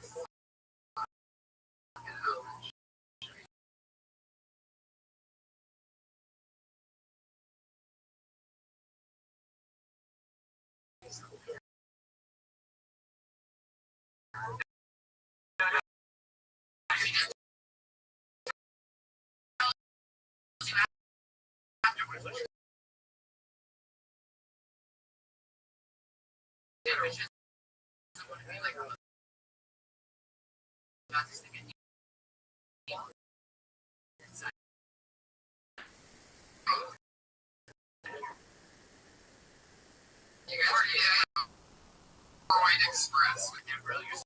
Hemorrhoids.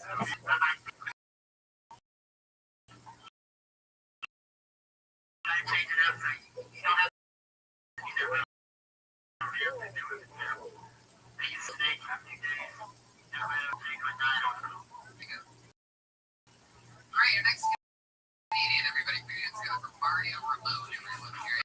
Mario coming from Vegas. Drop this jacket. Still coming to music. Hey, Marmo.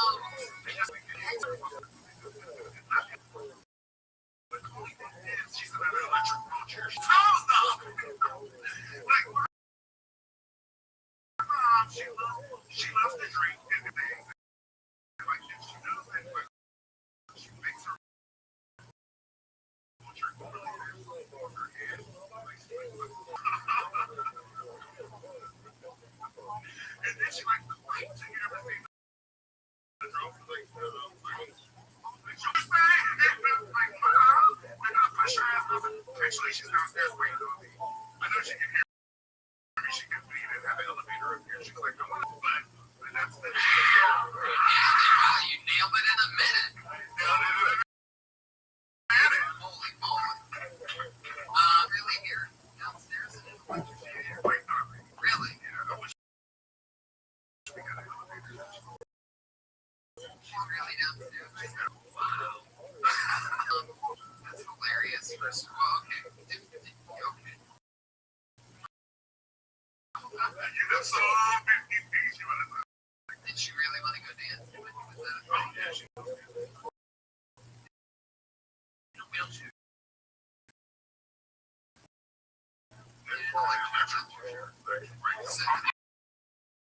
Happy guy. Where are you from? From Atlanta. Yeah.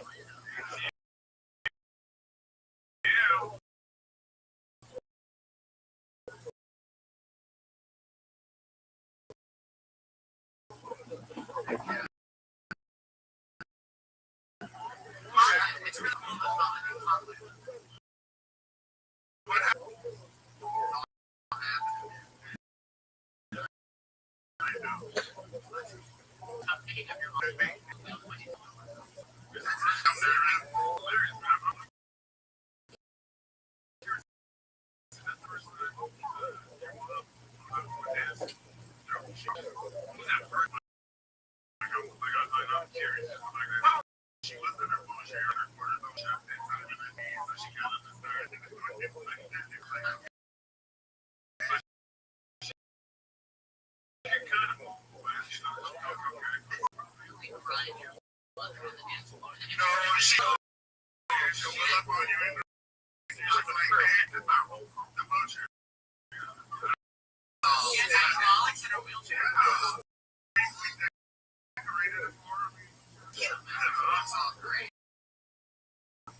Electric slide and electric connection instead of saying the whole what they say, well, you talk about a dance or like, yeah, well, you're saying something there that we don't even know what that is. Does anybody know what the waffle is? Right, what that tell you?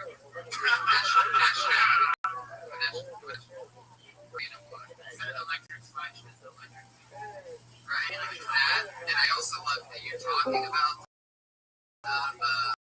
sugar.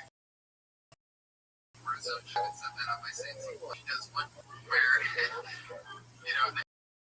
she gets her cortisone shots, and then all of a sudden she gets to the middle of the dance floor and just stands up. You know what I mean? Like, call it the miracle. Awesome, right? Yeah. That's great. I think that's what you're talking like some real.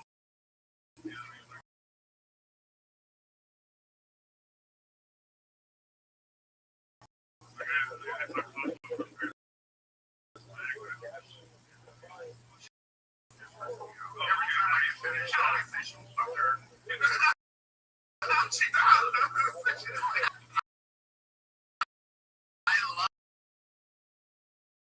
your energy.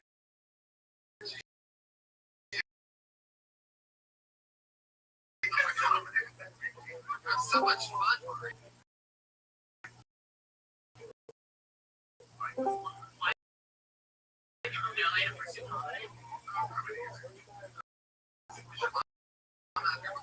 Yo. What? I'm amazing. How'd you? By YouTube, yeah, Was I just streaming? and interview. Thank you. I also sell in blog tweets. You? What'd you say?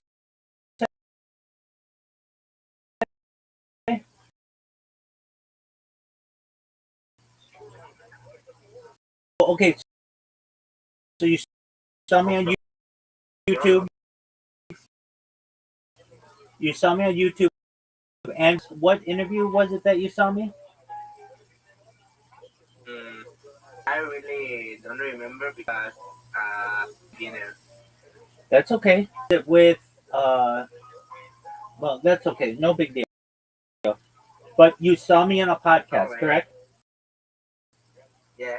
And you've seen me on Box. You know a little bit about me. I'm Rabbi Rothschild. Do you mind if I tell you my whole spiel? Excellent. Here we go. I'm Rabbi Rothschild. Thank you for being here. I stream my life 24 hours a day, 7 days a week, 365 days a year for world peace. I've been doing so for more than 4 years. My streams go back to the pandemic. We've seen the death of a nation, of a king, and everything in between. This is a real life Truman Show, a real life Big Brother. Have you ever seen the movie The Truman Show?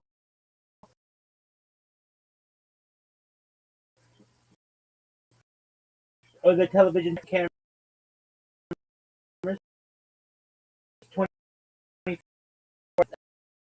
Essentially, this is a timeline that I'm making it true today. In my own way, I'm king of the internet. This is the biggest event in global history. And why? In 2017, the Economic magazine stated that data had overtaken petroleum as Earth's number one resource. And I have more data internet than any person ever, which is making me viral. And when I do, family, all independent, if you're not already, I want to ensure that you have generational wealth if you don't already, and I have charities and philanthropic organizations of your own. How does that sound? I really understand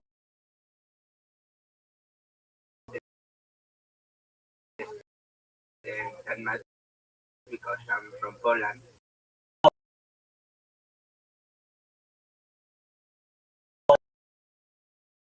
Okay,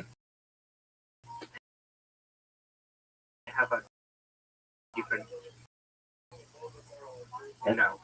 that's okay. Rabbit, can I ask a question? Ask. I want to see like your point of view in the world of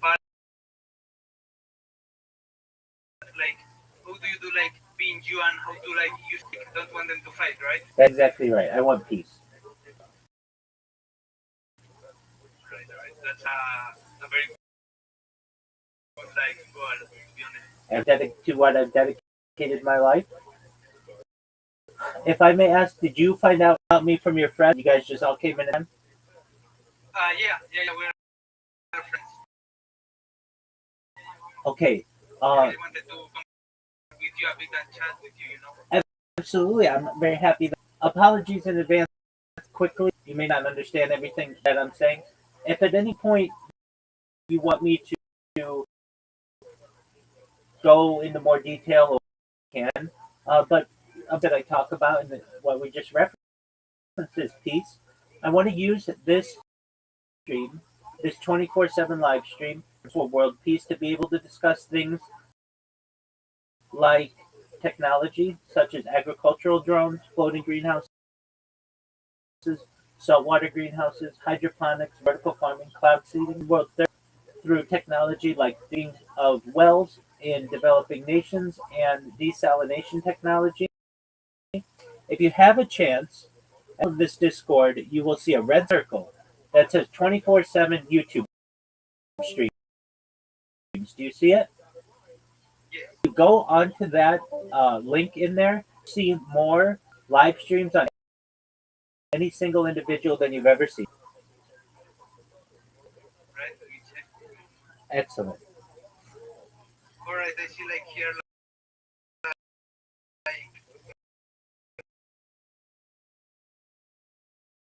have like multiple streams, right? Yeah. So like Big TC Reverse Reverse Child, Yeah, exactly. And those have been archiving my life, either those accounts or other accounts that I have, for almost 5 years. More data than anybody's ever uploaded to the history.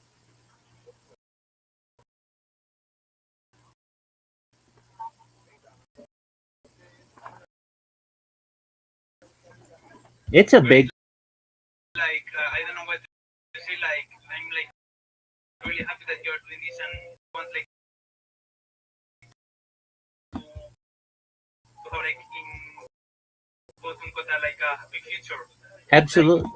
That's exactly right. It's a difficult goal. But and we must remember, it all starts with one person. Any movement starts with one person. And somebody's got to dedicate their life to peace and in a public way.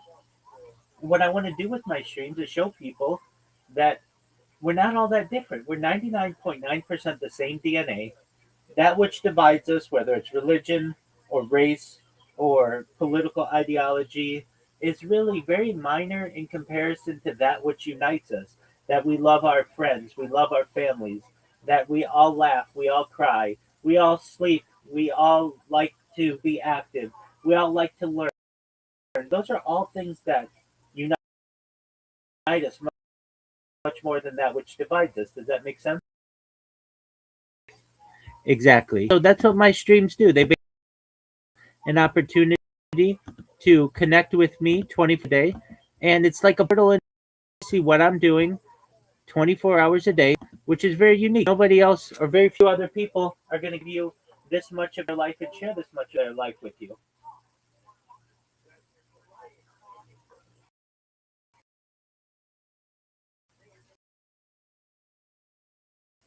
All right, not finished.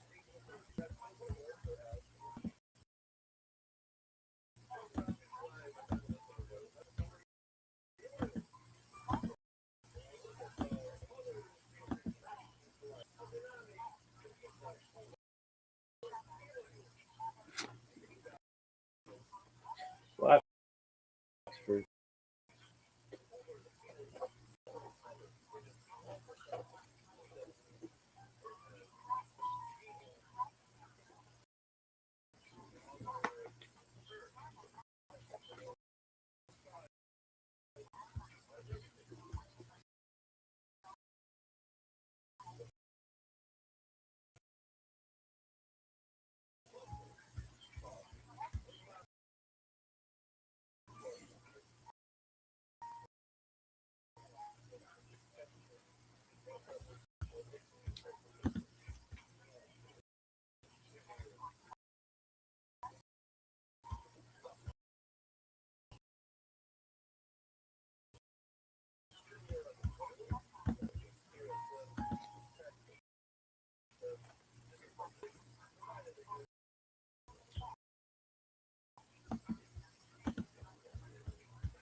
Fantastic Mario remote. Very happy. Don't let this place steal your soul.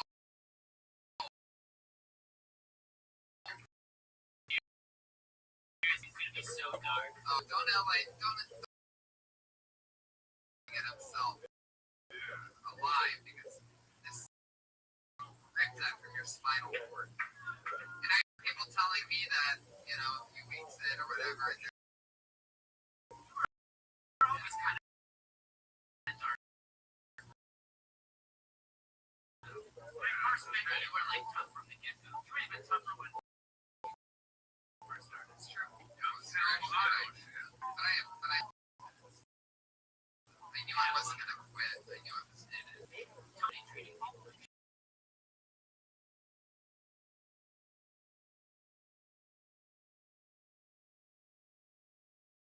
And here he is, and Jim Walla to tell me. I was one of the original people to conquer years ago.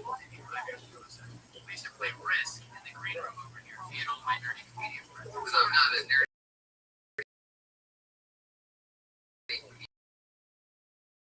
He's sort of taking out what we're playing, his own thing, writing. He's on the Risk table. That's the golden box. He uses a marker that's really fun. Tony would be like, no, I'm writing jokes. So we would say Tony's the nickname. That's how they get there it is. The official Golden Tony. Oh wow, that's a little dirty horse there. selling like hotcakes. I mean, who's buying those things anymore?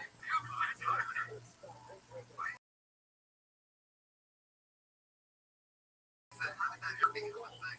Hotcakes.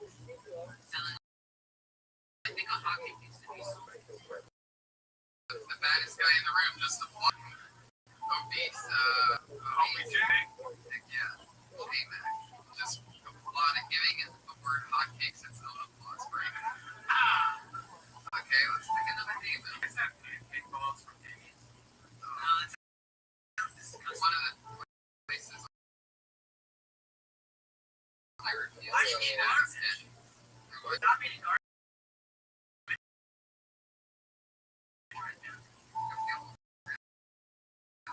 Yeah, just try for me. I don't know. Alright, you're nice to meet you, everybody. A regular around here, period.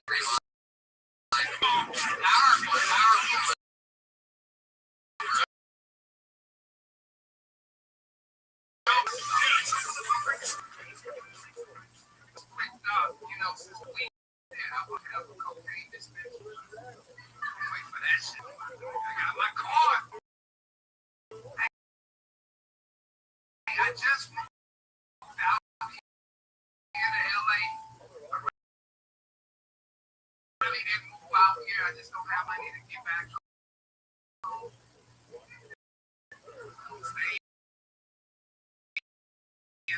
Like, I hate talking to people back home because they're like, why haven't you made it home? You made it yet? Like, writing a hot check and not paying much. And all at one time. But the only reason why, like, bitch, you want it all at one time? Viola cancels. What up, big dog? You know, NFL is starting tonight. Yes, sir. You ready? Well, it's still preseason. Are the Baltimore Ravens start? You got the schedule, big dog. You tell me.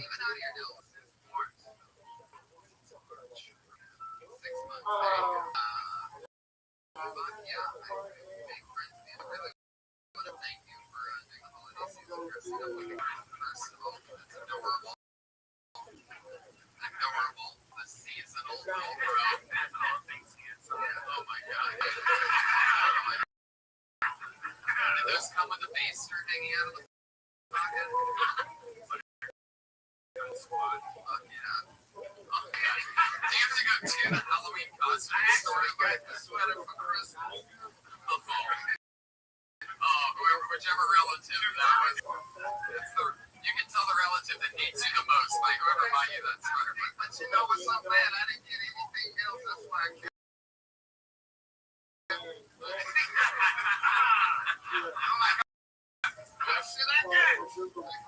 Oh my god, that's so funny. If I wasn't trapped back here, I would have ran away like a black guy with that one. That would have been I would have been so stuck in this corner. Sure, 20 more minutes. I know there's more there. I really want to thank you for ironing your pants with a rifle machine. I've never seen What do you mean, big dog? pants before, but It's pretty long. Are you sure it's because they didn't already? They're not playing right now.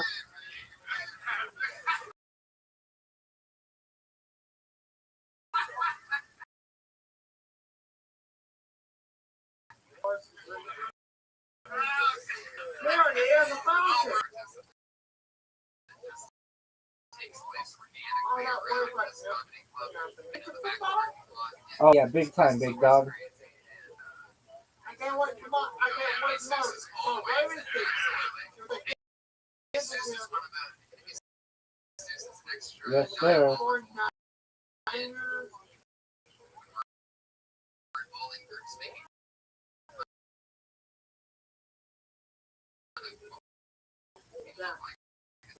Because it's actually a very physical end up with more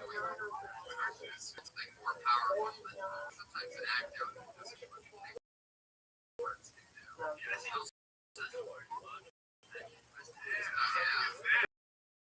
Oh yeah. Did you get that? Looks like a children's book. Yeah.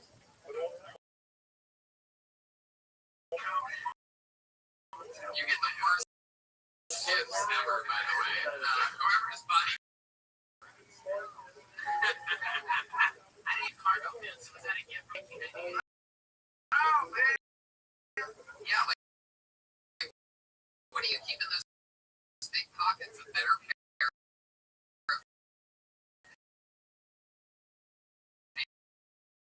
pants. God damn. And here comes the hat. No, it's mine.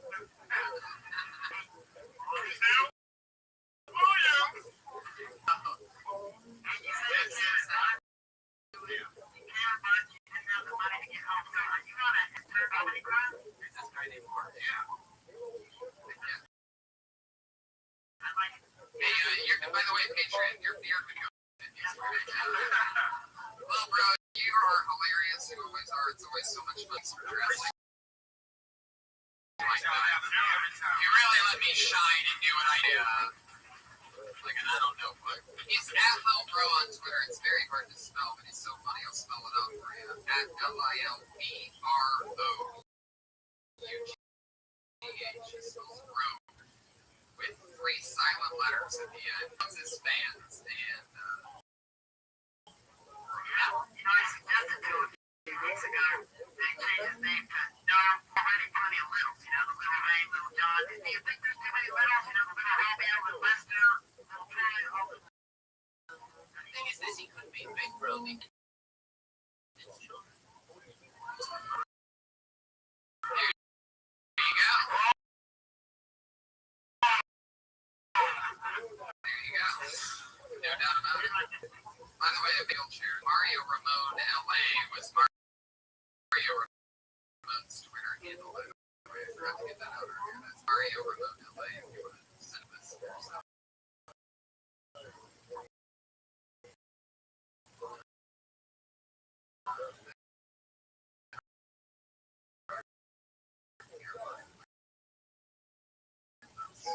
Right. That finger up was about that thing originally. I am those to church. Never heard of that. Mario's pretty good here. So you guys are going first. What were you talking about? Anything terrible?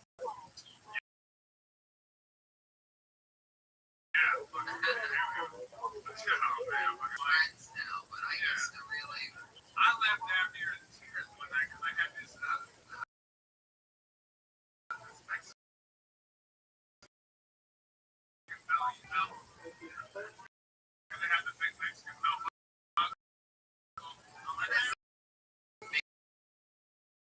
Adobe or something.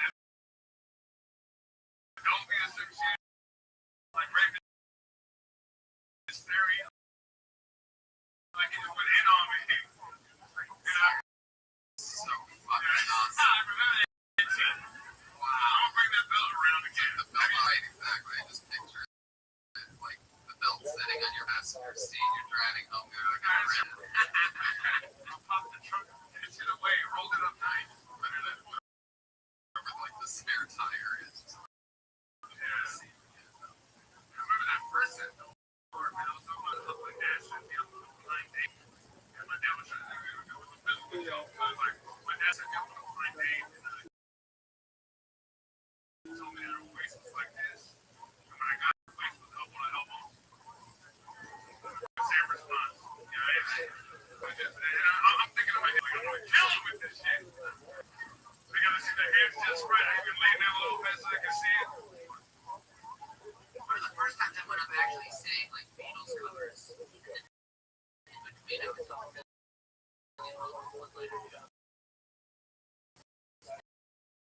you give us an example of one of the one-liner jokes? This is coming out of Sierra. That sounds like a lesbian. Like a porn star, Sierra Miss? No. Well, that was the joke and it didn't work. And I'm pretty cool and artsy and singing something. One-liner sounds like wearing like a cool hat and stuff.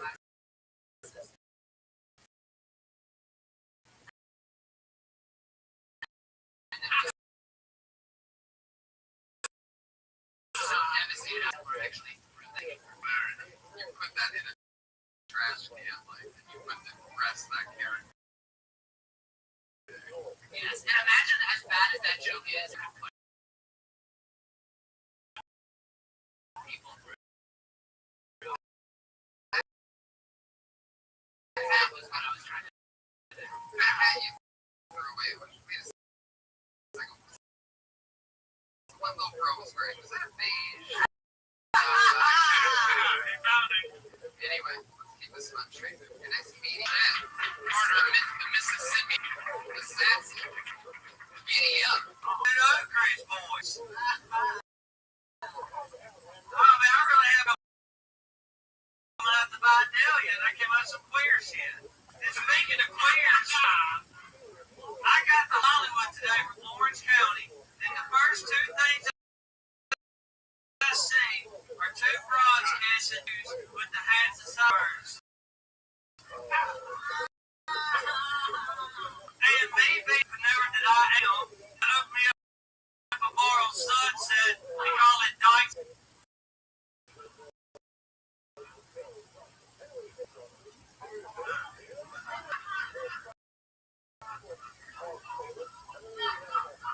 I was feeling jungle fever the other day. I've dated a lot of black girls. So I went to blackpeoplemeet.com. But instead of being black, got my identity stolen. I gave a second shot with J-Day, but I gave up on them because they didn't offer a free trial. Alright. Give it up for the Ku Klux comedy of Eric Carter, everybody. Fuck yeah. You one white hood away from being huge. In the South. I mean, holy shit. I've seen you a couple times. Oh, you son of a bitch.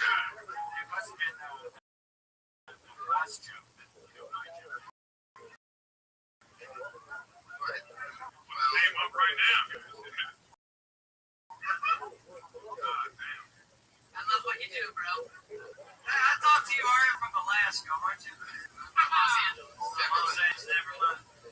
Beverly Hills in Alaska are so close, yet so far. That's great, too. Southern accent, the race. I think it works. Right? Wait, ask now. I'm just picking. I wasn't offended by that. Are there any dykes here? Dykes?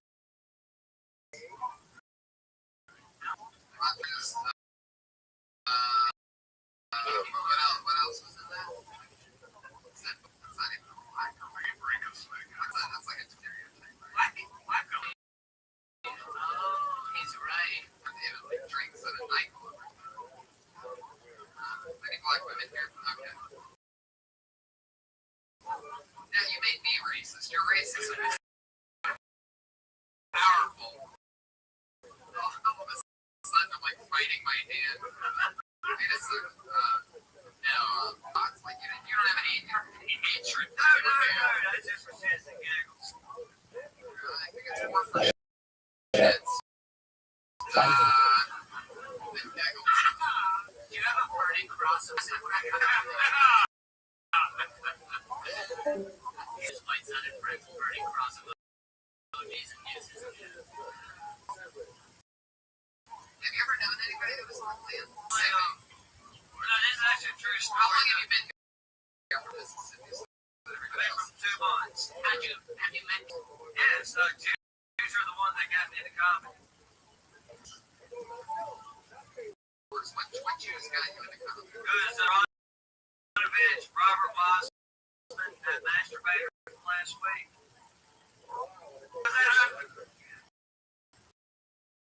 Well, y'all two remember y'all wasn't here.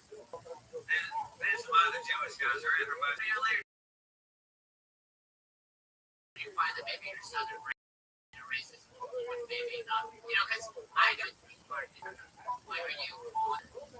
Nah, man, I just gave him a shot. Mr. Sisson gave us, be honest with you, true story. My family's smoked clam for 2 generations. Yeah, my dad and my grandfather had them. No, my grandfather's a supervisor first to hire African American staff. One of them now is running the county. Plan by offering them lemonade and well, my I'm a generation Mississippi. No, well, my great grandfather was, she still lived. He was the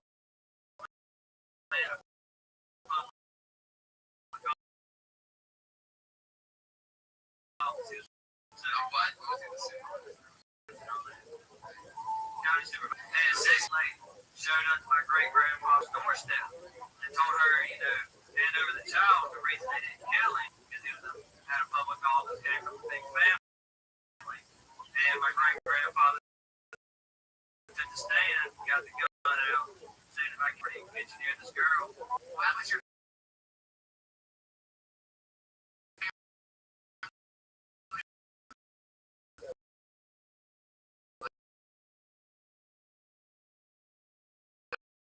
I don't know the full story. He just comes online as slave owners. Wait till black people. Everybody elsewhere. Tonight was an extra racist set, though. I mean, you thought I saw Mario Ramon almost hurling a ball up there when you said queers like that. So disappointed. I heard his mom cussing from the front patio.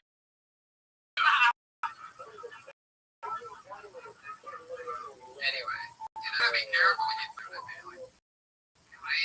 It wasn't I'm sorry. It's a fine line. It's something you want to do. Where are you I think it's funny, but you will get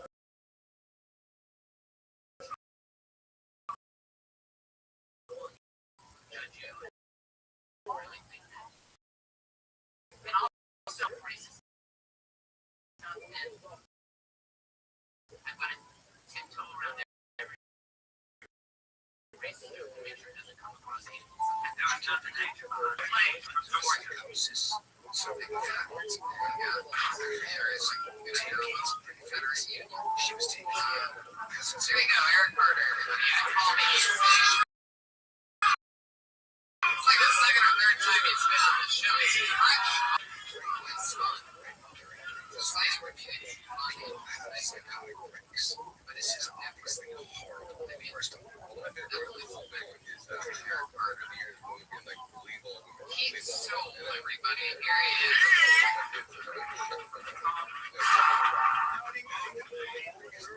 She's like, oh, it's crazy. I'm not. It's crazy. It's so cool.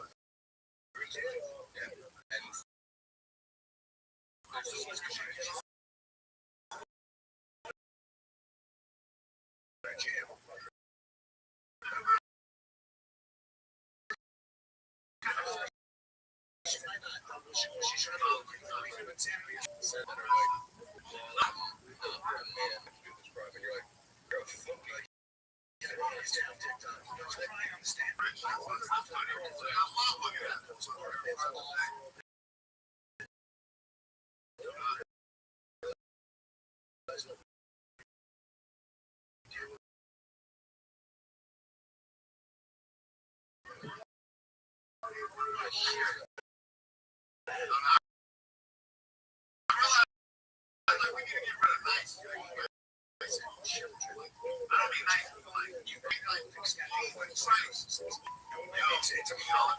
it's a very extreme example.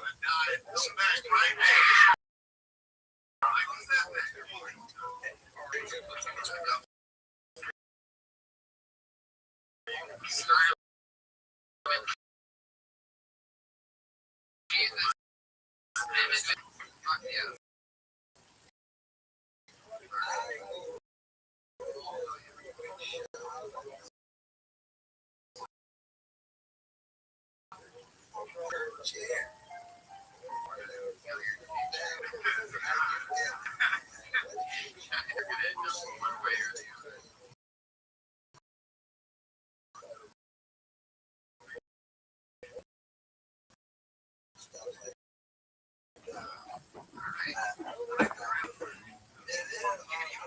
Probably say, some other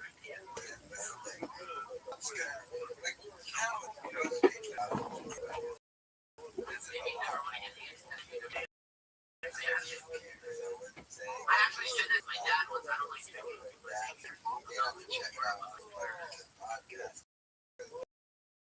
He like chased me for it. He was like, I check my bank account every day. You know what I mean? Wow. That's because he has expenses to make sure like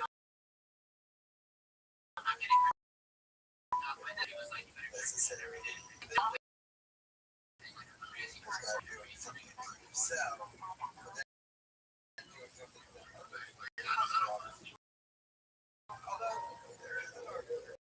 How much money do you have in your bank account right now? My bank account is very much like shit about to get this. Whereas now I'm just more like shit about to get like. Yeah, I'm always very weird about like sometimes. Very. Sometimes I want to say somewhere you go, like the idea of or even when I'm just making a run, sometimes I want to feel really good about things. Because I spent last time, I didn't buy anything big, so if I look like, a lot less, I mean,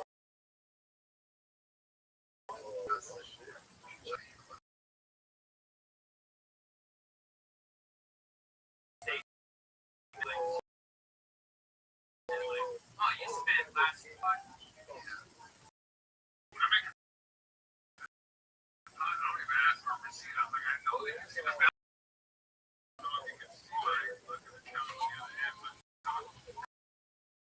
because when they read the receipt, they look at that shit. So guys, look, and we are going to keep it real serious. We're just here to do a podcast. We don't know we enjoy it. Subscribe. I got like America likes Margo. The point is, like, I don't do a division.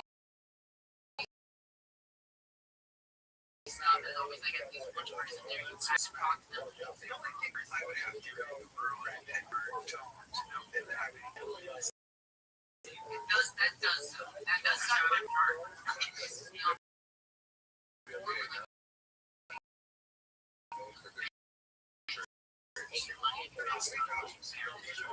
One time BFA closed my account because they saw there was shady activity. I was like, oh yeah, those were my charges. Later they're like, we reviewed everything and actually there's no proof to do this and then they took money back. So like, you guys were the ones who knew that my bank account was compromised and now you're saying it wasn't. And that was what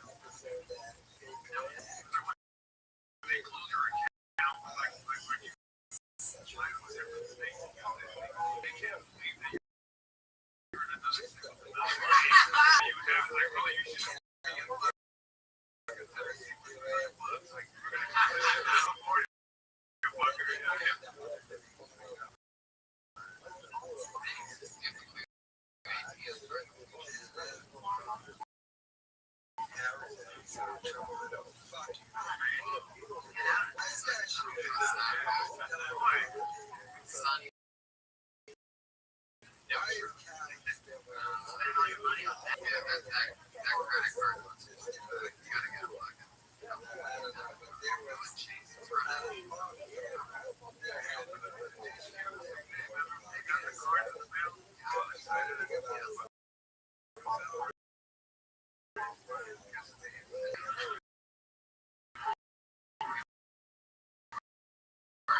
we really did.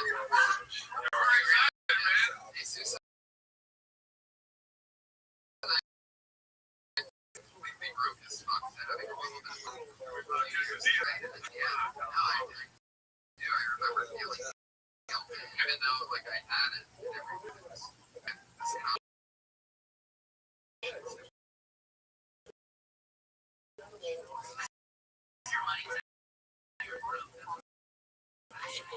with you on that. Palmer or Palmer. I totally. Hey man, I taste whatever you want. It's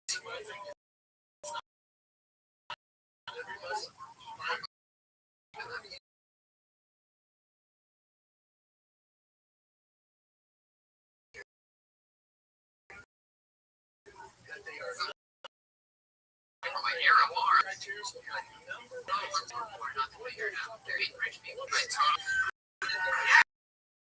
all go out for snakes right on. All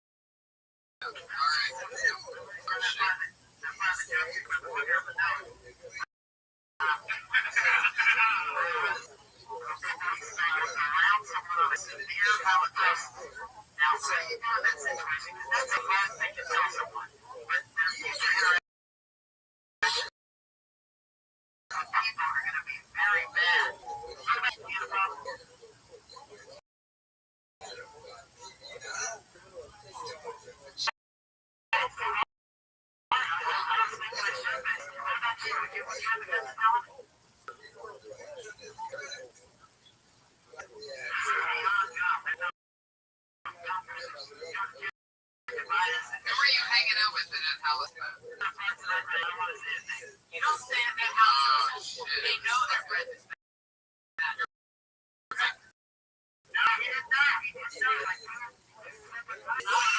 A bad friend, that's what counts. It's like dating someone with mixed lotion. It's like, look, I probably know. It's like, they did that. Last night. Are you sick? It's just if you got gingivitis, you gotta go to the dentist and they gotta smack back your gums and do surgery. It's not gonna, no matter how much process or whatever you do, it's not gonna get cured until you go to the dentist. Oh my god. Adrian, shut up. Hold on a second. This halitosis common. On the nose.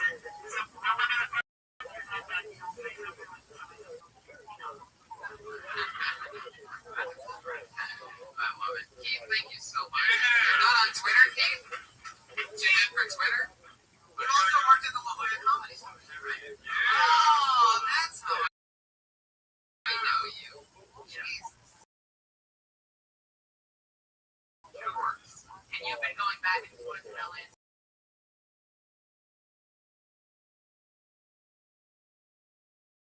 Staying here now. For how long? That was fun, right? A lot of San Diego community. We've seen it. Yeah. After LA, the surprised that San Diego has the most comedy.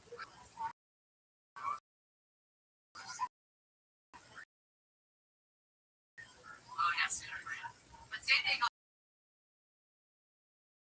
amazing. Love that. Thanks, man. Get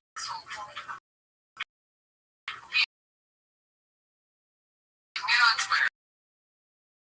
Be a favorite. Get into show business. Not even that, kid. You gotta get some. Put your hands together for Leah, Kaya, Janie, and how the last name.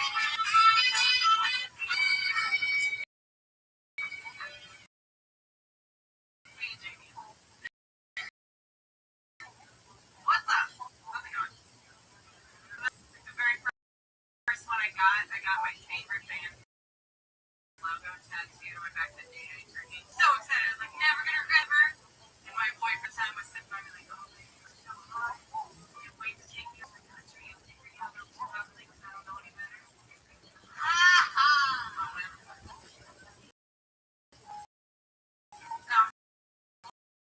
31. I know exactly how I like to be fingered. I have a Foo Fighters tattoo on my back.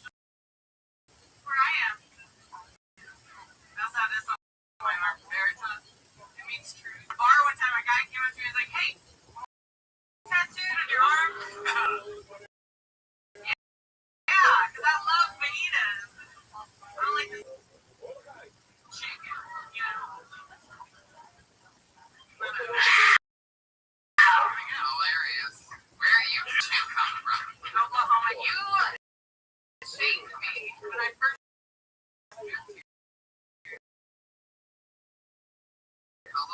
2 years ago. I was hosting it. Yeah, you're hosting.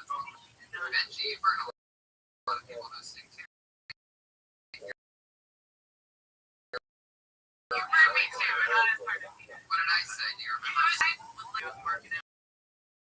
They hated me, and then you just walked. That's just what we all had to be there, Tommy. The whole room, like the best night. And I just slowly, I made myself stay there for like 10 minutes. What did I do? I don't know, you just kind of, I like you, I think you're funny. Yeah, he's very funny. Yeah, you did.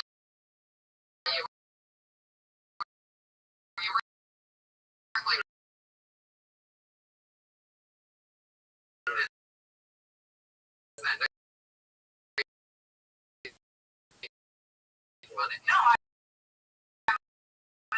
mean, I bombed and I she was a Jay and she walked up. I like looking at girls paying close to them. I can't have like call myself out. It's just a weird sort of, because I don't think of myself like I'm a woman. Go ahead, you full blown girl. I got you. Armenian, right? Yes. I'm Armenian. Why is it Armenian?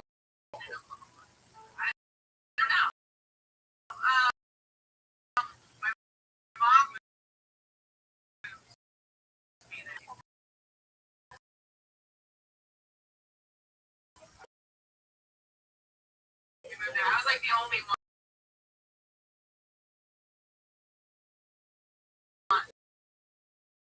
I told my friend I was Armenian when I met her, and she goes, "Shut up, that's not a thing." I swear to God. Armenians when I first moved. Yeah, they was white, and then I moved here, and everybody was like, "Oh, like weirdly impressive." Yeah, I mean, I've been everything. I had the Brit. Love Armenian people. They're working.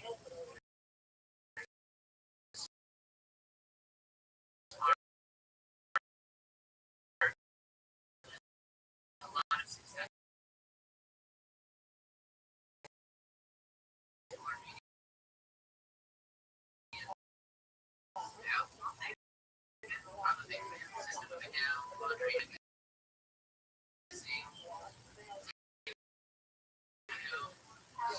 Share. All the Kardashians.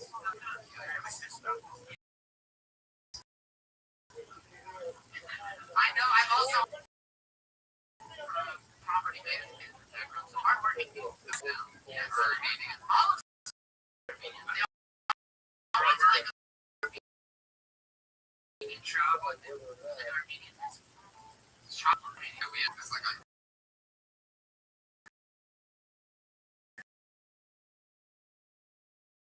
you would have thought an alien landed in Ohio. So weird. Actually, it's more hardcore. The rest of you don't do much. Well, where you ahead of everybody? Yeah, it's true. We're the hardworking ones. The rest of you go ahead. You gotta catch up. Slow it down, you filth ball. It's funny because I'm super white. He's super Jewish. Anyway.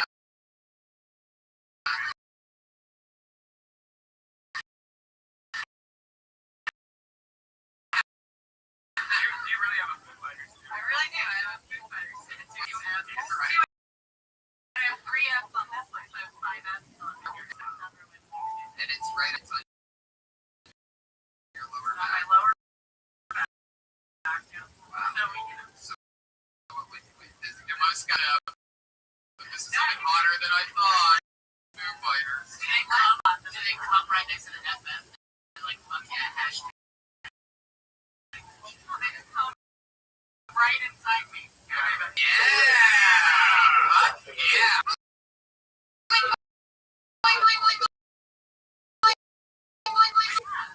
I can really let everybody come. Everybody, oh man.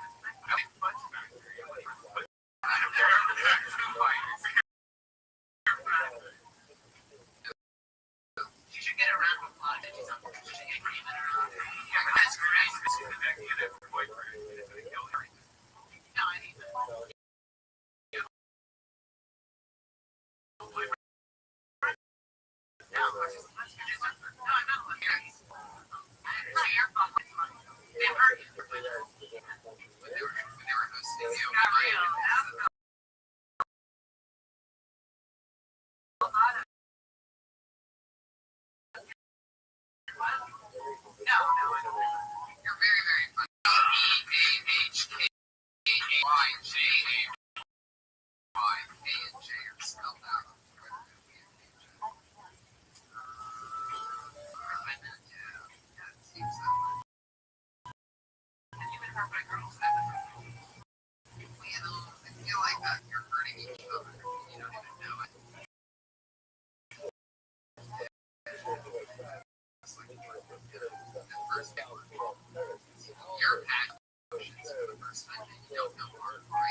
So you're being jealous that first round of, and that is the big initial, the most powerful one. I mean, that's the one that sort of decides how your outlook on women is going to be forever. It's fucked up because chicks are sort of naturally like, yeah, a young man is just as scared as a young girl.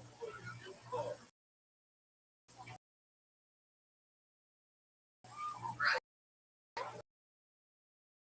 And then there's so much pressure on the young man to figure it out when they're both just as scared when they're both over her face. And, well, did I just get burned by my own head of security?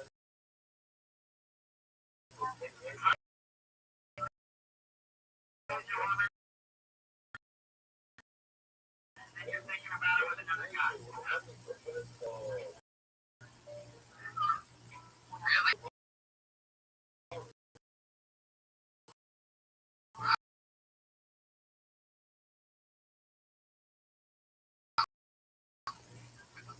With the priest?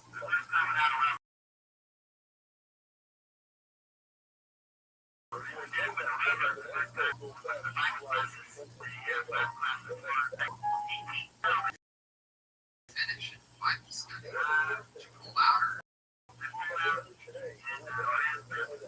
You ran in the bathroom while you were coming? Where did you cut? Where did you finish? What did you?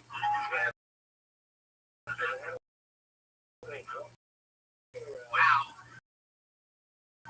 Imagine being so scared of getting someone pregnant that you can run it.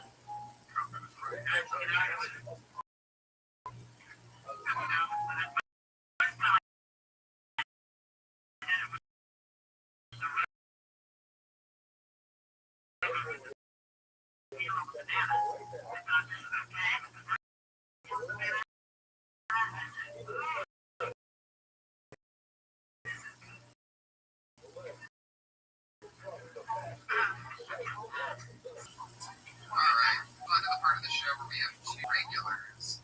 Should close it up. They've been with us a minute.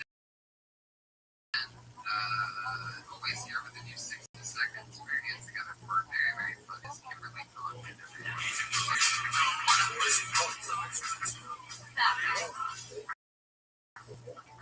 So I'm still trying to learn to figure out the kind of guy I want to date because I figured out that I can't date God anymore.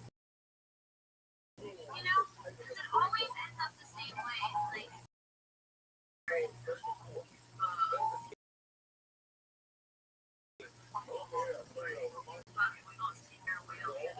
let's go run.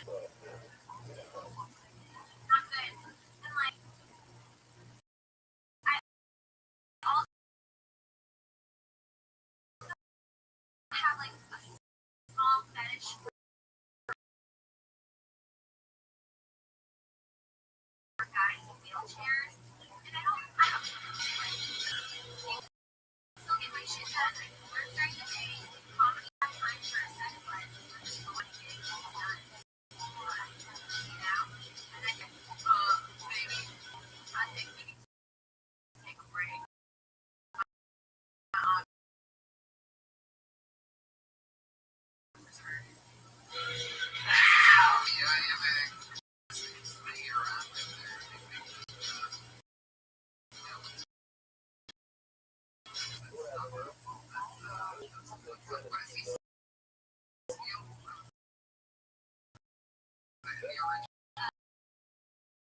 Can be no, nothing. You must see something sluggish. Yeah, that's right. Yeah, that's what we're talking about. You found it. And I was just like so naive.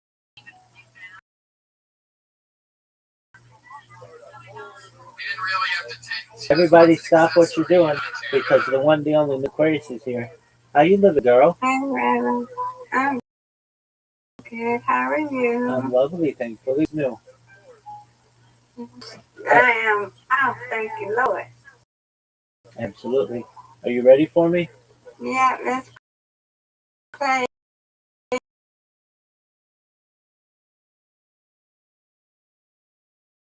Word, girl. For tonight. Yeah, we're going to play.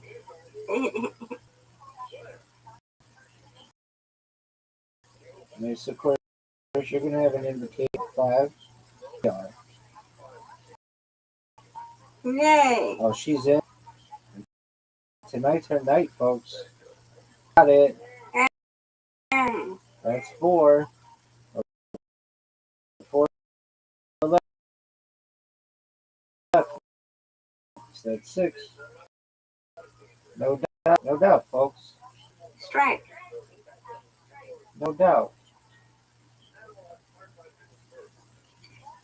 Get it. Get it, get it, get it. Come on. That was garbage, Miss Aquarius. G.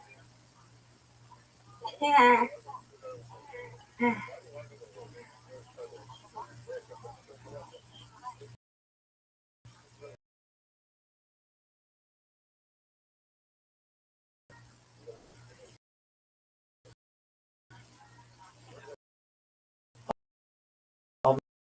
Miss Aquarius, you just got that spare, girl. Yay. Okay. All right. This is a very different. And I don't know what you do. Oh, got two. Okay. That was almost like perfect. Almost perfect. Get it. And look who has a split themselves. I do. Difficult split. Give me 2.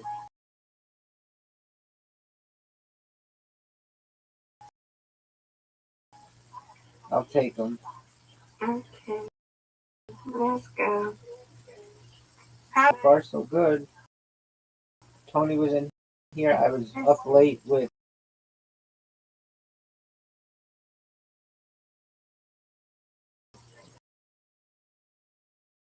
Reverend Andrew and Tony and one of them. And you can imagine get into chess. That took a while. Oh no, bad shot, Miss Aquarius. And tomorrow, 144 days, and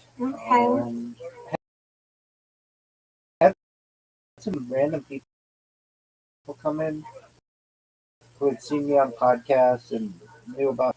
And oh, look at there, girl, folks. She's not done yet. She's extend her lead. We got it. Come on, Folks, let's go. You got Miss it. Aquarius just extended that lead. Mm-hmm. Now you're extending the lead. Now let's go. No Finish doubt. it. No doubt. Got it. Yay, good job. You win. I win. I win. You win. Reload. Pictures. Yes, we did. And I was winning the game, but then one of the guys, Reverend Andrew's friend, he's like, for some reason the game couldn't continue. It's like it got stuck or something. So then he played Tony, and they had a really nice strike. Now, Miss Aquarius, that's the start that you need for 284. Nice job, Miss Aquarius. Match me. Yay. Matched her, folks. Matched sure, folks. Yeah, and been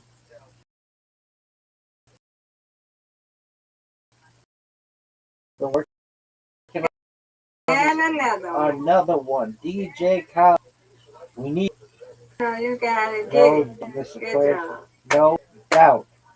No doubt. Mhm.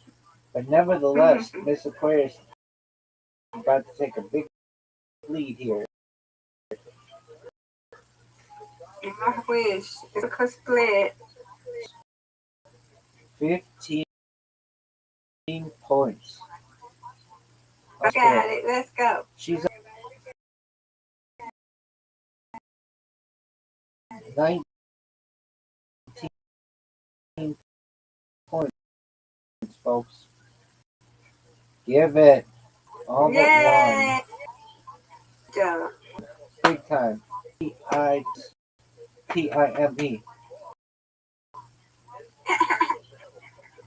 All right.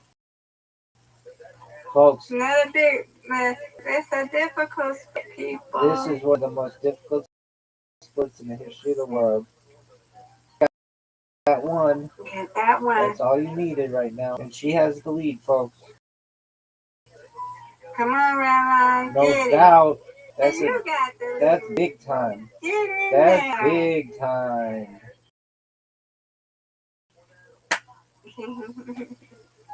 Oh, look at Miss Aquarius. Look at Miss Aquarius about to take the lead here.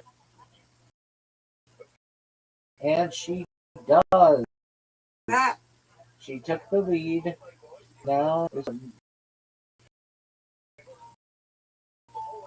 and she got it. Thank you. You're welcome. Come on, Rabbi. No Let's doubt. go. Let's go. No doubt. No doubt. Yay. I need to get something here. I got it. Yay. Spare. What a spare. Now give me this. Take it. You win. I win. I Yeah, win. you win. I win. You win. So In no bowling, undefeated in friendship. Yay. Friendship. Yes, ma'am. Yay. Good job, Mr. Aquarius. Good job, you, Rabbi. Thank you, ma'am.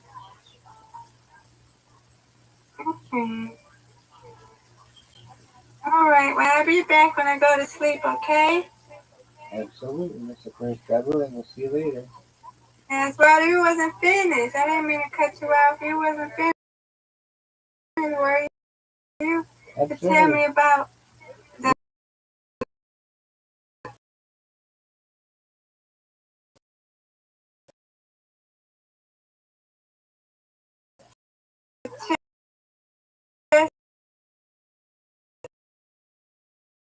the Reverend Andrew. No, that's not finished. We were late. We had a good time. Fine. Good. That's all that matters. All that matters. What's her name? You just talking to me on the thing.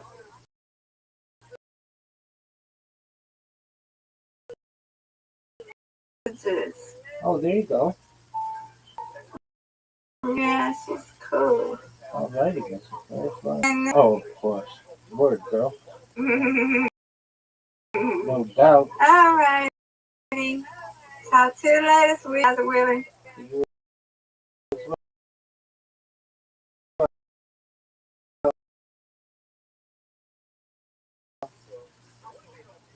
Chef Mr. Aquarius.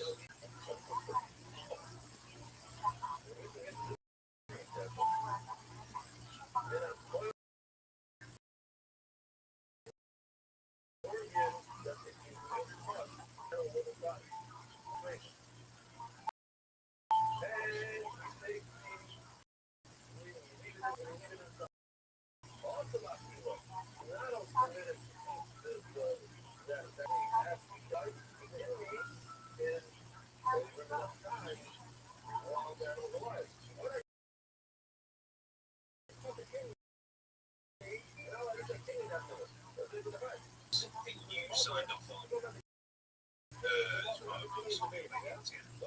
sign off on merchandise. Call him that manager, business manager, place that are all the letters.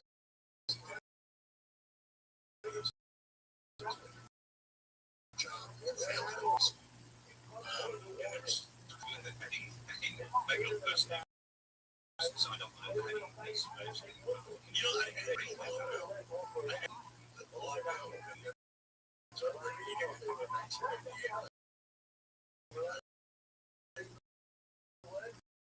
I refer to it as the campus thing.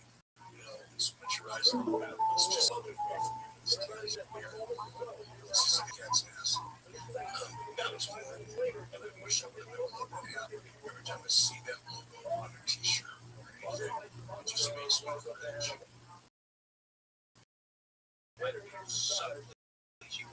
Sometimes I don't like too much. That was transfers. I've actually kept whose idea was making a logo, and I refer to it as the Starship Enterprise logo. I've seen people refer to it as the big silver giant logo. So, where did the sort of genesis of like changing the sentiment from changing the logo?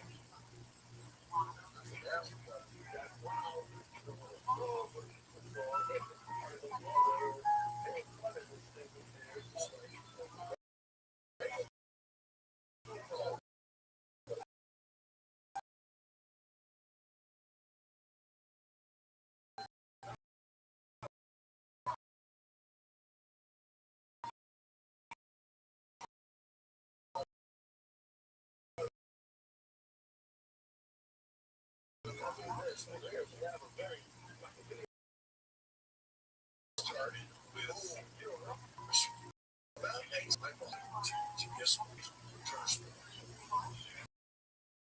came to me and said, Eric, pretty much one thing in this company. Telling and I couldn't resist that because he was my boss. And I knew deep down inside I knew he was right.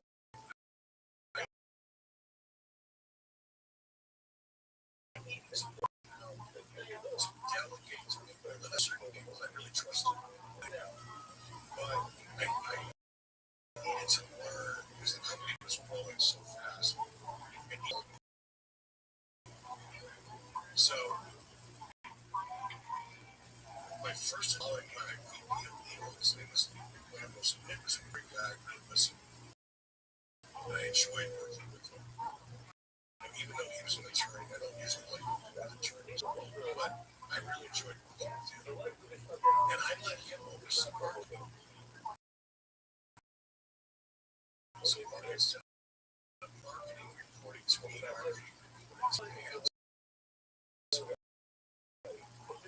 And they came back to me and said, which was a huge mistake. Huge mistake. Because that actually was so powerful. And we needed a deputy. And Jay Hassman, they hired Jay Hassman. And Jay said, gather all these different ideas. They settled on the cat's ass and submitted the giant.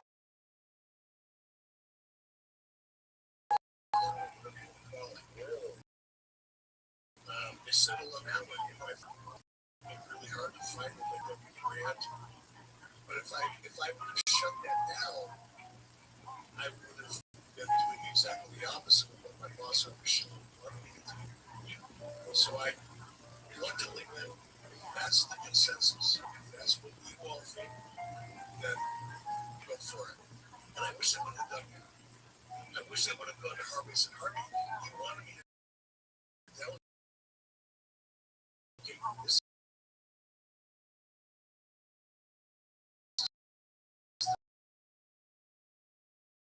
shit.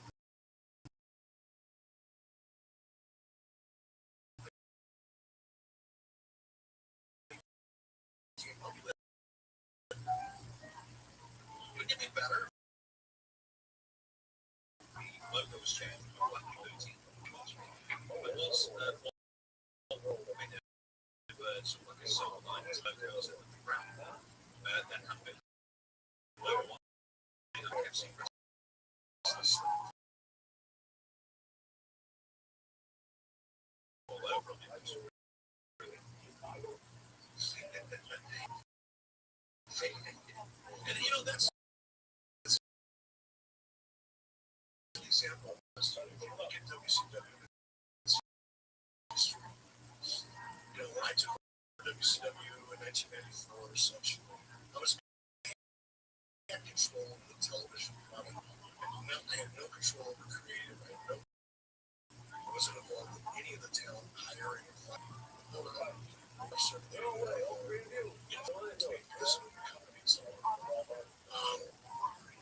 Wheelchair's really cool to get used to.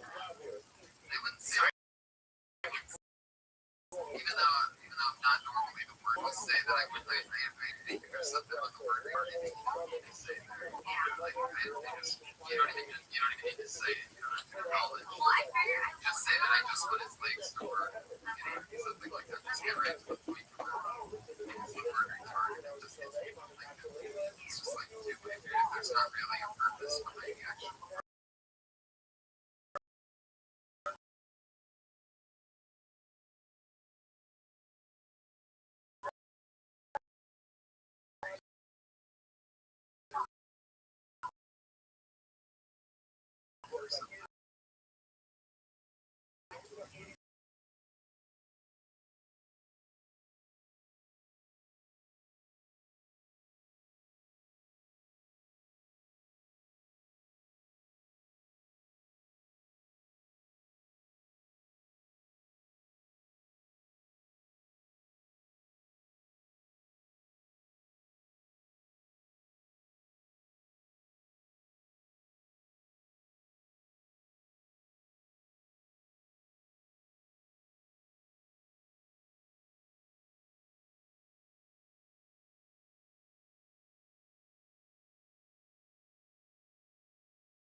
Change is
was a super special, crazy secret guest. But if you're anywhere in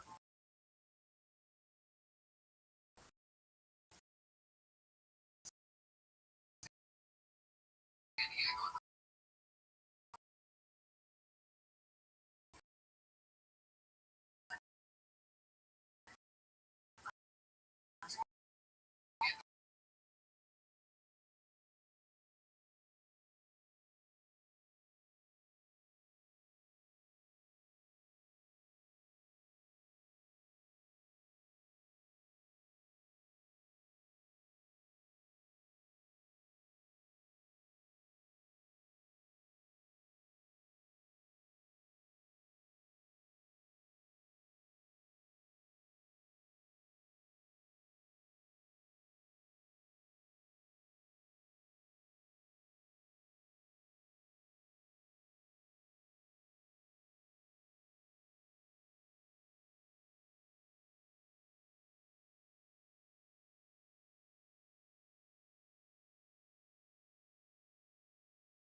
else against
That song was gonna be 2 minutes and 11 seconds long.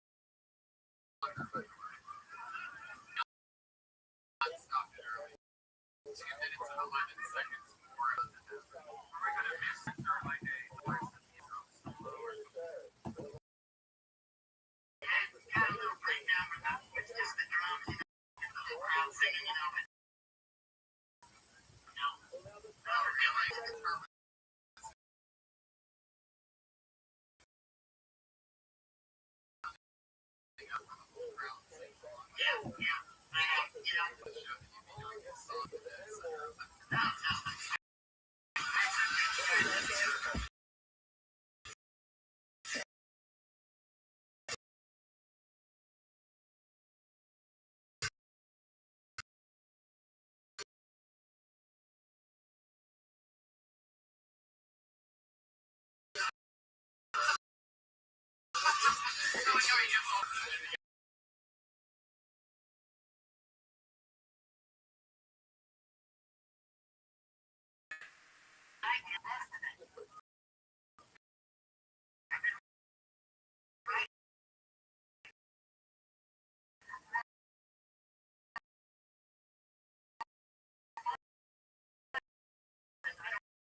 The guy that inspired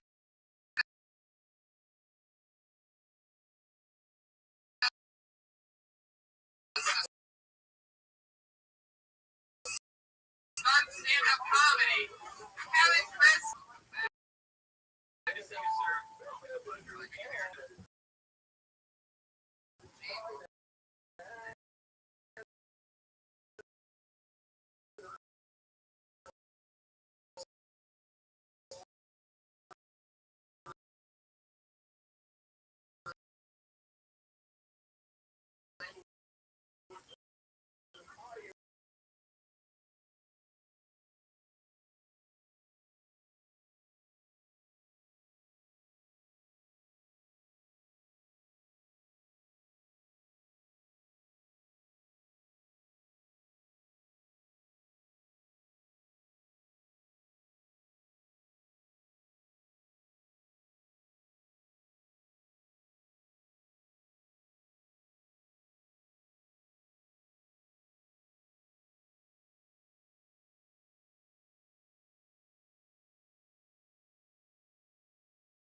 State false facts out loud. I mean, I was alive when I think would be considered back in the day. And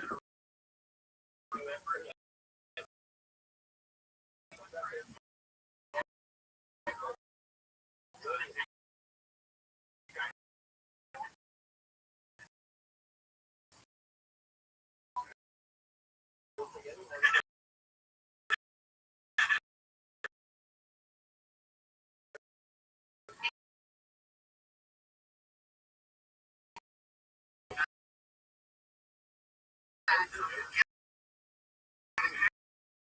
remember.